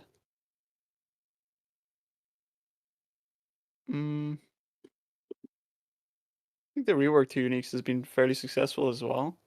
I mean, a lot of them didn't really change all that much, but there's some really standout ones, man. Cloak of Flame, man. All that incoming fire incoming fizz converted to fire, and not just the hit, but also the dot. It's kind of crazy, right? Yeah, I'm in love with Diala's. I think it's the best item in the game. Diala's Malefaction, the chess piece. Yeah. I think it's like legit the best thing in the game because it enables so much cool stuff, and that's solely because of alt qualities, right? But it's the only way in the game to be able to get that much additional quality on your support gems. So it's just insane the things you can do with it. It's really cool. What's an example of something crazy you've done with it, or you've seen done? Okay, so a friend of mine like proposed like or like showed me like an interaction, right? There's basically like a Storm Call gem which gains AoE per quality, but also gains reduced cast speed. So when you stack quality on it, and I had like a level 5 enhanced link to it, you could get to the point where like your Storm Call cast time is over a minute. So it's like a minute and a half to even cast one Storm Call. But then you have like 250% increased AoE on it. And what I did is to circumvent that, I used cast while channeling Cyclone to be able to just trigger to counteract it exactly. And on top of that, I use alt quality Cyclone because when it has that much quality, it actually gives you increased movement speed rather than reduced. So the character ended up having like 300% increased movement speed while cycloning, and then it was using Spell Cascade on top of that to just cover the whole screen with Storm Calls. Damn, that sounds fun. I'm sure your GPU loved that build. It was basically like a 2-link build, but you know when you pump enough currency into something, like it had an Annihilating Light and Mage Blood, it didn't really matter that it had only like 4 mil DPS because it's like you just map with it, you hold right click and it's like and it's just so much fun to play. And that's the thing that Diala's enables. And there's all the cool shit you could do, like even just like raw power stuff, like getting an alt quality cast on crit to give you like 55% more damage to attacks. So it just becomes like the best attack skill gem. Or even like gonna be playing a build soon with Flicker Strike and increased teleport range. So basically you right click and your teleport range is further than your screen can see. So basically the whole goal with the build is gonna be clearing a map with one click, hopefully. It's just such a fun item, and I just like stuff like that. It doesn't necessarily have to be like the strongest or most powerful build, but it spawns like fun concepts that are only viable with with the chest itself. Flicker Strike teleporting you off the screen. Ruthless players have entered the chat. Ruthless True, Delvers. actually. they could use that as their movement ability. Holy. Is there anything where you can summon an enemy that you can flicker to? No, probably not, right? Like, I was thinking No, like similar to unfortunately the chain hook memes that people are doing because you have no access to proper movement skills. I heard people are actually like throwing out Hydra spheres and then chain hooking to them. You can't chain hook to the floor? No, you can only chain hook to walls and obstacles and enemies, Oh, right? okay. You can't like point to the floor and chain hook there, but you can put a hydrosphere there apparently and then chain hook that. Jesus. It sounds so horrible. I mean, Oh, I just need to go somewhere. Let me just cast the hydrosphere and hook to it. Like, fuck. that's what being deprived of actual dash skills, blink skills makes you do. I You mean, just get make a desperate at fast that movement point. speed character now. I guess, like, yeah, Quicksilver is also, like, short, but Jesus. Yeah, Quicksilver is short, and it's like, I mean, getting actual boots with move speed and Ruthless and other useful stats, Yeah, gonna be yeah, hard. it's true. I mean, You'll be you spending could a go full, like, fortune. Gucci build, like Queen of the Forest, evasion stacking. That's probably what I would do if I play Ruthless. Some, like, ghetto Queen of the Forest stuff. I mean, Yeah, I think if you get a Queen of the Forest, you'd be very happy to already have that, but true. then getting the evasion to actually utilize the movement speed bonus completely sounds like pain without actual access to grace. Yeah, see, I think, like, for example, I think Ruthless would be pretty fun to play in like trade Ruthless, not SSF. Where it's like it's already limiting enough to it's like, man, playing that in SSF is just too far for me. Yeah, but like even if you were in trade, like I think you overestimate how available these auras are.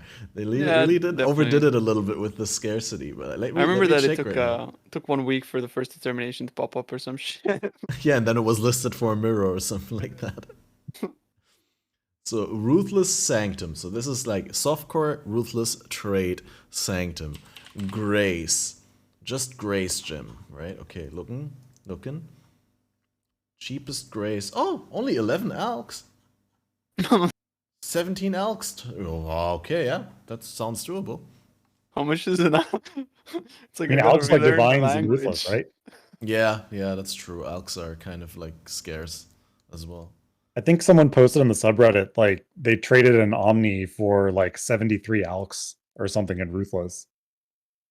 Yeah, something like that. I don't know whether it's 73, but it was a. I just pulled that number out. It was like 70 something. Was it? I have no idea.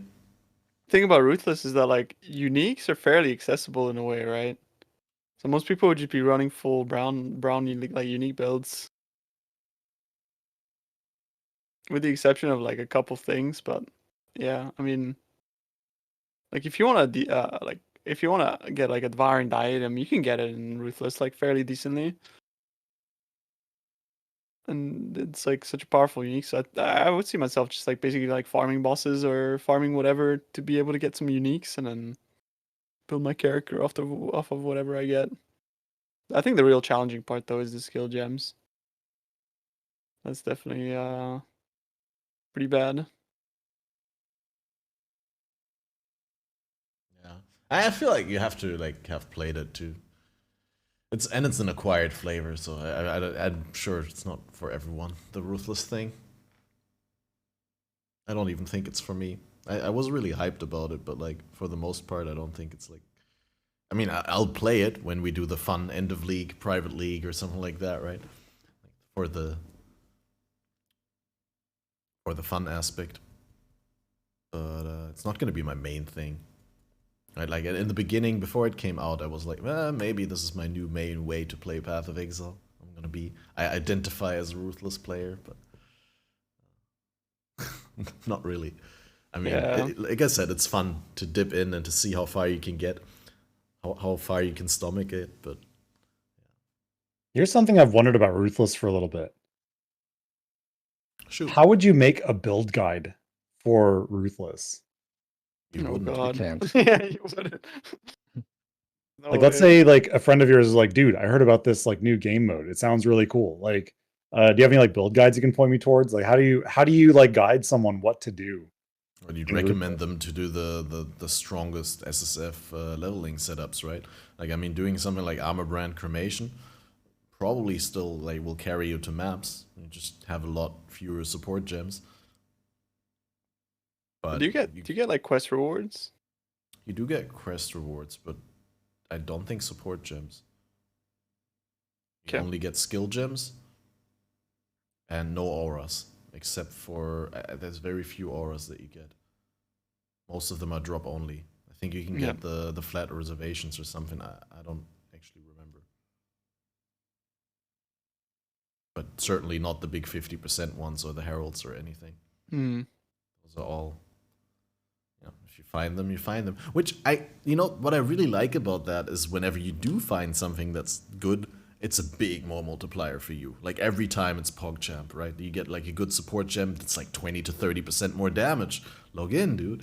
That's amazing. True. I mean, I don't think the main game does a bad job at that either, to be honest. I feel like there's already like such a huge scale in how a character starts off as the beginning of a league to when it's like min-max that I don't ever really find myself like starved for upgrades unless I'm at the point where I've already spent infinite amounts of money, if that makes sense. But I do get that completely because it's like it's I don't know. I think there's a fine line between, like, for example, if I was to get a really good relic now, I don't even think I'd be happy. I'd just be like, because it's like, oh, it's due time, like, sure, cool, Too whatever. little, too late. Yeah, and I think I would get to that point in Ruthless as well, like if it were me. But that's more of like a how I would feel, I guess. I don't know if it's like that for everybody. Well, you feel like entitled to have a certain state of the build at a certain point in the game? It's not entitled, but it's like entitled is the wrong word because it sounds so derogative. But like if it's completely up to chance, and then it's not like it's not as satisfying for me to get an upgrade, if that makes sense. Because like Trade League kind of like circumvents the fact that it's like there are things that are up for chance that you will never get. Like you will never drop a mage blood, but you can still work for it. Like if that makes sense, right? And it's still extremely satisfying getting it and working towards it. Whereas on the other hand, if it's completely up to chance and then you get it, you can't even feel rewarded because you didn't like actually actively work towards it. It could have just as well not happened, or could have happened to someone who didn't put in the work that you put in. It still feels pog when you do get it, but if I'm being realistic, 99.9% of the time you don't get it, right? And when it's something as like simple as like a determination, I that's probably why like I think that game mode is just not for me. It's just like it's just too much. It's because it's crumbs, right? Well, it depends on what aspect of the game you enjoy playing and or like you enjoy playing the most, right? I think Ruthless is really good for the people who like to solve things differently, like to be, basically handed an unsolvable puzzle, like a puzzle with like a couple pieces missing, basically. Here, make the best you can make of it, kind of. Yeah, fair enough. Like it's basically like Uber SSF in some way, because that's what I always found fun about SSF is like I can't make the optimal build that my build guide is suggesting. I can't use the optimal support gem setup or the optimal chest piece or the optimal helmet. I have to work with what I get, and Ruthless is even more so, like far less than the optimal. You get like something that's completely inferior. Yeah, but I feel like still in SSF like things are achievable. Like if you can still get there, it'll just take much longer. Yeah, totally. And you can lay out strategies for a lot of things that you would want to acquire and work towards them. Whereas in Ruthless, well, it kind of feels weird. Like we're for people who don't enjoy Ruthless and who don't play it right now, and we're still talking about it. But it's a cool thing. I like that they did it, right? Like I like that they give this sort of game mode to players who enjoy the game in a little bit less generous way, in a little bit more punishing and restrictive way. Yeah, for sure. I don't think it devalues like the regular game experience. No, definitely not. No, absolutely not. I actually enjoyed Ruthless. I played I guess you could call it the beta, just whatever it was they released before 3.20 came out. And so I saw everyone playing Cold Dot, and I was like, well, I'm going to be hipster, and I'll try playing, I don't know, let's go with Splitting Steel. Don't recommend. But I had a really fun time getting to Act 5 and just like enjoying the slog. I didn't find any support gems that were good for me. I found a bunch for Cold Dot. But I really enjoyed the experience, though. I think the scarcity actually made things that actually did drop exciting. And as someone who's no life D2 and it when I was a teenager, it kind of reminded me of that, the not having rings for a long time or that sort of thing. I mean, as far as whether it's better than the base game mode, I definitely enjoy the base game mode because I'm a gambling addict and I like crafting. But I can definitely see like the appeal of the item scarcity, especially in, like you said, Catmaster or group setting. If you were to do it in like a private league and you're both farming for something and you find something that your friend can use and you guys are just kind of sharing and just kind of weathering the storm, I guess, of trying to find things for each other. I had something to say, but I completely blanked after when you started saying I started visually imagining playing with a friend. I was like, oh, that would be really cool, playing Ruthless as a sort of like duo group found. The way that Zizaran and Steelmage played this league in HC Trade. Or was it HCS? No, they played in HC Trade, but they only had each other to trade with, right? They said, we're only doing duo. That looks like so much fun, what they're doing. Yeah, Bro SF. Honestly, I've heard a couple of people talking about wanting to do that next league, just like pairing up with one other person and just being attached at the hip with them for the whole league. It sounds like a lot of fun, especially like if you were to play it with someone that you're like you can guarantee each other that you're not going to like migrate out or whatever. Yeah, I feel like they should let that on the login screen, because right now like you have to pay for a private league, which I guess it makes sense from like a business standpoint, but I don't know. It's like could be cool if you just like have like a group Ironman type thing like they do in RuneScape.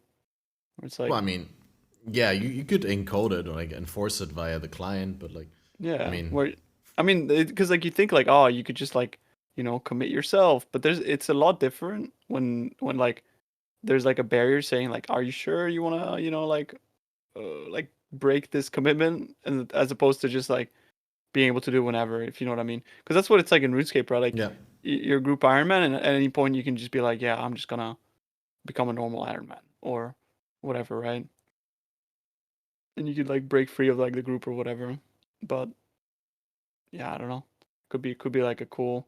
So yeah, I'd much rather that than Ruthless. If it were me, like I think like grouping with your friends would be like way cooler. But I mean, the only thing that's ever stopped me is the fact that it's like, yeah, you have to make a private league, and running a private league all league is not exactly like the cheapest thing ever. It seems to be how a lot of people are enjoying the game these days, though. I mean, I don't know if you guys have noticed, but like there's a lot of private leagues, a lot of like smaller scale action popping up, at least, from what I've seen on Twitch. And it seems like people are kind of enjoying that more than trade these days. Yeah, for sure. So I'm the other way around. I usually play HCSSF and I'm really enjoying trade for a change. I don't really fully utilize trade, but just being able to like trade with my group, being able to like help each other out to do some, some group XP farming and breach lords domains and all that sort of stuff. That is really, I don't know, like it's a social element to the game that I don't typically experience a lot outside of, say, BPL, right? And that's been extremely uplifting to my game experience personally. Like Enki, I think you were doing a private league for a little bit, right? How'd you find that? We've been doing I've been either playing solo found or group found leagues for like 2 years straight now. Actually, this time I'm back in trade for once because I wanted to do a few guides, didn't really end up actually doing that. But yeah, it's definitely been a really different experience again. Like in trade, I actually think about like, should I run these breach stones or should I just sell them like pure breach stones and shit like that? While in like group round or trade, in group round or SSF, I just do them or I just give them to someone that needs them because they're leveling or whatever. It's definitely, it's a very different experience. You think about everything you do in the game very differently. And now I forgot what I wanted to say. Well, let me quickly say that I could totally relate what you said earlier, Aphelion. What you said about enjoying the pace of Ruthless, like being happy about smaller drops. I don't remember specifically what you said, but I remember how I related to it. Because back in the day when I started playing PoE, you actually had to plan out your vendor quest rewards properly because you wouldn't be able to purchase gems after you get your quest reward. The quest reward that you got was like you could select one gem or support gem out of the selection that the vendor offers you, but afterwards you wouldn't have like a vendor. You would only get to buy gems later in the library. And that was Tenkiei multi-strike. Was that even? No, I think at the time that wasn't even in the game. No, you weren't able to buy gems in the library, I think. Yeah, you at least could only buy from players. Yeah, you could buy them from other players. So there was one quest where you could get Echo and Multi-Strike, and those you typically grab the one that was worth the most and sell it when you got there because people were always looking for it. Spell Echo 5C, Multi-Strike 5C, or whatever they cost. I mean, that's the price that I remember. Of course, 5C were worth a lot more back then. 5C so would actually buy you a solid piece of jewelry. It's more like 20C now. Yeah, crazy PoE inflation. But no, what I was trying to say is like I actually remember vividly like trying to plan out my league start because there was a certain build I wanted to play in endgame, but I didn't think it was efficient to level as. So I needed to kind of do like a middle ground, like I needed to do a decent leveling build, but at the same time I wouldn't go all the way on that leveling build because I'd still want to use the vendor quests to get the support gems that I needed for the other endgame build. So I kind of tried to do like a middle ground where I could transition into a spectral throw endgame build, but I was actually able to level as a trapper, and yeah, that was I remember that vividly, and some of that comes back up in Ruthless for me. Some of those feelings, like this extreme gem restrictiveness, and actually having to make decisions, like not being able to get gems at a basically insignificant cost in unlimited amounts. Are you good? I gotta hop out. I do appreciate. I do appreciate you, Kat. I appreciate you too. Thanks for having me on, and thank you, Aphelion and Inky as well. And good luck, boys. I hope you have a good night. Catch you later, Zeno. Thanks for hanging out. It's almost 2 a.m. here, so yeah, I'm just gonna jump out. Yeah. I'm also sort of tired again. And thanks to your chat as well. Thanks, boys. Yo. Have a good one. Have a good one. Bye-bye. Guys, check out that blasting tuna. One and only. I appreciate you. Kiss it. Bye. Hey, and Balor is in chat. Home need to change shirts and make coffee. Oh, hey, we're gonna get Balor in a second. That 24-hour cast is a crazy idea. It's a crazy idea. It's been brewing for so long, right? And like, I think we've done relatively well so far, considering that out of the things that I prepared, I haven't had to use a lot, right? Like, we haven't had to actually, like, I was like, if we run out of things to talk about, we could just react to the old announcement trailers, or I could pull up some PoE trivia questions from someone, or we could do this new Discord game, and so far we haven't had to rely on that. God, PoE trivia questions. Yeah, terrible, right? There's this German dude who's been hosting like a Jeopardy style PoE quiz that I was going to poach questions from.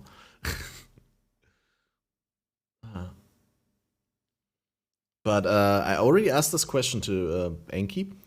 Aphelion, do you have any like pet peeves with PoE at the moment? Anything that like pops up every time you play where you like feel a little bit annoyed, or that gets on your nerves, where you're like, that could be done better? Or is there anything that you have an exceptional amount of fun with that you're enjoying a lot? Well, pet peeves, how long you got? I guess 24 hours. Look, like I play this game enough that like things are bound to start to like bug me a little bit that really aren't that big of a deal, right? It's like when you spend it's like when you spend a long time with, I don't know, maybe like your parents or your siblings or whatever. Like eventually you guys start to butt heads with it, right? So I'm butting heads with a few things about the game that really aren't that big of a deal. But like this one really random one lately, okay, and this is going to sound like completely ridiculous to everybody, but this one really random one lately is I really want them to put like a storage location for sextants on the Atlas. I'm getting annoyed at having to like open my inventory and like sextant the watchstones and then like grab one with a surveyor's compass and then like sextant the watchstones again. And I don't really want to put them in my inventory because that's just more clicks too. Like it's just this like random silly little pet peeve that like actually isn't that big of a deal. But like lately, because I'm like in the flow of mapping, like I've got my tornado shot build. I dropped Omni a couple days ago, so I'm playing Omni TS. And Blasting. yeah, and I'm blasting and I'm like, trying to keep up with, sextanting, 4 maps in a row. And it's just like, please, I have to open my Atlas again. I don't care. Yeah. Yeah. I can Yeah, I can see relate to that. that's exactly the reaction that you should have. It's like, I mean, that's not the okay. I'll smile and nod. Yeah, no, I know. I can tell know. you Not my that big of a deal.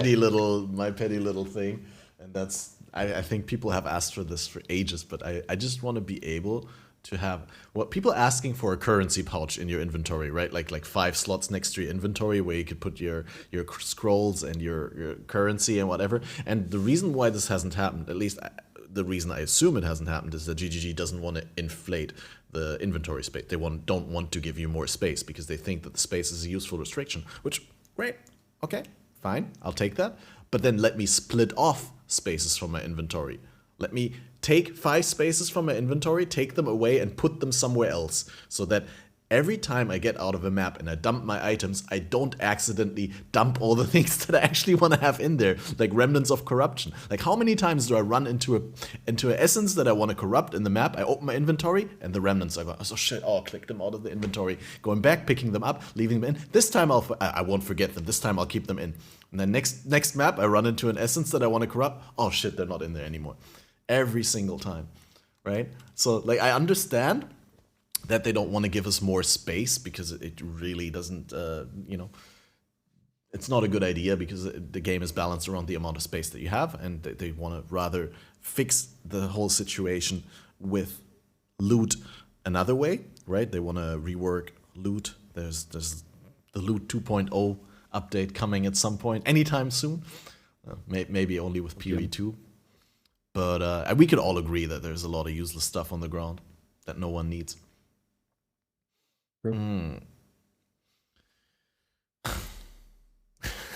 Yeah, like what you just described with the remnants has been me with Orbs of Alchemy lately, because like I'm getting pretty good at not putting the remnants back in the inventory. I slip sometimes, but I'm working on it. But lately I'm running strong boxes too, and I'm doing operative strong boxes, and I don't like opening white operative strong boxes, so I'm trying to carry Alex with me to just quickly throw one on as I'm running. But somehow those always make it back into the currency tab. Like it's just like an automatic reflex. Like, oops, I clicked on it. Yeah, especially when you because as a streamer you often don't pay full attention to the game. You have like different modes between like paying attention to the game and then like reading chat, reacting to chat, and then auto-piloting in the game while you do that. And that's always when those things happen for me. Yeah, I was gonna ask, do you so far away from the center of the tree that you can't get the all corrupted rare? Or you just don't want your strong boxes to be corrupted and rare? My tree is like so stretched thin that I had to get rid of those nodes. It's like I'm looking for some very specific things right now. So I'll bore you with the details. So I'm trying to finish out not finish, but keep working on my build. And one of the things I need right now is a corrupted searching eye jewel with corrupting blood in it. Because I have this like awful corrupting blood jewel with like crit chance, and that's it. And so I'm trying to spawn as many abysses as I can while doing betrayal, while doing I forget what other 2 things, but there are 2 things that take a lot of points. I can't remember right now. I should open my tree and look, but yeah, I'm so stretched thin that I can't do it right now. Oh yeah, Alva and shrines and strong boxes. And farming eater running on a tree. Yeah, so I'm kind of like all over the place. I'm trying to imagine the tree right now. You can't put the corrupted node in there. Wow. It makes sense if I showed you, but quick question: have you played BPL at all? So I played it. I played it like a year and a half ago, and I really enjoyed it. But I haven't played it since, even though I really did enjoy it. Look, I need 6 hours of sleep a night, and BPL. Okay, BPL just like makes you blast so hard that I just go like the entire weekend, like gaming with everybody, and then I'm dead on Monday. I'm so dead. I could relate to that. Yeah, I definitely didn't have more than 6 hours of sleep at any given point during the BPL.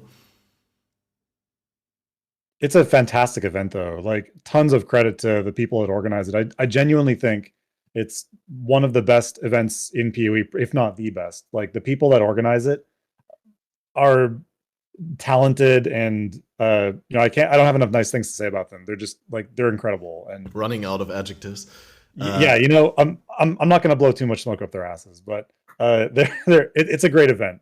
And no, it's like undisputably, it's like I called it in the podcast, or like in the podcast description when we had sent in Little Licious from the organization team on. I called it the most fun and most like inclusive community event, which I think I can say that without doubt, right? Like Gauntlet may be more fun to watch for some people, but it's definitely not the most fun to play for everyone. And certainly not inclusive, because Gauntlet's always hardcore, and like a lot of people just, for whatever reason, don't want to play hardcore. Like bad computer, bad connection, bad gameplay skills, real life obligations, right? If you have a toddler around and you anytime you could have to go away from the computer, it's just not practical to play hardcore. Have you done Gauntlet, Enki? Played Gauntlet, but I haven't really gotten that far. And anytime I played it, like last time I played, I don't know when it was. Did you play Arc Elementalist? No, actually not. Last time I played, there was like multi-proj and everything, and I just got like you know the Maliga, the first map you basically run, the one in Act 7. Right. I got stuck on like a bridge and just got shotgun blasted by like all of these lightning projectiles. Oh, it sucks. And then I was just like, well, that's it. I go play Sounds other really games. awful. But yeah, Gauntlet has never really been for me, really, because I don't know, just not really my thing.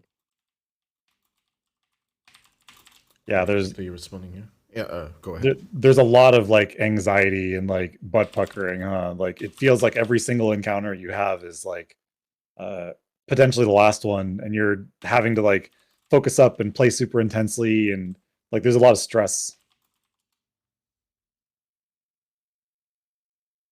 I remember the first ever Gauntlet is the only one that I played like for any length of time. And it was it was actually my first like real hardcore PoE experience. So it was kind of funny like running through Gauntlet and getting like, Steam achievements, first level 60, first level 70, first Uber Lab. But I remember just like it was a week straight of anxiety. I think I got a butt workout almost every single day. Like I was just like so tense all over my body every time I'd play. And basically like, I mean, usually I like making my own builds, but I just gave up on that. And I just like had Ziz's profile open on my left monitor and just like kept F5ing whenever I was trying to decide what to do next. And yeah, it was just a week straight of that. And I remember like at the end of it, I was just relieved that it was over. I got number 10 Trickster, and I think I'm just gonna like retire on that. I'm good. I'm good from here. I'll just watch, whoever else do the, take the pain for me. Yeah, I do actually enjoy if there's something on the line, and the fact that you constantly need to be sort of alert, but if that constant alertness turns into anxiety and into like, you just essentially enjoying the game less than you would otherwise, then yeah, that's probably not something I would recommend. I mean, everyone should try it once, but if you made it to rank 10 Trickster, I think that's huge. Yeah, I mean, like I think the important thing with events like that is just don't take it too seriously, right? Like, it's not a reflection on you as a gamer or as a person if you don't make it past mud flats or whatever. Like, shit, I died at mud flats, I think, like 10 times, and I ended up naming my character like Mud Flats Final Boss or something, just because I was so frustrated. But like, for me, like, I didn't take it seriously at that point. I was just kind of and like, let's just see how far we get. I at least want to make it past mud flats. I'll be embarrassed if I don't. And then I was making it past X6 and X7. It's like, oh, like, it started to sink in. Like, I should probably start taking this seriously. But like, it's okay to just joke around and have fun with the Gauntlet or whatever other event for a little bit until you find that you're getting somewhere or enjoying it, and then you want to take it more seriously.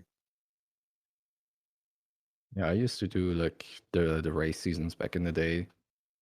Wasn't really like extremely good at it, but I think like my best result was like rank 2 of like my class. Like back then we only had the classes, no senseis. And I got like this constant feeling of improvement with it. Like every single race I noticed I did something better, got better, and then also saw that in my ranks. And personally, I never really got that feeling with like Gauntlet, for example. So for me, that's just like I like having that. I like having this, this sense of improving my gameplay, getting better at things and stuff. And I personally just don't really get the feeling with Gauntlet. But I mean, yeah, totally fair, right? Yeah, the problem that I'd have with Gauntlet if I like really wanted to be consistently better every single time I play it is that it just happens every 3 months, and if I wanted to get better, I'd have to play Gauntlet outside of like Gauntlet happening. Like, I'd actually have to do Gauntlet practices, right? I have to do practice runs, and ideally do it like Exile, like play the main league for like 2 weeks and then directly start Gauntlet practice and practice Gauntlet until Gauntlet happens. And there's also always the different modifiers, so it's like not really like different modifiers in different states of the game, right? Balanced states, so yeah, I suppose, but like it's not really consistent. Yeah, but like it's still fairly consistent. Like the modifiers add a little bit of variance to it, but it's still like not really, very similar every single time. Sure, there is a little bit of a different twist, and especially stuff like added projectiles or like increased AoE massively change how some bosses work. Yeah. Didn't have a Gauntlet last league. Yeah, it was the first time since the Gauntlet started that we didn't have one last league.